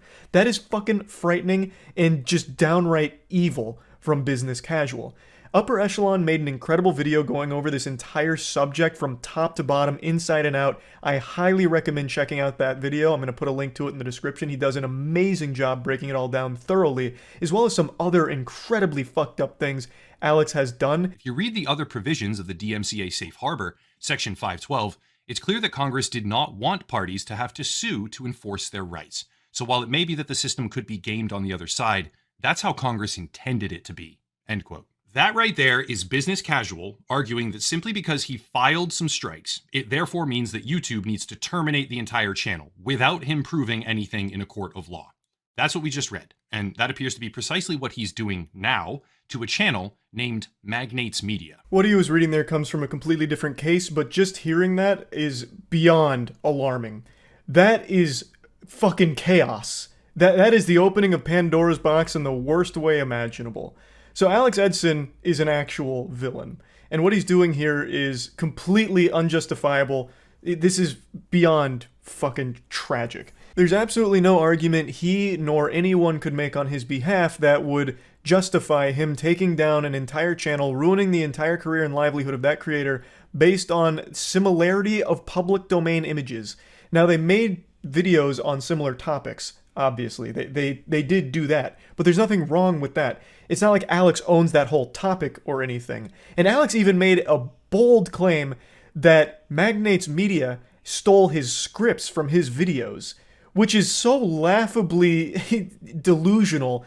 I imagine he was twirling his little evil mustache when he made that claim, because Business Casual's videos on the same content as Magnate Media is like 19 minutes, 20 minutes long sometimes. Magnates Media coverage is like 50 plus minutes long. So Magnates Media does a much more thorough breakdown and deep dive on everything than Business Casual. So how the fuck would he have stolen any of the scripts? But even still, Magnates Media played ball with it. He tap danced with the claims and still proved his innocence by showing all of the timestamps of the editing done to his script from fucking start to finish.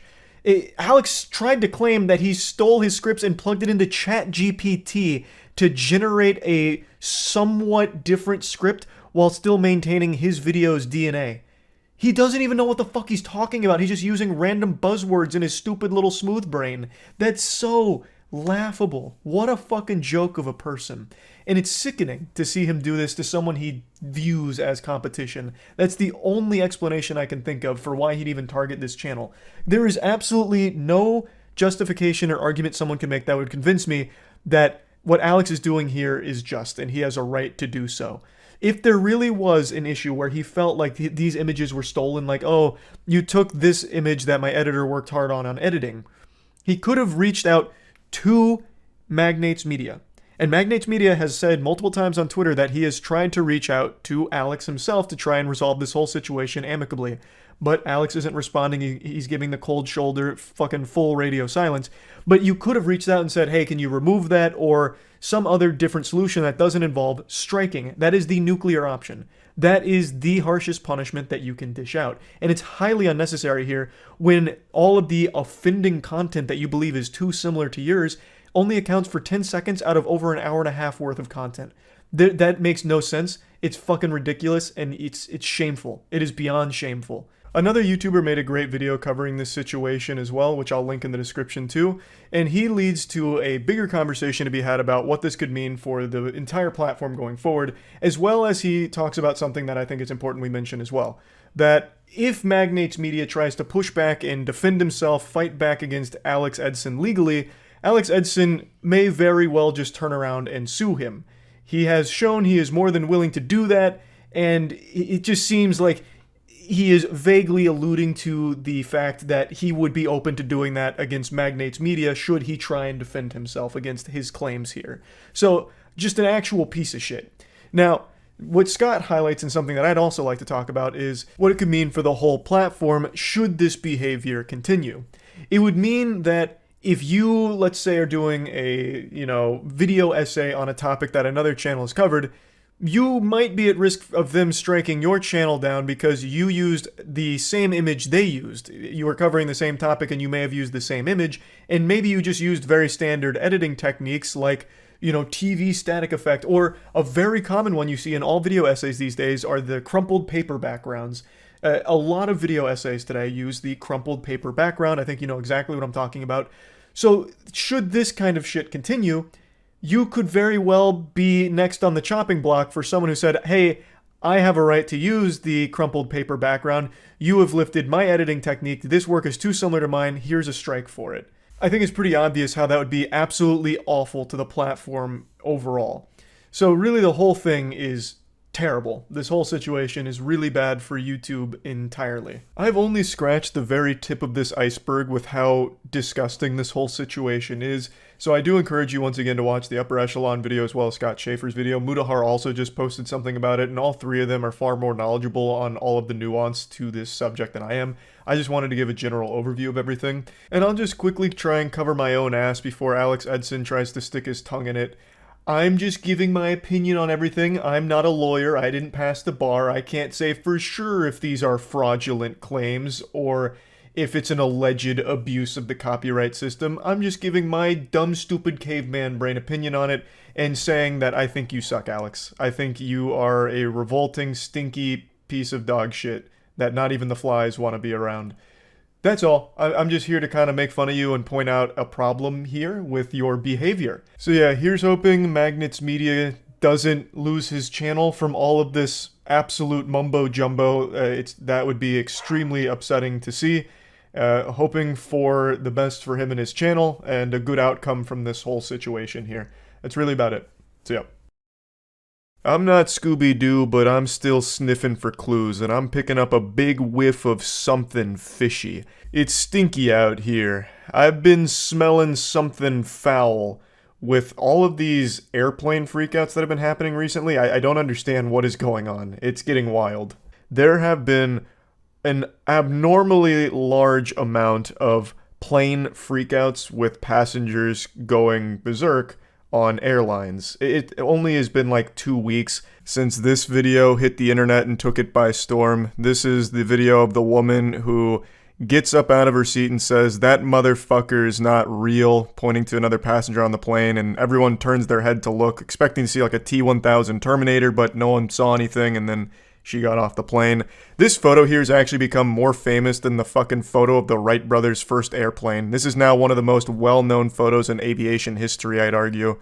But anyway, this is not an isolated incident. When I talked about this when it first happened, there had actually already been another case of someone having a similar freak out where they got mad at a passenger they were sitting next to and then even tried to like charge the door of the plane to open it and get out. And now yet another video just came out from this year of another passenger having a very similar freak out, saying that a passenger on the plane was a robot and recharging their batteries and saying like the plane's gonna go down, and it was another like big scary moment on the airline. And this is 3 in a very short period of time when I'd never seen anything like this before. It's not like plane freakouts never happened. Of course, there's always been like irate passengers and having like meltdown moments on planes. But all of these are like sharing similar character traits with each other in terms of what they're freaking out about.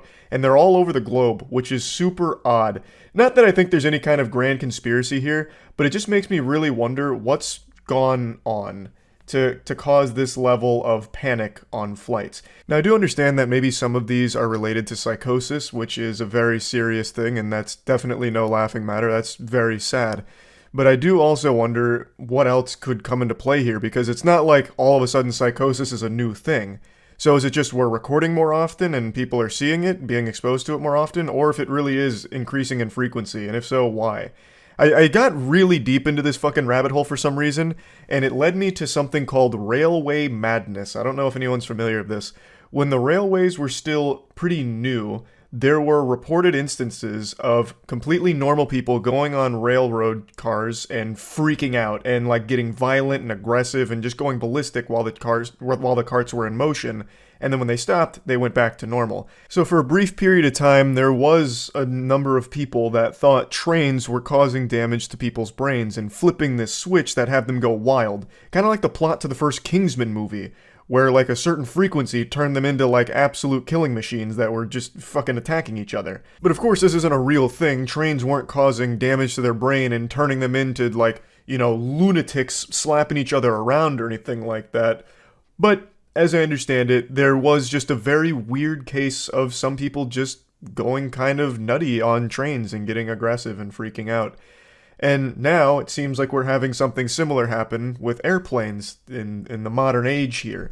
Now, of course, this is only 3 viral instances of it happening. That's not exactly scientifically significant. It's not indicative of some kind of pandemic sweeping the globe of people going crazy on planes or anything like that.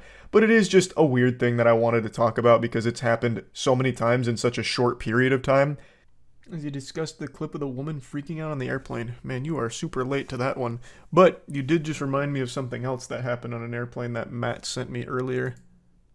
Apparently, a guy had a big freak out on a plane claiming that he is stuck in a time loop. And that he experienced this 6 times already. That the plane was gonna crash.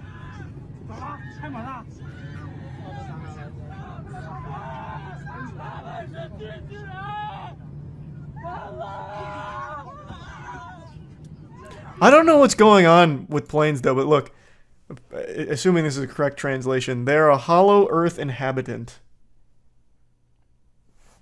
I don't know if we're just filming things more often and crazy plane freakouts have always been common, or if this is just a rising phenomenon. But it is happening frequently now.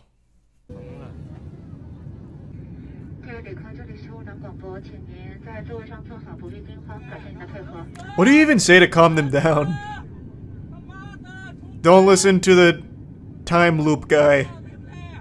We gave him way too much alcohol. Sorry. Please don't listen to time loop.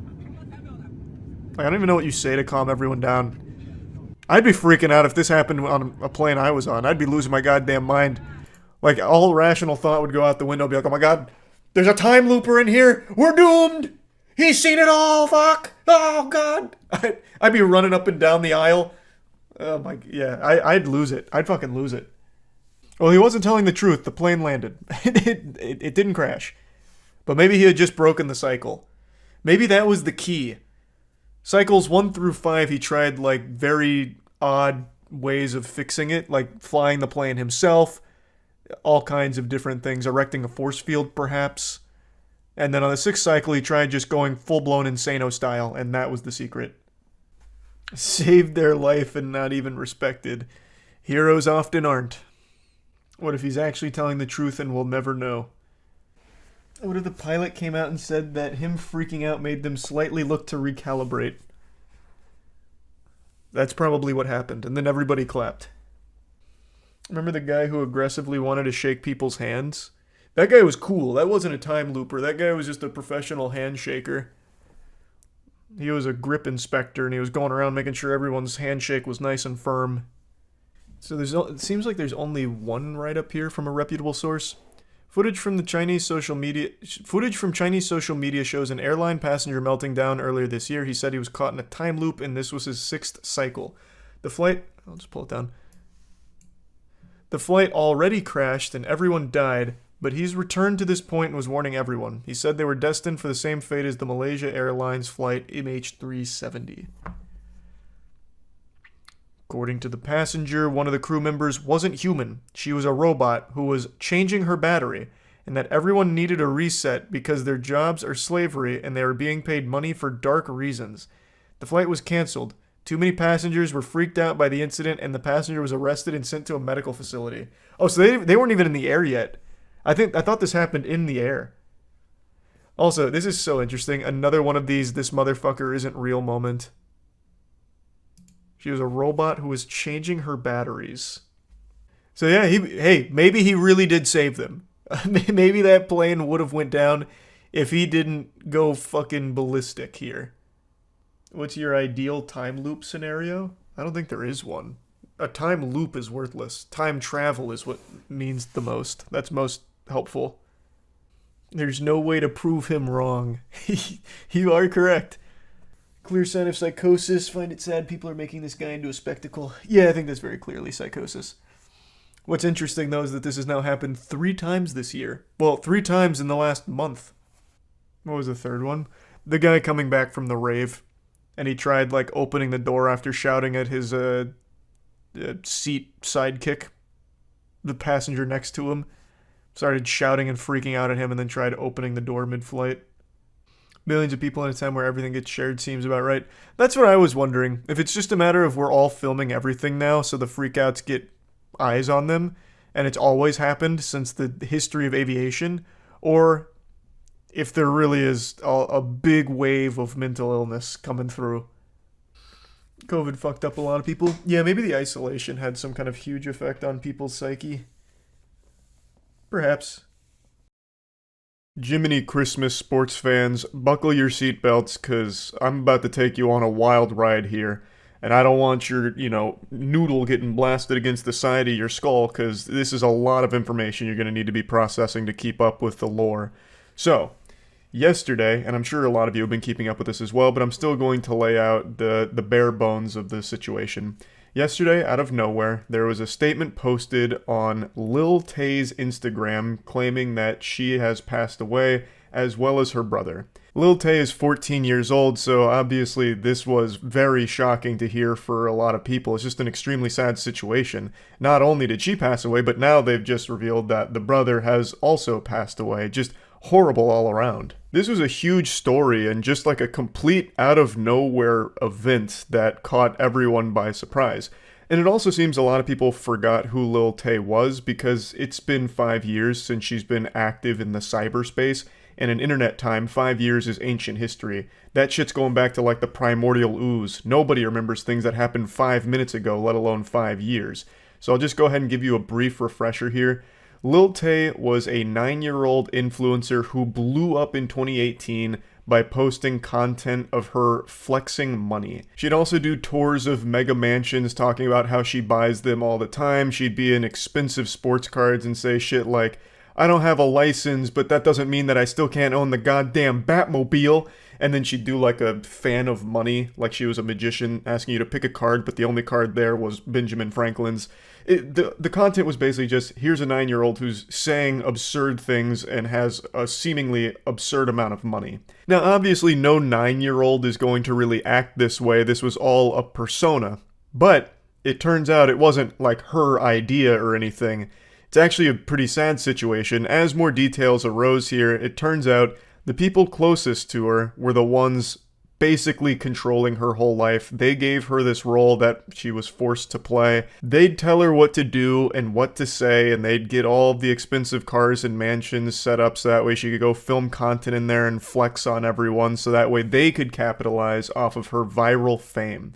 It's a classic case that we've seen a million times in Hollywood with absolutely degenerate scum using their kids to live vicariously through and make money off of. It's just abhorrent shit, really. Now, obviously, when this news broke, everyone was surprised and upset. However, there was a small number of people who got suspicious because in the past, the Lil Tay Instagram account has actually posted something out of the blue before with some very disturbing allegations. It's since been deleted and buried, but it was enough to at least put it on people's radar as something that maybe requires a little more investigation just to ensure that there's no fishy business or it's not some kind of lie or some hacker pretending to be the family of Lil Tay and making this announcement. So there's a group of people that did some super sleuthing, cosplaying as L from Death Note and just putting together the puzzle pieces, and most notably this included TMZ.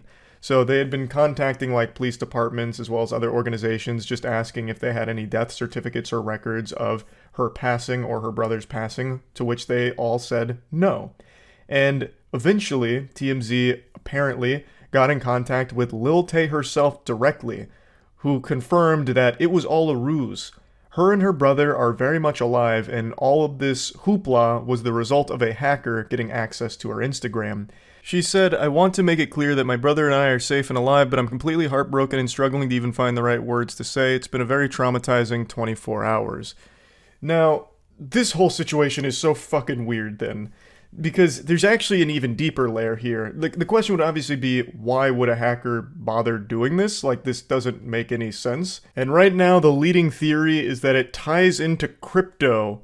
And let me explain. I actually learned about this from a publication speculating on why this might have even been posted in the first place.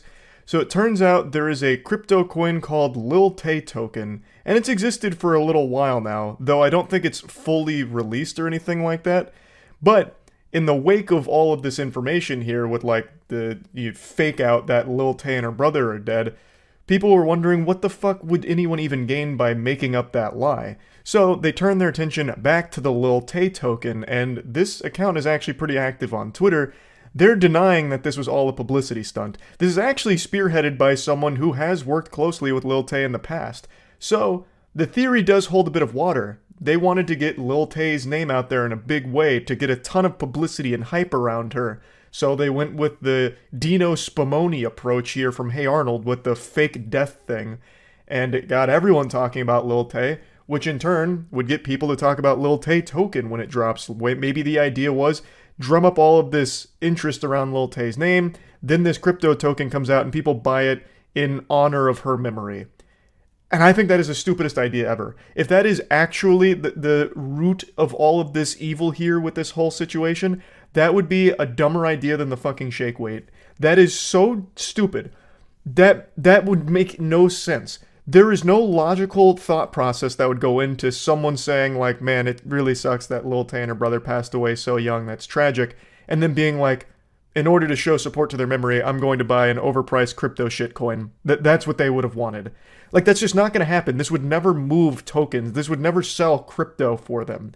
So I don't really think that's what the whole purpose was, but it's also hard to deny that there is a chance, with how degenerate the internet's become, that a team might actually try this. So it's possible, but I think it's unlikely. I think one thing is very clear here, though. Lil Tay is surrounded by bad people. They told her everything to say back in 2018, saying awful things, doing garbage shit for the sake of being a viral celebrity so that they could make money off of her. She is surrounded by fucking parasites. The people that she's supposed to be able to trust and rely on most in her life seem to be the ones that are controlling her whole life for their own personal gain financially. It's so sad. But I would like to expand a bit on what I alluded to earlier, where this isn't the first post that's popped up on her account from somebody else about some very disturbing stuff. A couple years ago, there was actually a post on her Instagram talking about how she needs to be saved from her abusive father, and it linked to a GoFundMe page which raised like $17,000, alleging that the father was abusing her and a lot of other really disturbing allegations as well. It was started by her brother and alleges that the father is evil and abusing her and doing everything he can to control all of her money, and it also has like a bunch of pictures as well as evidence. It says that the goal of the GoFundMe is to free her from the life of abuse that she currently lives, and that they're going to be doing everything they can to get her away from the father, and I believe that's through the like court system. But I haven't been able to find any information on that or any updates on the situation at all. There's only one update provided on the GoFundMe, and that was like a week after it launched, where this is what was said. I want to take this time to personally thank everyone that believes the truth and supported Tay even through the conspiracy theories. Please realize the Supreme Court case directly involving a minor is not public information. All documents are sealed and will not show up in the registry. The truth will eventually come out. Chris Hope owes $400K in child support and has stolen millions. Just now speaking about this because I no longer am a minor and now have the right to do so without harming my family legally. All people alleging that I am stealing money through a GoFundMe, please look at the facts, look at the police reports and the abuse. This is a serious situation. I feel like if you raise $17,000 for a situation as serious as this, you would want to keep people updated on what's happening here, and people would want to know. But somehow, this has just flown completely under the radar. I can't find any follow-up to any of these claims or anything that's happened since this GoFundMe. The brother hasn't said anything on it, which is fucking weird. A lot of people apparently accuse this of being a scam, claiming that the brother was taking the money here from the GoFundMe for himself, just pocketing it. And I can see why people would think that, because he hasn't fucking said anything about it. he hasn't given any updates on anything here. It's just been complete radio silence for the last couple of years where no one knows what's going on with this. And that doesn't make any sense. Why wouldn't you keep people in the loop, especially because it's so serious and people are directly donating to try and do their best to help? The brother of Lil Tay has been a very controversial person since the beginning of Lil Tay's career, where there's a lot of accusations against him for a lot of different things. So the fact that all of this here, the hashtag Save Lil Tay movement, all of it that he was putting out there to try and get some steam behind has just vanished without a trace from him or anyone else involved here. It's all really weird. So the post out of the blue claiming that both Lil Tay and her brother had died is not the first time that something has popped up on her Instagram out of the blue with some very alarming stuff. So the whole thing is baffling. It's such a weird mess. I don't know why a hacker would take over her Instagram account to make that post, and I also don't see why anyone on her team would make that post either. There's just nothing to be gained from anyone, no matter what angle you spin it. Like, even the crypto angle, assuming that theory is even remotely true, there's nothing to gain there. Like, there's no one wins. Like, nothing makes sense about this situation. So, yeah, it's just been a weird, wild ride here with this whole story that I just wanted to go over. That's about it. See ya. Today I saw a video that perfectly demonstrates just how fixated people have become with social media, and just how ingrained in our DNA it is to post every second of every day online for validation from complete strangers. It's reaching a point where it's becoming like an obsession for a lot of people to post everything all the time. And I swear to God, drinking an entire gallon of mercury is less poisonous than spending an hour on Twitter. You could be boofing arsenic and it'd still be less detrimental to your overall health than just doom scrolling social media. It's getting out of hand, and the video that I'm about to show is a babysitter who gets in an argument with the father of the child that she's babysitting because the dad is upset that she posted a photo of that child on Instagram without telling him. And when he's confronting her about it, like, hey, can you take it down? I really don't like that you did that. She's fucking flabbergasted. She's dumbstruck. Her whole universe collapsed. It was like she had just seen a ghost. Like aliens had just fucking invaded and blew her mind. The whole concept that this father didn't want pictures of their child posted online for strangers to look at blew her away. And she got extremely aggressive about it, even calling him a pedophile because he saw that she posted that. Shouldn't be posting photographs of my children on Instagram. Well, she looks really cute in it. She does look really cute, but why are you putting it on public? Anyone could be looking at her. No one's going to think about, no, your address isn't on there, your phone number isn't on there. It's just her face. This caption here's going insano style. The parents I babysit for got annoyed I uploaded a picture of their child. Yeah, that sounds like a pretty reasonable thing to be annoyed about at the very least. The fact that she posted this herself, once again, is delusional. People film their worst moments and post them online thinking they're right and expecting people to pat them on the back about it like, wow, what a champion. You really showed that father that posting a photo of his daughter online was actually a good thing and he was stupid for thinking otherwise. She's just living in fantasy land here. Like, this is a load of dirty barnacles. She is 100% in the wrong and it's inarguable. It's totally understandable that the father would be upset. It is absolutely his choice whether or not photos of his child get shared online. It's not the babysitter's choice. There's no argument in her defense here. It's completely understandable why this father wouldn't want pictures of his child posted online without his knowledge. I completely respect anyone's decision not to post photos of their loved ones or their children or anything online. There's fucking weirdos out there. You don't know who's looking at that shit. It's not some kind of social obligation that you have to share everything from your life with the cyber world, the cyberspace. So it's just, it's unnecessary, and if you don't want to partake in that shit, then don't. In fact, I encourage you not to. I don't think you need to be oversharing everything about your life online. Now, another thing I find very fascinating here is the babysitter says that she didn't share a phone number or address anything, and she's stunned that this is even a problem. She only shared a picture of his child. The child's face and everything is now out there in public, and that's not a big deal. Which is wild to think of how quickly this mentality has shifted. I remember when social media first started to pop off, first started to get gas in that fire, the general consensus, not just shared with the geriatric octogenarians, but even like my classmates and everything, was don't post too much shit about yourself online. Like, don't tell people your name on the internet. Don't put pictures of your face on the internet outside of like your tight MySpace group, because there's strange, creepy people out there, some fucking freaks, and you don't want them to have that information. There could be some bad actors. That has completely vanished from the general mindset. Nowadays, it's considered creepy if you're not sharing photos of your face and updates on your life all the time online. You must be some kind of socially anxious weenie, some loser. It's my child. It will go in 24 hours anyway. Why are you even following me? Well, I follow loads of people, but that's not the point. Well, you don't follow your babysitter. That's weird. Well, I do follow my babysitter, and it's just as well I am. One photo. We're not going to pay you until you take that photo off. So she was scrambling around in the dark and thinks she found a diamond here to use against this guy for ammo. Why are you following me on Instagram, You have something to hide, tough guy, you fucking creep? So she's 16 years old, and now this guy follows her on Instagram, so she's about to start accusing him of being a pedophile, some kind of low-life scumbag who follows their babysitter on Instagram. And I think that is so weak. I think that is an absolutely dogshit point she tries to make. There's a perfectly logical explanation for why the father would follow a babysitter on Twitter. This person is going to be home alone with their child. They want to make sure they didn't just hire Jeffrey fucking Dahmer or something. There's going to need to be some level of background checking, and what's the best way of doing that? Going to their social media, where they share absolutely everything. It's a good way of gauging if this person is even safe to be around your kid and can be trusted. Now, if this father was commenting on all of her Instagram posts and leaving weird emojis, obviously then we'd have a problem here.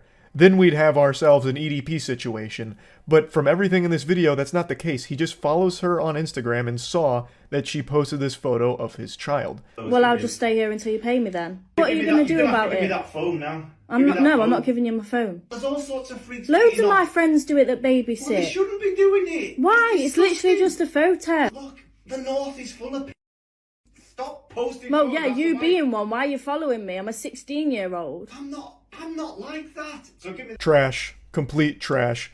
To say the father is a pedophile because now you're getting offended that he's upset at something you did wrong is beyond stupid. It's so fucking dumb.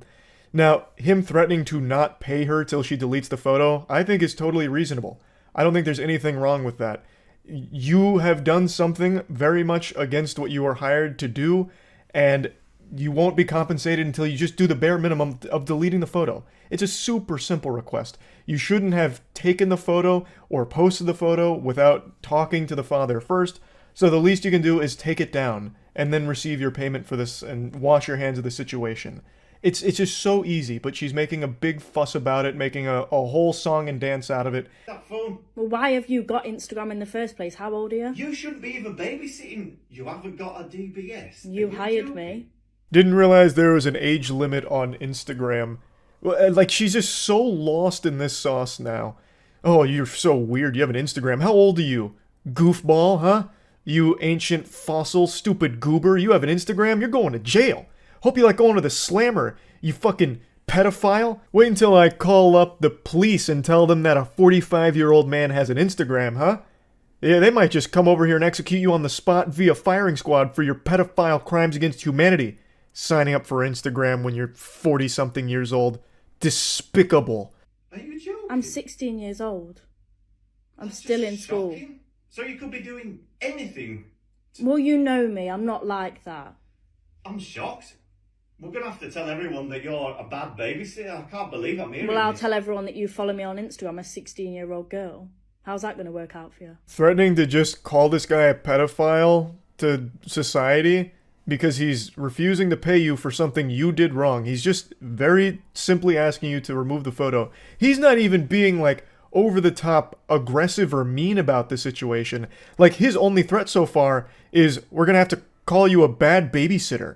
Like, that's something you say to your dog when you're disciplining them after they pee on the floor, like, bad dog, please don't do that again. I don't like cleaning up pee, please. You know, just don't do it again. It's easy. You know, like, he's not even being like an asshole here. He's 100% in the right. He is completely justified in being annoyed and frustrated with her, and yet he's still going to pay her, assuming, of course, that she just takes down the photo, which is super easy. It's super simple. Like, everything she's doing is so over the top and downright criminal. To falsely accuse this guy of being a pedophile. I don't know what to say. I'm shocked for words. All I want to do is, will you please just take that photograph off Instagram and we can move on from this. You could get your money. You could go home.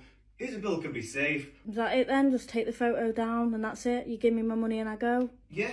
I mean, I don't know what else to say. Well, yeah, that's fine then. Finally, a happy ending, a great, satisfying conclusion here. She gets paid for the babysitting job and they both go their separate ways. End of story. Until she posted it all online. For TikTok clout, I guess. She should have been feeling overwhelming embarrassment from this whole situation, and yet she felt pride that she'd be getting a lot of internet likes for it because she stood her ground against an unreasonable father or something, I guess. I don't even know what angle she was trying to go with here. She just looks really fucking awful here. She looks downright evil. To just blatantly, like, go on this tangent about how this guy's a pedophile because he followed her on Instagram is so crazy to me. The whole thing is just so wild. And I'm about to make a really obscure reference that I feel like a lot of people aren't going to pick up on or appreciate. But the father in this video really sounds like the Duck brothers from Courage the Cowardly Dog. They were only in like 1 or 2 episodes, but they're the ones that are like, stop laying eggs! We're Duck brothers! Those guys. He sounds just like them. So I don't know if he's done voice acting in his past, but he is like extremely close to their voices. It has nothing to do with anything, I just wanted to get that out there before I forgot to mention it. But yeah, I think this is just a perfect demonstration for how distorted people's perception of reality has become. There is nothing wrong with not wanting your child's picture online, or your picture online, or anyone's picture online, or information about themselves. Privacy is still a good thing. Privacy is still a great thing. I don't know why privacy's been vilified all of a sudden. I think it's great. Keep things to yourself. You don't have to post shit online. So yeah, I just wanted to talk about that a little bit. That's it. See ya.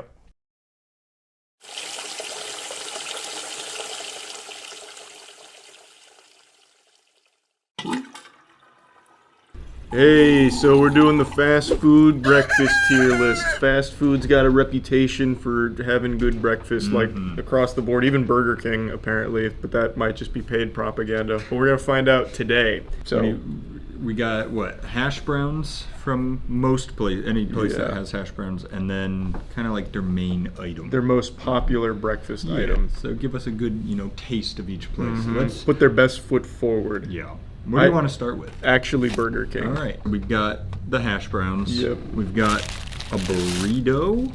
They do breakfast burritos. I did not know King. that either. And we've got a croissant which is the one I know.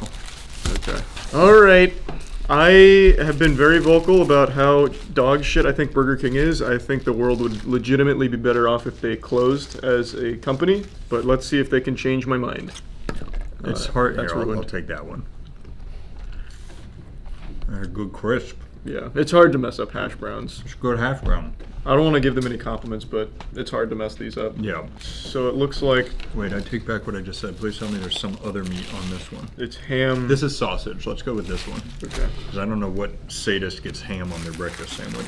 Do I need to cut it, or...? Nah, just take a bite. Okay, so it's a little sausage patty, a little cheese, a little egg, and a croissant. I think it's very hard to mess up breakfast.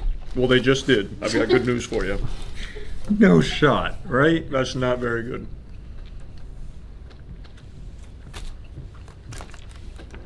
I think it's mainly the croissant that's kind of shitty. So, compared to Burger King, this is miles ahead of their other food. Yeah, but that's like comparing poop to shit. Which one is this? Probably the shit. Oh, okay. If I had to guess. I do agree, though. So, most croissants, they're nice and flaky and airy. If you look at this one, I don't really know what that is. Well, it tastes just so fucking dry. Yeah, I don't think they didn't blow it on the sausage or the egg, but they need to refine the croissant formula. Yeah, like stop fishing them out of dumpsters. If I go get a croissant from Dunkin' Donuts, it slaps this one all around. But I want to come back to much better than most Burger King. Yeah. It's not bad. It's not bad. Run of the mill. These are fine. Have you ever gone for seconds at Burger King? I don't think anyone has. Oh, that was a world first. That was crazy. Let's not forget we've got Mystery Tube here. The Burger King sock. Bite. Hold it like a caveman. Wait. Looks like those beans. Yeah, they look like black beans. What? Who I the mean, it hell does, puts right? black Looks like beans black in beans. a breakfast burrito? What's in this? Was it beans? I don't know. I didn't get deep into it. Here, I'm gonna go in the middle because we need a. Like a caveman? Wait, listen to this. That's some hard shit. Here. The bacon's bad, but everything else is good. Let me get a peek inside. Potatoes. Oh, they put hash browns in there?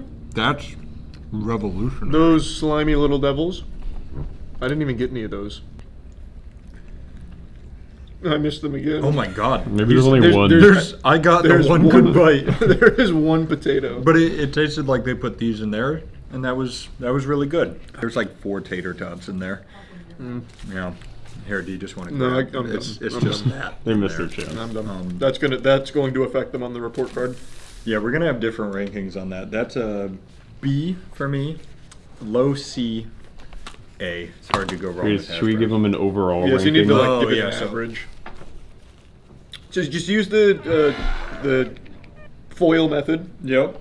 I'm first, outer, inner, Yep. last. My dear Aunt Sally isn't PIMDAS, whatever. Pimmed up. Please excuse my dear Aunt Sally. B. I actually think B is very fair. I think it's. B's. I would even it's say a fine. little generous. But I'm in a good mood. It's breakfast. Yeah. All right, let's. What company is that? If Burger King doesn't fuck it up, I don't think anything else will. Yeah. All right. So McDonald's, we know, should be doing a great job. Yeah. Oh yeah, We're like baby. Oprah with the hash browns out here. Holy shit! God, I used to love these puppies. At all McDonald's? Oh my God, there's more. We got the whole menu. She's singing to me, Matt. Oh my God. They're just built so different in the They're morning. so fucking good. There's only one hash brown that I think has a fighting chance to be better, and it's Chick-fil-A's. Chick-fil-A makes really good hash browns. I've never had it. So that'll be fun. I think you're crazy. McDonald's are way better. Chick-fil-A's are like the little circle ones, right? Yeah, they slap sometimes. So good. Palate cleanser for the rest of this video. All right. They feel so nice. 2 sausage burritos. I really, as a kid, I used to love their breakfast burritos. I used to only get 6 hash browns when I used to go there for breakfast. Yep. That's Six such of a those? 6 of those. Psychopath energy of an order. I also used to have 3 supersized fries when I went there for lunch. You guys seem to forget how big I used to be as a boy. I'm the only one who knew Yeah, you but as a that's- You didn't know that was even before middle school. Oh, I'm talking okay. elementary Yeah, school. but that's it? Like you just got the hash I just got the hash browns and I just got the fries for That's lunch. It's the oiliest things you could find on the menu, Yeah, probably. goddamn right.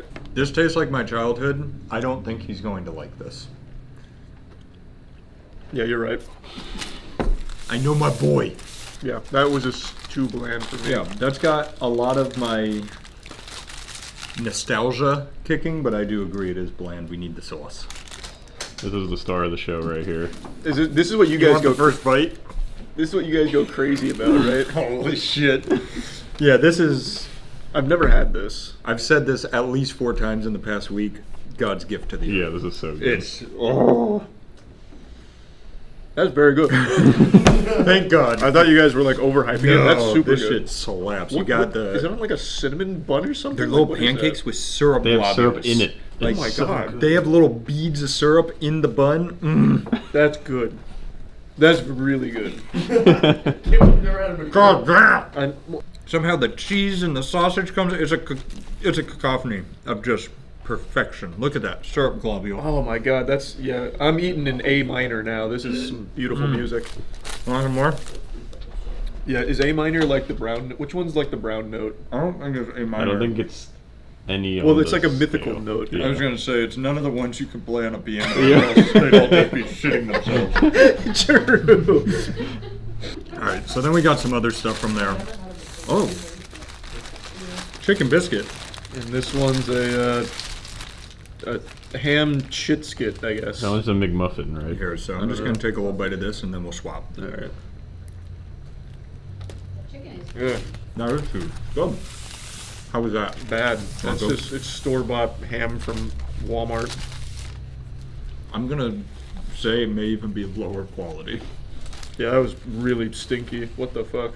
All right, let's see. Take that off the menu. Just exclusively serve the McGriddle. Who's ordering that? Well, there's a lot of analysis there. I'm just saying, everything falls so short of the McGriddle. Yeah, I don't know why they even have this. We should have saved that for last, so these would have gotten fair reviews. The biscuit, they make a good biscuit, which is honestly good. Crazy. It is good. It's good chicken. It's a good biscuit. That is very good. I think all combined, it's a high A. Just McGriddle and hash brown is like S+++. Like, you can't get better than that. I definitely think it's an S. Like, I didn't like the burrito, and I definitely didn't like the. See, that's what's struggling with on the ranking though, because this is, I really don't like this, but I really love that. Yeah, but I think you have to take in mind the highs. Like, you're never gonna go there and order something you don't like. You know what I mean? You know what? You've changed my mind. It's an S. Justice has been served. Yeah, it's an S for me too. You're welcome, McDonald's. Can that one go in my pile? Yeah. Can I take one more bite? Yeah. All right. So moving on. We're at Dunkin' Donuts. One of the favorites here. Yeah. For watch parties. We got a bagel with, I think, just egg and cheese. And then we've got a croissant with sausage, egg, and cheese. I honestly don't even think we have to touch the bagel. Unless you want to. I only ever eat bagels with cream cheese. I've never actually had one of their meals.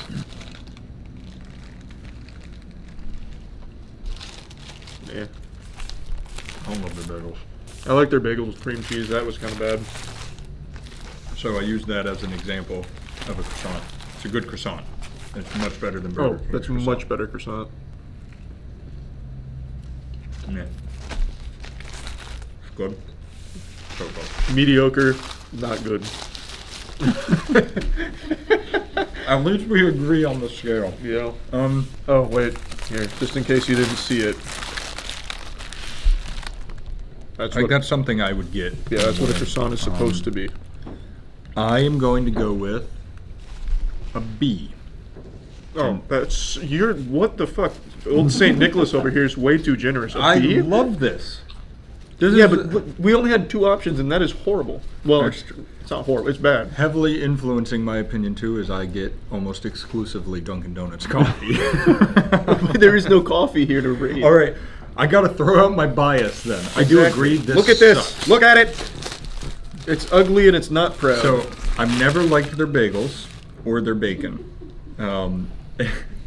What did you say? It was a SpongeBob reference. You don't even taste. Oh, baby! You don't even taste the stuff on the inside because how big the bagel is. Oh, their bagels are their best part. It's like this is just very low effort. It's not even trying. It's falling asleep in class. Well, it's the same thing that's on that one.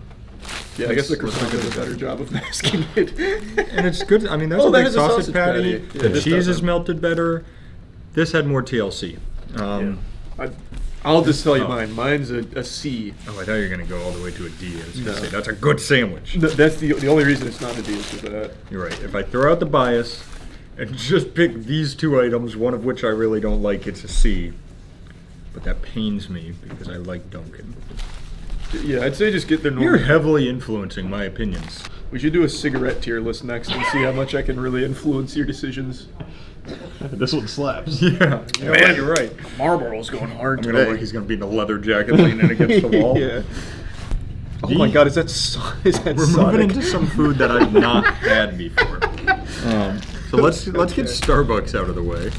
I've had only one of their breakfast items, the Impossible Sandwich, and it's good. I like the Impossible Sandwich. This one, I don't know what these are. Breakfast sandwich.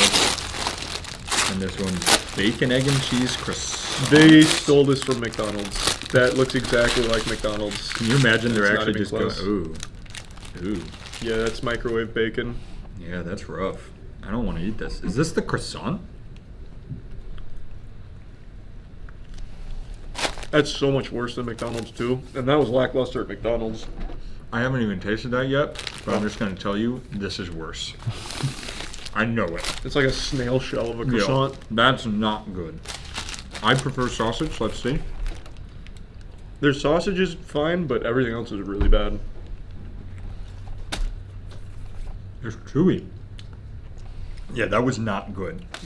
I actually think that's one of the worst things we've had today. And I agree. This is Nothing special. I would say it's actually the opposite of special. Who wants microwave bacon from Starbucks? Yeah, I Just don't make know. it at home at that point. Neither of these tickle my fancy. Off of those two alone, D. That's an easy D. That's our first Yeah, D. That's fucking. That is bad. Sound the fucking alarms. That's the first thing to ever be ranked below Burger King on a tier list. Actually true. Also, Burger King got their highest ranking ever today. Yeah, Burger King really showed up with breakfast. You want to go Sonic or Taco Bell? Just give me Sonic. That looks Let's so get it out of the wacky. way. Yeah. Have you had Sonic breakfast? Sonic breakfast, I remember kind of slapping, but I haven't had it in like a year. All right, we got 2 burritos. Wait, what's yours say? Oh, I got the ultimate burrito. I got the. Yep. If I remember correctly. Wow, this is. I mean, that's just egg. You just got egg, yeah. That's just wow. That's a lot of egg. No cheese or anything? No, it's just egg. All sausage. Wait, maybe you're supposed to fuse them together in like a fusion dance. You're supposed to slap them together. Yeah. Ooh. There's something crunchy, and it's the sausage, and that's not good. This is very bad. That's. What are you finding? If you go halfway down, there's tater tots, and there's some bacon. I'm gonna go in the middle again. I'm sorry, I have to. No, just egg. I can see bacon. Yeah, wait, what is it? Oh, yeah, it's hiding. It's like hiding in the very back. It's like in the horror movies where like the monster only can hear, and it's like yeah. going and it's like against the wall like this. That's what I was thinking. Yeah. You want to try the ultimate? Yeah. Do you want to try the wimpy? Yeah, the ultimate is ultimately terrible. All bacon. You found the bacon on the other side. Nice. Their tater tot or whatever is good. Is it? Oh, why didn't we get tater tots? That's all I bit into. So yeah. Where's their tots? Because they have the meat. Man, that was a lot of egg for me. All right, let's see. Very square. Yeah. Very White Castle-esque. Oh. It's a square. Yeah. Is that it's like a Texas toast? It's like I think it's supposed to be like, no, not French toast. But yeah, maybe Texas toast sandwich. I feel like all this stuff's kind of in the middle, so I've got to get through a wall of shit to get to the good parts. Well, I don't know what parts you're talking about. It's just bacon and egg. Oh yeah. No, there's a little corner of cheese. Oh, you're right. Yeah. It's hiding down there. It's fine. All right. The egg's not terrible. If you're like a big egg enthusiast, Sonic has got you covered. I'll tell you what. I honestly feel like it's really bad egg though. Oh, I thought it was fine. I'm not super passionate about it though. I'm not going to fight you on it. That is. If you're an egg enthusiast, look elsewhere. I think we have another D. I'm definitely not going D. The Texas toast one was fine. I'm giving it a C. Wow. Plus, I think that was nowhere near as bad as Starbucks. That Starbucks was laughing at my face when I ate that one. Look at this burrito. Look at the Starbucks car crash. I'm not letting you sway me again. I'm sticking D. I'm not trying to convince you, brother. No, stay out of here. I'm giving it a C. I'm starting to feel the grease. Yeah, it's coming in now. So let's go into Taco Bell. Oh, hash brown alert. Whoa! Somebody saw McDonald's and got inspired. Wait, these are the store-bought ones, I'm pretty sure. You guys, did anyone else ever get these when they were a kid? Tater patties? Tater patties, yeah. Is that what they were called? Mm-hmm. Yeah, these used to be really good. I didn't know they put them in a big budget chain, but they were good. I don't think it's supposed to be that. No, it's definitely that. They just buy it straight from the warehouse. They just actually buy it straight from the distributor, and they're like, don't put it in Walmart. Give it to us. I don't even think that holds a candle to McDonald's. Well, no, because this is what you make at home. Oh, I thought you were talking about it in like a really positive way. Well, I mean, I loved it. It's still fine. It is fine. That's It's the just, word I would this use. is what you make at home. I was actually fucking hyped that they did that. I haven't seen that since I was a child. They're going to be watching this and be like, we didn't do that. No, they definitely did. You can't lie to me. My palate is like this quantum computer. I remember you made us get Mama Celeste because how good it was, and then you ate expired pizza and didn't realize it. There was one of those like solar flare. There was guns. one slip. Oh yeah, the magnetic poles. All right, this looks like something. I don't know if it was going for crunch wrap. I think it was based on the top. It's probably a crunch wrap. All right, so I'm gonna guess there's some breakfast in there. And it's good breakfast. Is it good breakfast? That was I've very never good. had. Oh. Woo! That's a good breakfast. They put that chili sauce in there Yeah. or whatever. Chipotle sauce. Damn. All right, let me open this puppy up. They weren't messing around. Taco Bell doesn't play games. They don't. That's what I've learned. When they come out, they come for your neck. Yeah, they're not fucking around. They Right. treat fast food like a war, and they plan to win. We got egg. We got Chipotle sauce. We got sausage, and we got potato puck or whatever you called it. Oh, the tater patty. Potato puck is a great name, actually, for That is it. a cool name. But it's in there, and it shows up. They spared no expense. Yeah, I really liked that. I'll wrap this back up so everybody here can have some. Man, that's good. What the fuck? That's good. That is the best non-hash brown we've had today. And the hash brown's in it. And the hash browns in it. Yeah, we'll put this over here for you guys. You're in for a treat. Fuck, that was good. What the... Goodness gracious. I'm ready for their next item. Heavens to Betsy. Good golly, Miss Molly. It's a toasted breakfast burrito. I'm gonna be honest, I'm getting real tired of breakfast burritos. You're eating Taco Bell. Yeah. So. What did you want them to do? I like that. You're not. You don't think? There's a huge tomato. Tomatoes don't belong in my breakfast. Did you avoid it? I avoided it, baby. I actually like the tomato there a lot. You see, no one else is using tomatoes in their breakfast sandwiches or breakfast Thank burritos. God. No, I think it's a bad thing. So, I didn't get any cheese down here. I'm going over here, sorry. Their sausage is good. Everything they have there is good. It's good. Yeah, good flavor I will like do that it. to you. I'm glad I avoided tomato. The umami brainwashed you for a second. That's an S for me. I think Taco Bell absolutely fucking killed it. I was going to say that, like you said, is one of the best breakfast things I've had. I still think the McGriddle is above it, but it's good as shit. No, I actually like that more than the McGriddle. I agree. This is an S. McDonald's just squeaks out a little ahead for me. The McGriddle, and I'm losing my mind after eating that Chipotle sauce. McGriddle and hash brown at McDonald's go hard. They do. I think Taco Bell overall is an experience. You're getting a lot of bang for your buck. It's like going to Disney World. Yeah. But without being disappointed. It's like a theme park of food. Yeah. Yeah, we still got Chick-fil-A, Wendy's, and I don't know. That's it. I do have That to might say, be though, it. I don't know why Sonic would even try a breakfast burrito when Taco Bell has theirs. I don't even know why Sonic's still around. So I hate Sonic. You could have just I stopped think there. Sonic is the bottom of the barrel for food. There's going to be like 5 Sonic fans losing their mind after hearing that. Yep. All right, let's go into Wendy's. Save Chick-fil-A for last. Sure. All right, you want it? What are these? Are these like breakfast? But no, this is toast. French toast French sticks. toast sticks, yeah. I'll just serve over here. Yeah, they tried to get a little wacky with it, and I don't appreciate the goofs. Should have just done hash browns. They also cooked them a little too long. These aren't offensive. They're not just- bad. It's just they're boring. just pretty bland. This says chicken. Whoa. That is not chicken. There might be some chicken buried deep in there, like a pirate's treasure. You want to go first? I don't know what this is. Yeah, I've always been something of an explorer. You have been. That's very well hidden. The chicken? Yeah, it's not in there. I'm thinking there's no chicken on that bad boy. Did you find it? Nope. Let me tell you. Where is Something about a normal bun with breakfast just doesn't go for me. Oh, I actually was going to say I like it a lot. You liked it. Mm-hmm.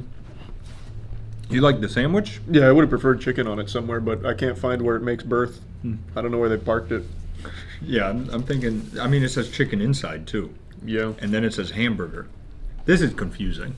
There is no chicken. I would say this is the most non-offensive, like, you got a breakfast sandwich. I liked it. Like, on par with Dunkin' for me, it's like, you got a breakfast sandwich, you're good. I think you've taken a little bit of stupid juice off camera because You that just is. don't like Dunkin'. I like Dunkin'. I eat Dunkin' all the time with their bagels. It's just their sandwiches are bad. All right, you like Dunkin's bagels. Yeah. No, it's so much better than Dunkin' sandwiches. But I wouldn't put it anywhere near like the McGriddle or the toasty, I think it's smoky, whatever. It's your run-of-the-mill breakfast sandwich in my mind. I'm feeling it, Mr. Krebs. I'm feeling This is good. Wendy's. This one says sausage, so I'm sure there's chicken on it. Oh, it's a... Oh, that's sourdough. I think that's supposed to be a croissant. No way that's supposed to be a Well, croissant. look- It's like a look at healing the scab. layers.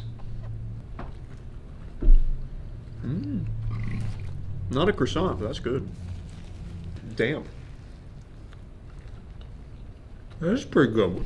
It's almost like a cheese sauce instead of a cheese. It is, 100%. Oh, it literally is. It's like fondue cheese. Yeah, it's very nice, actually. That works. I think it is supposed to be a croissant. Well, if it is, they've changed the game. It's like a cheddar. This is good. That was very good. I want to know what this is. It's good sauce. It was like a nice, soft bite. Everything worked well together. There was everyone there was a role player. There was no superstars. Yeah, and it worked. Like the fundamentals were great. And that's what it's all about, the fundamentals. Mhm. This one says chicken. It's chicken! Oh, whoa, is that like honey on there? Here, let. Oh, is it honey butter? Oh, it might be honey butter. Don't get me excited. And it's lunch, the hot lunch chicken from school.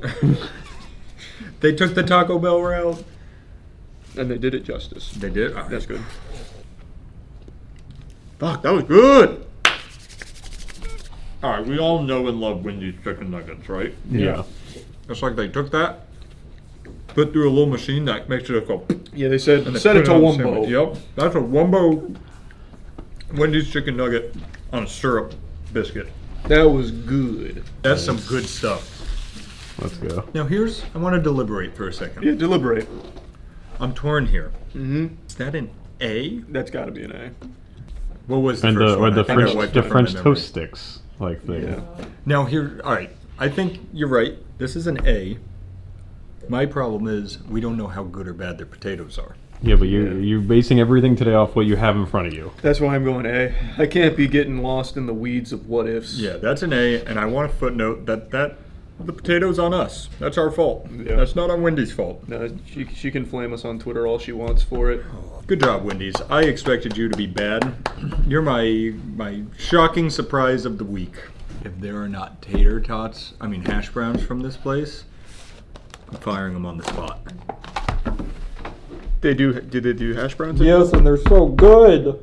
Is it not what's in that little one by hand? Fucking nuggets! No. That's not even a breakfast Wait, yeah, item. nuggets isn't even breakfast. I've never had Chick-fil-A hash browns. Now I'm really disappointed. So tainted. Nobody's ever gonna take us seriously again. Yeah, chicken mini slap, but don't let my anger taint your. Oh, you're scaring me. Your love for chicken minis. Really good. Danny used to eat so many of these before tennis matches, he'd make himself sick. It was one time. Multiple times. I was like at 8 districts, times. and a parent brought a platter of like 50 of them for us all to eat, like Mhm. in between our matches. But they came like 10 minutes before my next one, and I was like, "Fuck it, it's worth it." Yep. It was not. You just eat them. You can. A lot of people will do Chick-fil-A sauce. Yeah, honey is good. There's a lot of choice, but it's good. It's just a fun breakfast item. It is. But no, I'm not having fun because there's no hash browns. I'm upset about that, but I'm trying not to let it influence my mood. Way to be a bigger man. Yeah. Let's eat our fucking chicken biscuit. Oh, so you liked your first chicken mini? That was very good. No. Chicken biscuit. Final item of the tier list. This looks like the McDonald's Mr. Crispy or whatever. I think they probably took the secret formula. Looks like a good biscuit. Mmm. Oh, that was very good. Oh. That was good. Wow. Yeah. That was very good. Wow. There you go. Mmm. Do you think if you called Chick-fil-A and said that we're working with Guy Fieri for diners, dive-ins, and drives or whatever, And we need hash browns? If they whip up hash browns for us? For Jesus. Yeah. We have Jesus. Our church was a little late starting this morning, and we really wanted a hash brown platter. I'm getting such big cramps right now. I'm cramping. Where? Like my whole ab and ass factory. like everything. Is Not like the old cramping. ass factory cramp. That's Oh, the worst kind. like my stomach, and then like everything below my stomach. Stretch is it out. You need some coffee to flush everything out. Yeah. Oh no, this is gonna be a disaster. He's gonna go do a squat and just shit his pants. What's your rating so we can let you go? It was I have to give Chick-fil-A an S. That was really good. That's an S, and like I said, I think their hash browns would have elevated it in your mind. I think we should let you go to the bathroom. Yeah. Your ass factory is about to explode. Yeah. This was fun. This was good. All of the breakfasts were very good except for Sonic and Starbucks. Yeah, you guys did great today. Thanks for showing up. Yeah, way to make some good stuff today. All right, that's it. See ya. Hey, yep, that was all fun.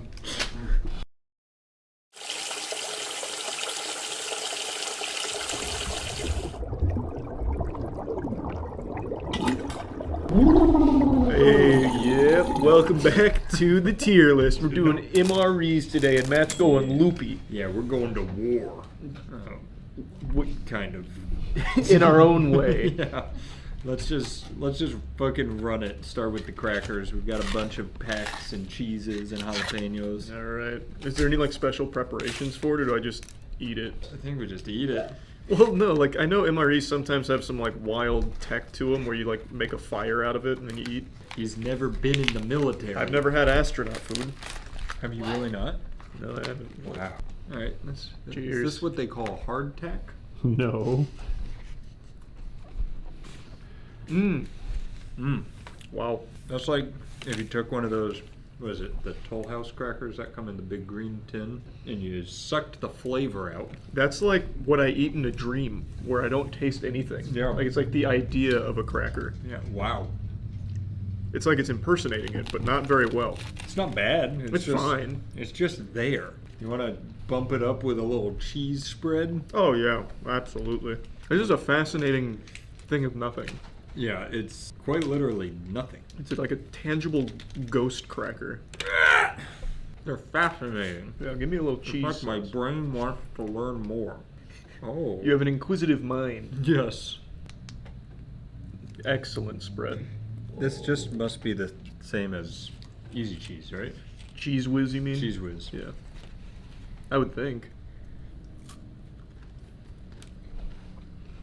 Yeah, that's Lunchables cheese right there. Mm-hmm. That's government cheese. Literally. We're off to a strong That's start. pretty fucking good. Yeah. Damn! MRE's going hard. Oh, fuck. You guys are aliens, like, actually. Got me ready to enlist, I swear to God. No, if this gets better, I'm right there with you, brother. Yeah, I'll sign up Cheeseburger with today. jalapeno. Where's my local ROTC program? Jesus Yeah, I don't know why Christ. they go to the local high schools. Just come give me this bad boy. This is how you recruit. You don't need to do any of those like Twitch stream shits where it's No. like join the army, be a We hero. play Rocket League. Just give me the cheese spread. Be like, we got crackers and cheese. They got salt on them? Mm-mm. Nope. You can eat as much as you want. Whoa! These things, I think this is what they put in the vests because these things are like fucking bullet. They're pretty hard. All right, you ready for this? Is this a different spread? Yeah. It's cheese spread with jalapenos. All right, give me a little dabarooski. Yeah. Oh, she's coming out in a different formation. Oh yeah, that's a very odd formation. Yeah. Oh, that one had a little chunk in there. Woo! Oh, that's the jalapeno chunk. She's got some kick to her. Pretty good though. Wow. That's pretty fucking good. That's like the spicier Cheez-Its. It's like they captured that flavor. Yeah. This is the perfect vehicle for anything that you just want to taste the thing. It's just a great foundation. It's like when you spray perfume on your wrist and you take a sniff, that way you get the actual essence. Yeah. That's good. That's an S tier. Both of them are S tier, honestly. Yeah. And the cracker, the entire meal was an That S whole tier. meal was S. I agree. Great job, Uncle Sam. Wow. Yeah, Uncle Sam really I put guess his the best foot government forward. doesn't actually make the MREs. This is APAC, made in the U.S. God bless. Do they have ice cream? I don't think they do. That's No. the astronauts. NASA gets that big budget. Yeah. Okay. Inspected and passed by Department of Agriculture. So this does pass through the hands of the government. The government. You ready for a beef patty with jalapeno? That sounds awful. It sure does. Why don't you open this one? No, I'd love Wait, do we to. have more plates? Yeah, dude. You're gonna need one. This is this. Wow, that actually looks like dog food. Take a peek in there. That is actually what I serve Kata from Farmer's Dog. A little beef pate. I'll jiggle her out. Show me. I'm getting a phone call. That looks like actual baby shit. I'm gonna let you handle this one today, bud. The perforations don't go deep enough. Don't go. There you go. I got I'm you. speaking gibberish today. This MRE's got me acting up. No, I can probably just cut it with the fork. No, I can't. That didn't move at all. Look, let's give them the benefit of the doubt. They did a great job on the cracker. I counted them out on the cracker, and they proved Yep. me wrong. Is it cooked? I don't know. Have you had this before as well, Chelsea? You said, mm-hmm. No. Your dad didn't come home with like a big bucket of beef pate. He didn't from say, MRE's? put down your cracker and eat the real food. No. Okay. He did not.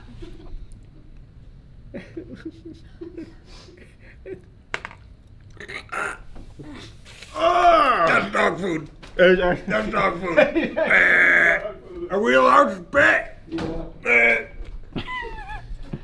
Cracker. Oh. You wouldn't be talking like this if you were on the front line. That's true. That's so true. No, like noodles. if I had a bite of that when I was hungry, I'd be like, oh, you know what, I'm just going to the bullets. I've had enough. It's safer out there than in here with this. That is revolting. I'm going to go see what they've got on the other side. That is so bad. That is actually awful. Oh, God. You're telling me he's shooting at me from his kitchen? You can cook. True. This is how the chef fights. Holy The shit. beef pates. That was dog food. That's an F. One of the lowest Fs we've ever done. That's actually shockingly bad. I would recommend everyone try this. Yeah. Here, come take a bite. All right, so I'm starting to think these are a different company, and I think they're going to be worse than the Apex. I think you're probably onto something. Oh my fucking god. It's a brisket entree. I think based on the feel, you can pour the brisket entree out, yeah. Yep. Oh, Matt, you love brisket. Ah. Oh my God, That smells pretty nasty. You're gonna look at it, Chelsea. Chelsea, everybody has to try this today. I'm sorry. All of you are going to look at it. I bet you it looks better coming out my body. That doesn't smell as bad as the last one. Let me give her a little whiff. That one actually smells a little better. Sure does, Chuck. I mean, You're not wrong. It does smell better than the last one. Are you going for a chunk? I'm gonna go for like a tiny. All right. It's better. That is a little better. I still don't want to swallow it. I don't Mainly really because either. I don't trust it. I don't either. Okay, cool. We're on the same page. Why don't you trust it? I just don't. I trust these. Those I don't trust these mystery. Like, she went to the dentist and they were like, you can pick one thing. Let's get another plate going for our spag with beef. Can you guys throw this somewhere else so it doesn't sit under my nose the whole time? This is spag with beef and science. I don't know what S. In science. It's spag with beef and SCE. Spag with beef and SCE. Oh, sauce. I bet. Sauce. Yeah. Way to crack the code. I like science better. You said spaghetti again. Spaghetti and spaghetti. I think the spaghetti will be good. Just a hunch. I have the same hunch. I don't feel spaghetti noodles. That's like a literal thing. Solid. That looks yummy. Here, let me just come right from the source. I've got an idea. Yeah. Oh yeah. You got that? Oh, here, I got you again. It's like a little dispenser. What if they stop putting meat in them? I would agree. Oh, I thought you meant like MRE creators, like YouTubers. No, like But protein. How would you get your protein? just throw some fucking protein powder in that bad boy. I don't care. Yeah. Does protein powder Ready? expire? Just whey, so it'd be like cheese left. Oh. They're cooking. That's good. Wow, that's good stuff. That is actually good stuff. Chef Boyardee, step aside. Really tasty. Is there meat in here? Or? There is, yeah. He doesn't take a second bite. It's not gonna be bad. It's not gonna be bad meat. Well, this is from menu 4. I wish we could have gotten the full menus because menu 4 comes with a sweet potato grape smoothie. Wow. Also, this is a B tier. I agree. B. And the whatever brisket thing was a D tier. The dog food was F. It was. All right, moving on. Yep. It's probably the good one. Wait, hash brown potatoes with Wait, that is bacon. the good one. Woo! Give me another plate. Why is it liquid? I hope this is like the McDonald's hash browns. Why does it look like that? Get there. Yeah. All right, now we found it. Well, I mean, I'm ravenous now. Yeah, who wouldn't be? You really just dug into that. It's not the worst thing I've ever had. It's not good though. Huh. It's very, you know, if you have those like barbecue like pinto beans, it tastes like everything around the Your pinto stomach beans. is crying out. Yeah, it's. I think it wants more. Yeah, get another. It's saying, please give me more potato squares. Yeah, it's that not, one's fine. Yeah, it's not good, but it's No. not bad. I'd give it like a C. I was gonna go under the spaghetti. That's a C. Yeah, the spaghetti was like good. That's just like I can tolerate it. All right. All right. We're done with the small fries. We're moving into the big boys, the APAC ready meals. Let's get it. Yep. That's a lot of ingredients. Wait, is the whole menu in here? It might be like a full meal, yeah. Let's say what it is. This is the spaghetti with Italian style sauce and meat. So it comes with the spaghetti, comes with the cracker, the spork that we need. Oh, sunflower butter for our cracker. That actually sounds fire. And, oh boy, I spoke too soon. We did get the sweet potato and grape smoothie.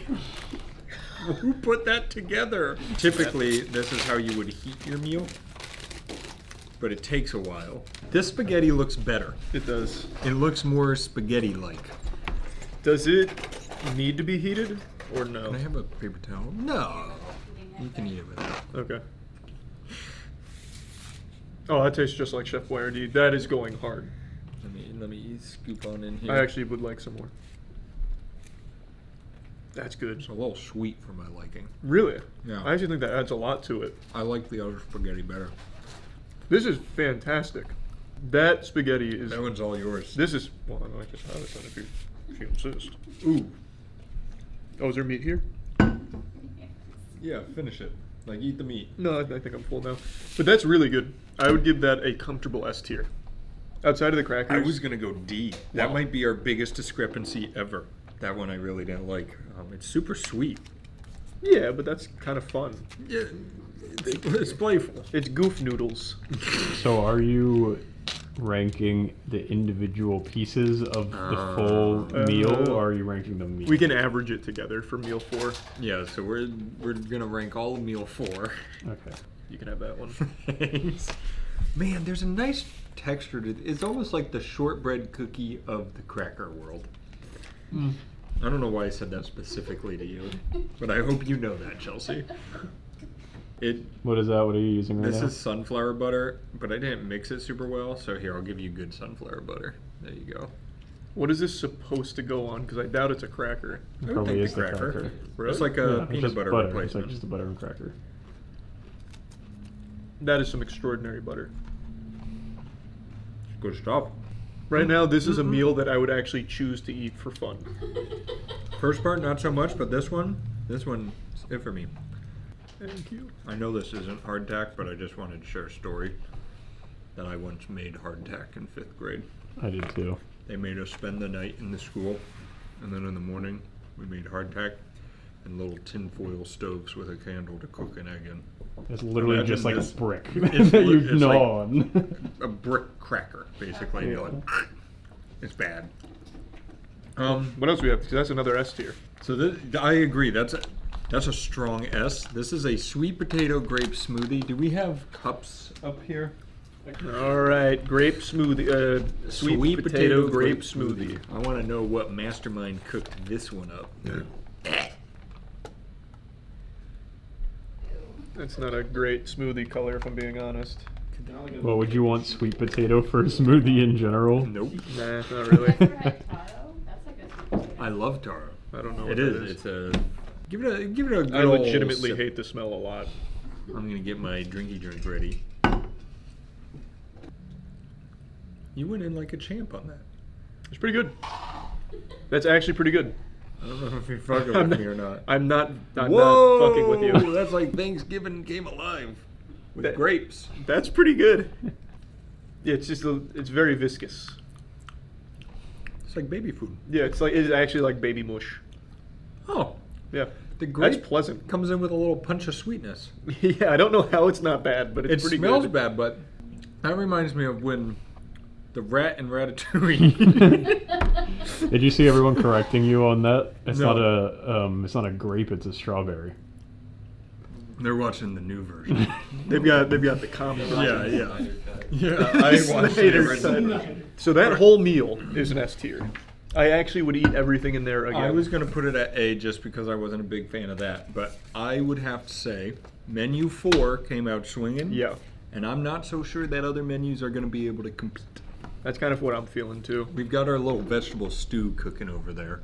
What? Theoretically. Theoretically, yeah. Don't burn yourself. It's not getting warm. All right, so right now, menu 4, It's just delicioso. Let's go to menu 6.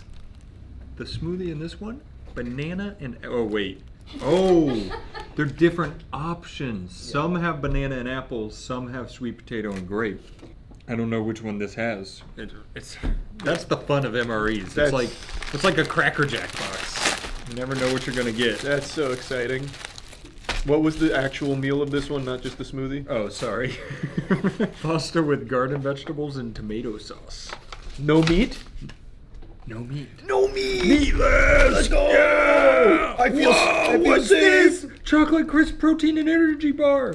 We'll be able to get a real date off of this bad boy. Oh, actually, that's going to be very helpful. It's probably on the box it came from. Right Yeah. there. It was just inspected in July, so this was just recently like. Oh. Okay, cool. Oh, you made a little I made a little squirty mess. miss. Oh, there's corn in that puppy. There is, and That's not good. I think on the front line you macaronis. probably don't have great sewage systems, and your body doesn't digest corn. There's just corn. You learned it here. Well, you don't need sewage if you're not digesting it. It's just corn again. The fields of war are littered with corn. You're on to something. You're getting dangerously close to something the government doesn't want you to know. Chelsea's family is going to watch this and make her quit her job. This looks good. We got sweet potato and grape again. I just want a banana and apple. Okay, that may have been a bit ambitious from me. Let me get did you get a piece of corn? I got a piece of everything. There's a lot of chew to that noodle. There is. There is. They need to do a little something to the noodles. It's not bad. It's no menu 4. Yep. It's a menu 6. It's a menu 6. You know what they say out in war. It's, I guess I'll eat menu 6 if I have to. Fuck, they gave me a menu 6. Yeah, what did you get? A menu 4? I'll trade you. It's okay. Middle of the road. That alone right now? C. Yeah. It is okay. Yeah. All right. We already know. Well, and to be fair, it's supposed to be hot. That would be a lot better hot. I completely that would agree. Be much that better one hot. would do a lot with some heat added. Yes. The chocolate crisp replaces my cracker and almond or sunflower butter.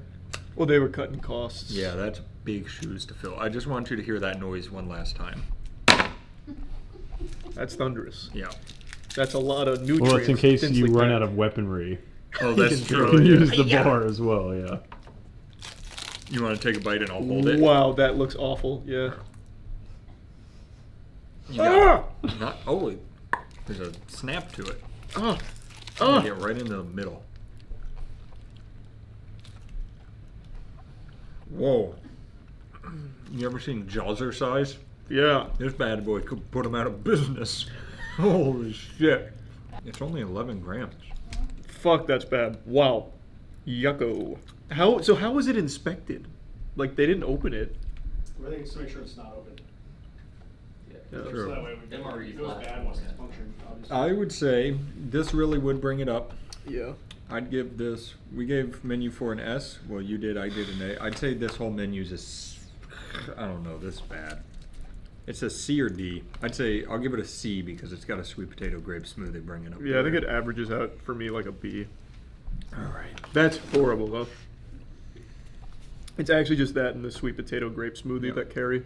I think this with heat would have been really good. Yeah. All right, so menu 6 did not live up to menu 4. Are you sure this is working? Look, dude. It's the same temperature as when I pressed it. Like, I'll get to cooking it. All right. He's just gonna go put it in the microwave. Just puts it in his pants. All right, you want to dive into menu 1? Oh, this is Yeah, I heard about menu 1. Menu 1 is what started it all. Yep. This was the OG. What is menu 1? Menu 1 is Southwestern style beans with rice and chicken. Oh, this is our first chicken. Chicken! All right, give me a plate. All right. The crackers are back! Welcome home! Now, what smoothie did we get? It's like, I'll let you open this. I'm figuring out our prize. God damn it! The tier list. That looks bad. Oh no, I saw a little glimpse of that square. That just looks bad. That one I think would do well with heat. Oh. If you just chop it up, it looks like the other ones. Yeah. Yep. The gang's all here. Alright, I'm just gonna... Man, them beans aren't playing games, I'll tell you right now. That bean's punching. The texture leaves a little to be desired. This would be good with heat. Yeah. Well, heat... With Not heat, the way it's supposed to be consumed, the way the Lord intended, that would be pretty good. I think that one, if heated, would be my favorite. I agree. I actually like these beans a lot. The southwest part of that is there. That's good. I'm going to go A because I really think that bad boy wasn't playing if you heated it up. Yeah, I'm going to go A as well because even not heated up, these beans are saying Those something beans to are me. good. That's Southwest Sea's name. Yeah. And then what did we get with our cracker? Sunflower butter. Well, we already know it's good. Is that the next course of the meal? Yeah, that's all of it. That means it's got to be an A. That's an A. You guys are both like, wow, this is fucking weird and doesn't taste great, but it's no, okay. we said the flavor. Like if it was heated, definitely better than this. Yeah, if this was heated, this would be. I think that reactions were very different. No, the texture is off-putting. It is. But if you're not a connoisseur. That's a much better that's word. True. A sommelier. Yes, a sommelier of MREs. That's fair. See, the thing is, like, it's good, but bad. Yeah. Like it. So that means A. It flirts. Sometimes when making a masterpiece, you gotta play with a little fire. If you give me this and you give me some Chick-fil-A chicken nuggets, it's gonna get bumped down. But I'm not rating it compared to Chick-fil-A. Yeah, it's all I'm rating relative it ratings. in the MRE scale. And we went from shit dog food to Southwest chicken. To Southwest beans. So it's an A. I'm still just kind of eating these little beans. You're liking those beans. You're picking them out. They're little treats. I'm going to move to menu 3. Okay. Home style vegetables in sauce with noodles and chicken. Perfect. And we got another shot at the elusive banana apple smoothie. This is our last chance. Go ahead with the vegetable with noodle chicken. Noodle chicken vegetable coming right up. What's happening? And here, I'll ruin our surprise. We got a cracker with sunflower butter. I would be done by day 3. I would need something else. Oh, no. I actually don't That mind looked that. a little cat foodish from what I saw. I don't mind that color. Wait. That's like it's not dog food color. Good golly, Miss Molly, I'm excited to jump into this one. At first it looked like a scab, but then as it came out I was like, you know what, actually that's not discolored, it's the color. It's got some weird characteristics is all. Alright, let's get in here. That sweetness is back. Yeah. Hey, is there sugar in it? 62 grams of sugar. Oh, that's the whole menu. Okay. Yeah, I don't really like that. It's not dog food level. No, it's definitely a little better than that. But we put this in C, right? Yes. Because that means that's got to be a D in my head. Does that make this a B and that a C? You're getting into weird quantum calculations. Yeah. Mine's more simple. I don't like a whole lot about it. but I don't hate it either. That's kind of where I'm at. Like, I could eat that one. Yeah. Which is why I feel bad giving it a D, so I think it's a C. Yeah, I think I'm gonna have to give this one a C as well. We'll just run C. You're not gonna believe it. We didn't get it. We got a sweet potato grape smoothie. We are chasing our Charizard, and we're not finding it. Well, how did it get so hot so quick? Bro, literally, I have no idea. It's fucking heat. All right, come plop her down then. This is our last menu item. This is menu number. Wait, what were we ranking this overall menu? We had the C. sweet potato and Didn't we grape. give it a C? Well, that's C, but then you got the cracker with Oh. sunflower butter and the sweet potato, which I think has to bump it to a B. Yeah, natural. Yeah. You It's use slope intercept form. Yeah. Good call. Good call. Yep. Found the hypotenuse. Yeah, but did you go home and look at math stuff last night? Well, no, and then we found the hypotenuse, and there it was. You wouldn't understand. These are very advanced calculations, No, I Chelsea. would not understand them, actually. Yeah, you're good. Yeah, Come- we're good. Come we're bring, good. bring it So over this, here. This is menu 5, the coveted menu 5, vegetable stew with meat. Do you feel heat coming out of it? Man, it's government heat right there. She cooking. Do not overfill. Oh, you overfilled it. You actually did. No. Put the fire out. So how is it supposed to work? Here, you wanna plate her up? Is it? Oh, it's okay. Can we throw this away later tonight? It just explodes. I'm just gonna put it on top of this, so we stop wasting so many plates. That is just. What? Okay. Whatever. Well, if you think about it, there's enough there that we can pull off the top and we won't be touching the bottom. I'm done questioning. You you pick guys. off the top of the mountain because the top of the mountain hasn't muddled with the rest It's of it. actually an architectural approach where you build up instead of out. Yep. It's like ants. Yep. Stew? Oh, garbanzo beans? Whoa. Well, hello there. Do you hear my stomach? I hear this. is I not hear a this great- right now. It's saying some stuff. Saying some pretty nice things to me, actually. What is this again? I don't know. Your stomach is really. It's not feeling good. It's very vocal today. I think it's the Vegetable stew with meat. Wait, That. oh, God damn it. What? You thought there was no meat? Yeah. You asked for it to be heated because it had meat. You're right. That was your choice. You are right. Yeah, get back to where you were though. Ignore your fear. That's pretty good stuff. It is pretty good stuff. Now you eat another meat bite. Look, with everything we do, if you die, I die. We know that by this point. Okay. All right. Jesus. The only meat you shouldn't have been worried about is chicken, and both of you went into that with no question. Yeah, it's chicken. Yeah, I never met a chicken I didn't like. A. All right, let's dig into menu 5 some more. Oh, I'm seeing she's giving us something playful. Oh, yikes. We're back to these. I don't know if we need another plate, but just in case. This one's grand. I literally ran for Danny's face. This is the highest level of irrationality I've ever seen in my life, from just on all facets. You just don't understand the process. That tastes like a Laffy Taffy, or not, or Now and Later. Kind of tastes like an Airhead. Yeah, it's like candy. Yeah. That really is like candy with protein. Yeah, it's pretty good. I don't like know that why one. they're not selling more of these.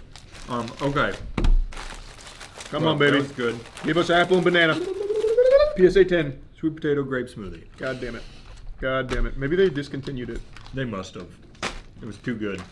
So you got stew, sweet potato grape smoothie, candy bar. Probably an A. Yeah, I think that all rounds out to an A. Yeah. We've got one more, the one I'm really not looking forward to. It's pork. Pork? Pork. Pork with That's- sauce and rice. I mean, technically, you don't have to eat that. We got another cracker with sunflower butter. Mm-hmm. Should I ruin the surprise now? Or... Just do it now. Please, please. Oh, boy. Well, wash it down with some good old-fashioned pork. You ever just cut your sauce and rice like that? That's Uncle Ben's rice in there. You always say that anytime there's rice. You're right. I just really like Uncle Ben's rice. Oh, you So too? when there's good rice, I'm You just saw like, me eating when you came in? That was a big bowl of Uncle Ben's. fuck yeah. That's good. Oh, it's good. That It's is got a a- little kick to it. It's Yeah, nice. That's actually really nice. That's well seasoned. It is well seasoned. I don't think I got any of the pork. I don't know if there is any pork. I didn't get any either. Maybe it's like super fine. I mean, Like super shredded, you mean? yeah. Pork's a delicacy. Yeah, that's what I've always heard too. I don't eat pork. I also don't eat pork. Yeah, that was good. It was good.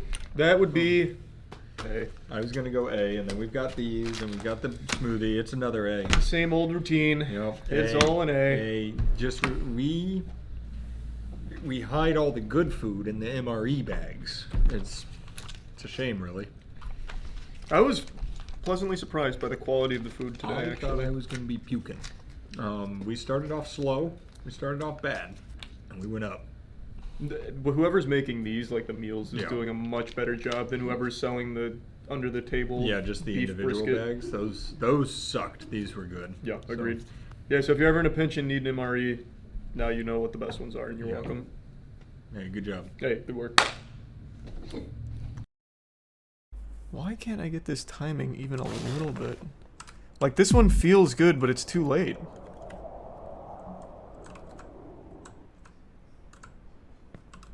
But then I go too early half the time. Where is the porridge that's just right? Let's try here. Yeah, there we go.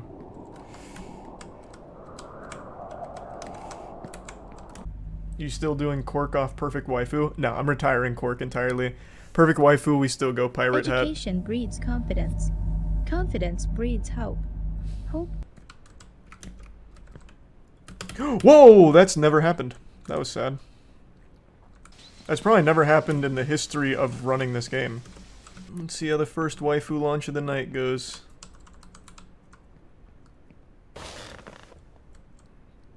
Man, I'm not even gonna reach it. Holy. Can I bail out anywhere? Not really.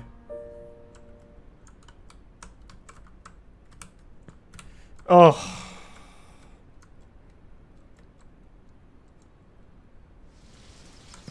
Oh.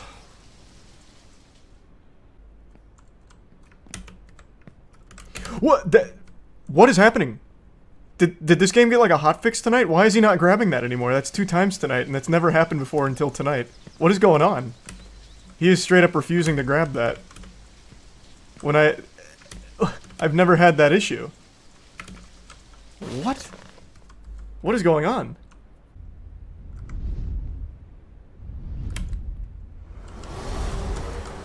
Wow.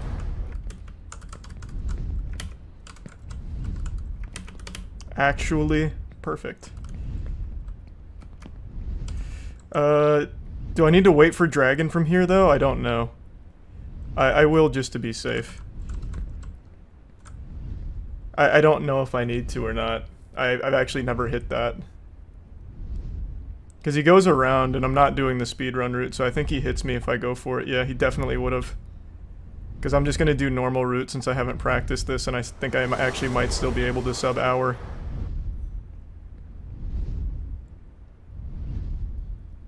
This was with like 3 catastrophic failures too.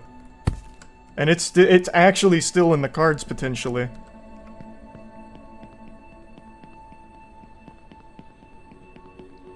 I full fell 3 times. Oh shit, I don't make that. Yes I do. Cause I'm fucking clutch. This might be a little tough though. Nope.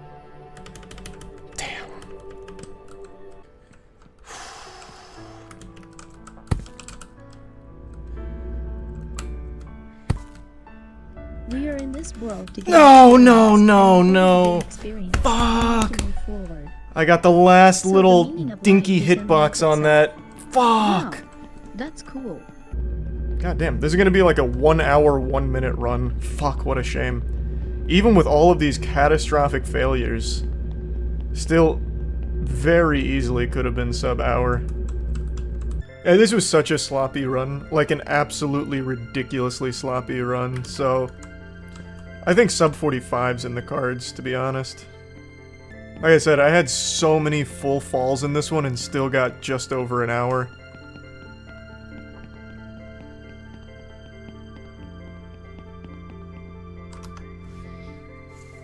We take that. First run was 2 hours, 54 minutes. Second run is an hour. That's substantial improvement. We've come a long way. This is on track for sub 40. Not really.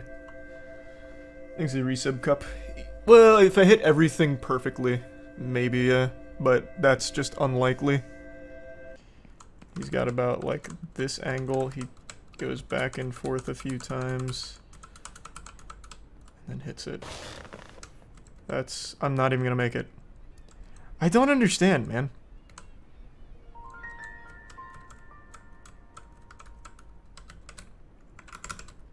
Ugh.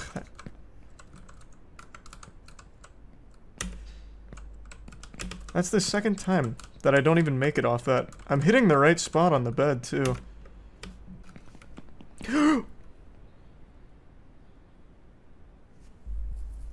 1057. Just remember that. We'll add it to whatever this is. When I put my fingers back on the keyboard after stretching, I accidentally hit the timer pause key. Just add 11 minutes to whatever I finish this with.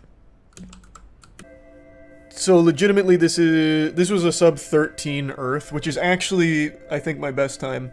I got every single trick first try. Yeah. Yeah. Don't just climb it. You little asshole. Alright. God, this pace is actually so fucking good too. It is a shame that it's sullied a bit by me accidentally restarting timer. Just add 11 minutes to what are you doing? Climb it! Just add 11 minutes. This is by far my cleanest run here, though.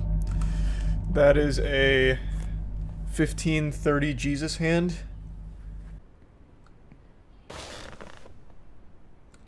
Perfect waifu.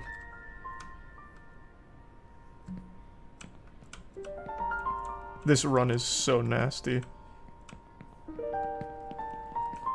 This is a sub 20.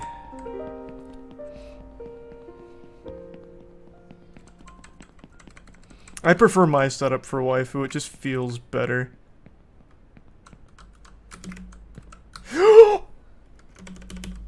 What just happened? What hitbox did I land on there? Huh? I jumped and then hit something on the way down. What? Oh. What a throw. What a fucking throw. What? That's new. Well, I get to practice waifu, I guess. Perfect waifu. Man, my waifu setup is so good. Like, actually so good. I've first tried everything here except for the easiest fucking trick in the run. And I hit 2 perfect back-to-back waifus to keep this pace, which is crazy. Many things were terrifying at night and became a God, we're on laughing such matter good when fucking daylight pace. came. I'm not going cheese. There is no reason to even risk it. I can do cheese, I've done cheese, but I'm not gonna fucking risk it here, not for this.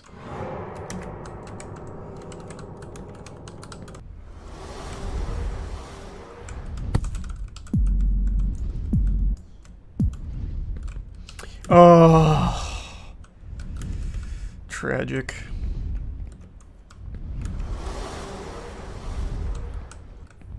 Clipped by the wing. Right when he gets to the corner and makes the sound. Right now.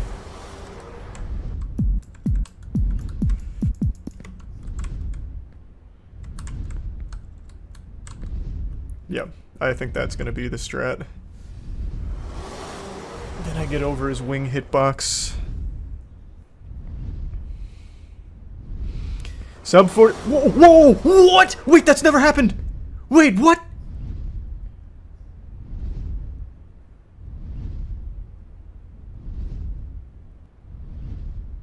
Huh? I've never even seen that happen. Wait, how? How did he wiggle me off?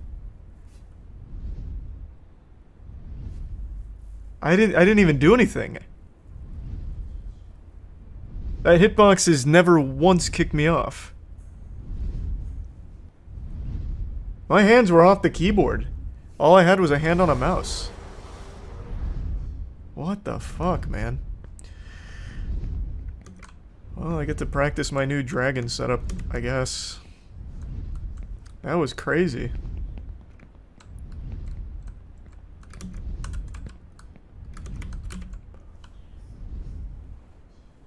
Whoa!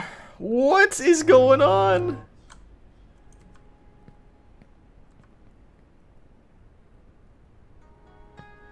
Something had to have just happened to the game during all that. I've never been kicked off Dragon once I'm on top of his hitbox. And then I just fall through solid floor walking. The game had some kind of crazy fucking hiccup there. Was this one of those moments where like a solar flare just changed the value in the hex code? Voice crack. Like with the tick-tock clock from Mario 64. Veritasium has a whole video on it, and I think I was just a victim of another one. I wonder if it's gonna kick me off again. Oh, it's really fucking trying. Okay. What is going on? Holy shit. There's nothing I can do to save this. If I try and move, I fall off. If I do anything, I fall off here, so... all I can do is just put it in the Lord's hands now. There's nothing I can do here. If I fall off, I fall off. I'm completely powerless here. A single movement throws me off, so... we'll see.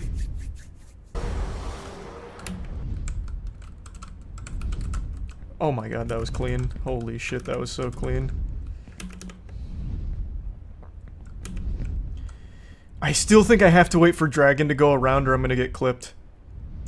I still think I have to. Or I can try the speedrun route. Which is this, which I know I won't get hit in. Oh my god, I'm not doing that ever again. I almost fell. If I still sub-hour after all, like, this cacophony of disaster and sadness, I will be elated. And a little disappointed that this is my sub-hour, if it is.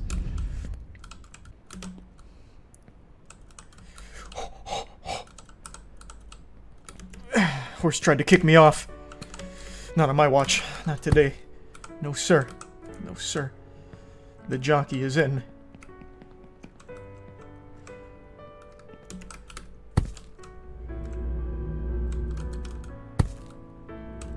We are in this world to gain experience, and in order to gain experience, we need to move forward.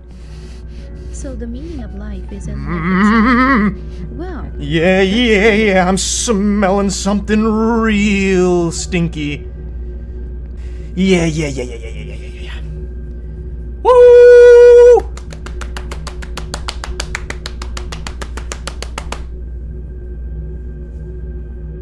Alright.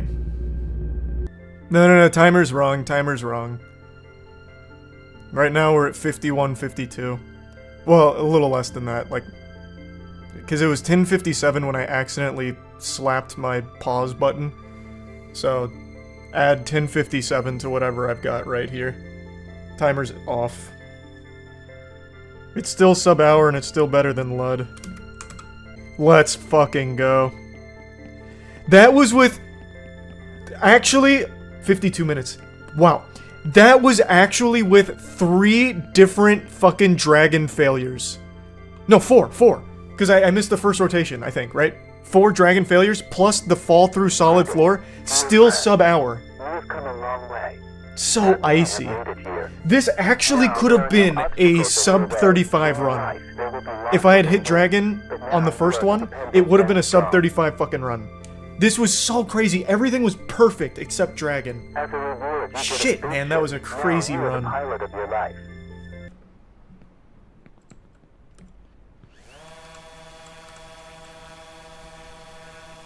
Things are just insane. Oof. Wasn't paying enough attention, I guess.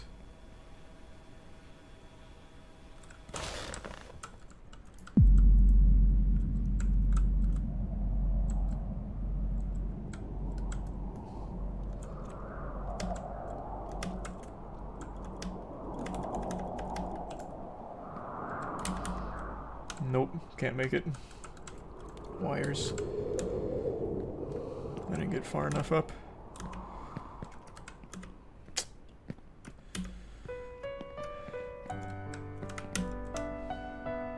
That's alright. It's still faster than my PB.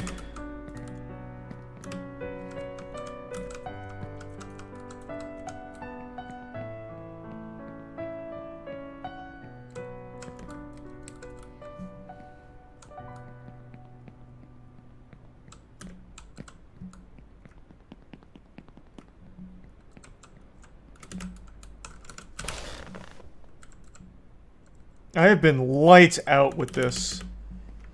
I haven't missed that once tonight.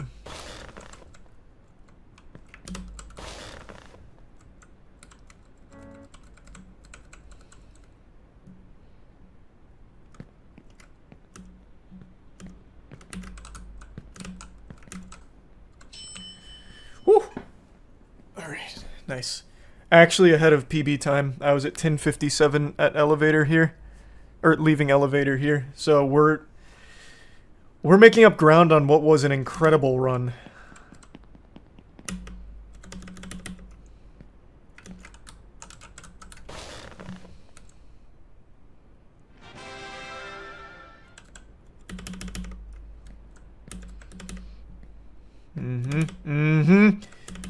Yep.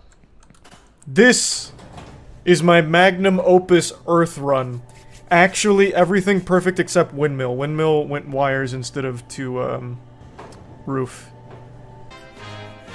12-minute Earth. Now, we just gotta perform admirably on everything else. I am very good at everything up till Dragon, though. I'm very consistent on everything up till Dragon. Dragon is just the hardest trick in the run. For Ask, everybody. and it will be given to you. Seek. But I and you like will my new find. Dragon setup. Knock, and it will be open to you. Okay. My waifu setup was absolutely lights out on my PB. I had to hit it perfectly twice and still got it. So let's see if I'm still locked into the mainframe.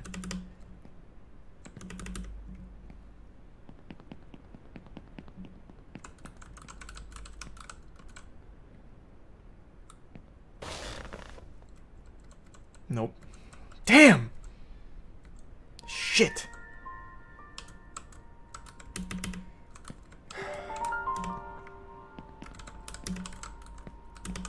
I wasn't sharp enough on the angle.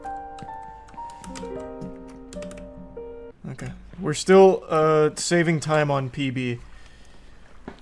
I was 23 shipped last time, I think. And that was with 2 perfect waifus, so we're still saving time. Stop climbing! You're wasting my time. No! No, no, no, no, no! Can I still make it? Can I still make it? Can I still make it? Okay. Oh, I didn't get the jump off, but we still made it. Okay. That would have been like an actual big time loss that I'd be upset about.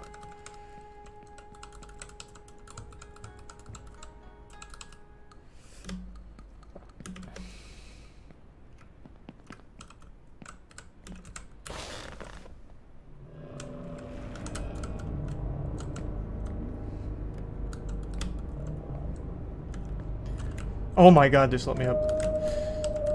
Oh my god, please. This isn't where I wanted to be. But it's where I have to settle for right now.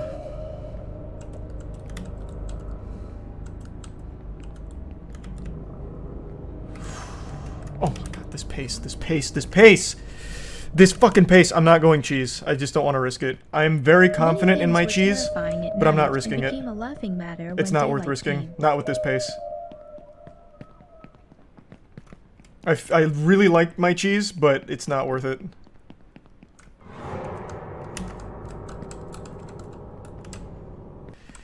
Sub 25. Leaving Bifrost Bridge. Out of Asgard.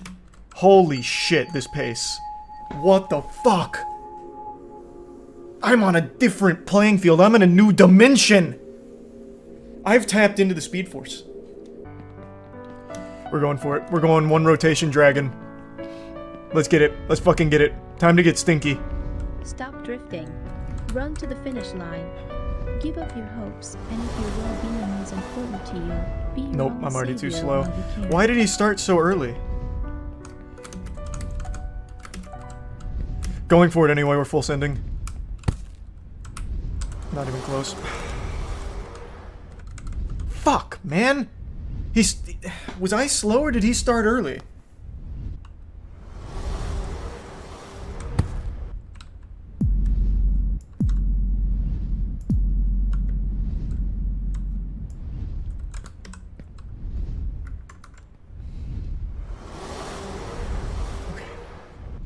Come on now. Don't kick me off. Don't kick me off.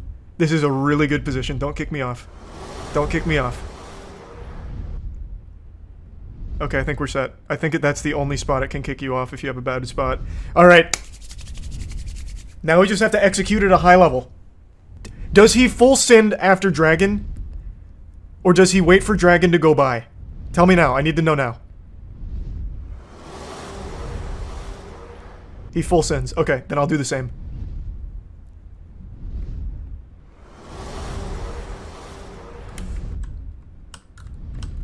No! Oh, what a... You can't teach that clutch factor. I'm born with it. Go, go, go, go, go. Full send.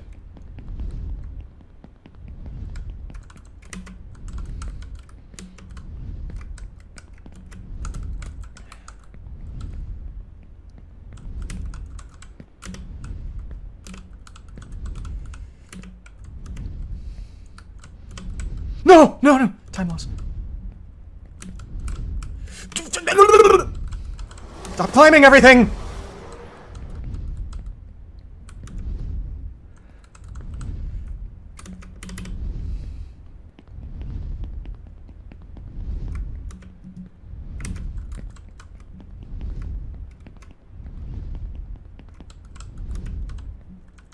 What are you doing with the pig? Get off his ass!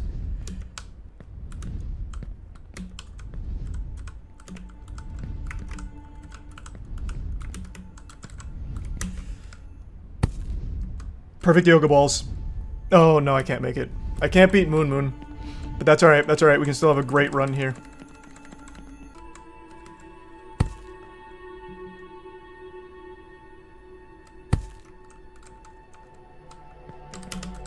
No, I shouldn't have done that. I should have played it safe. Okay, I got greedy. I got greedy. I got greedy. I had stars in my eyes.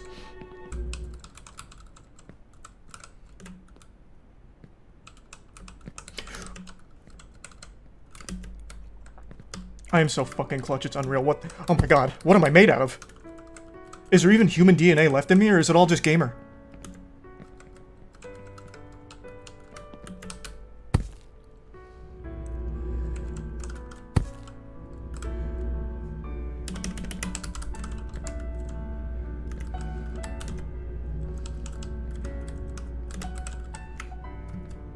We are in this world to gain experience. Woo, baby!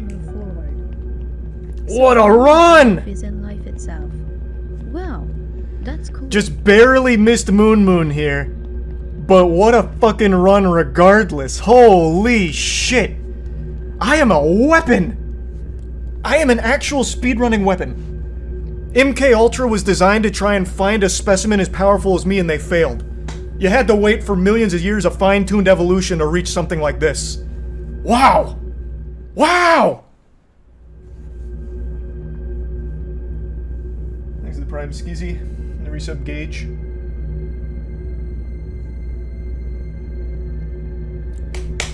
Yes!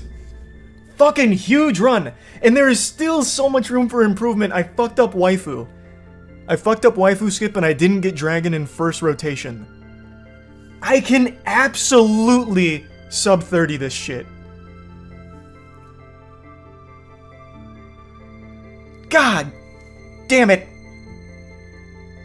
Why I oughta. So nasty. The sauce is too tasty with me. Just slow roll a victory lap here. Oh. 36 minutes according to the game. Holy shit. And to think, just yesterday I was celebrating a 2-hour 54-minute completion. How cringe.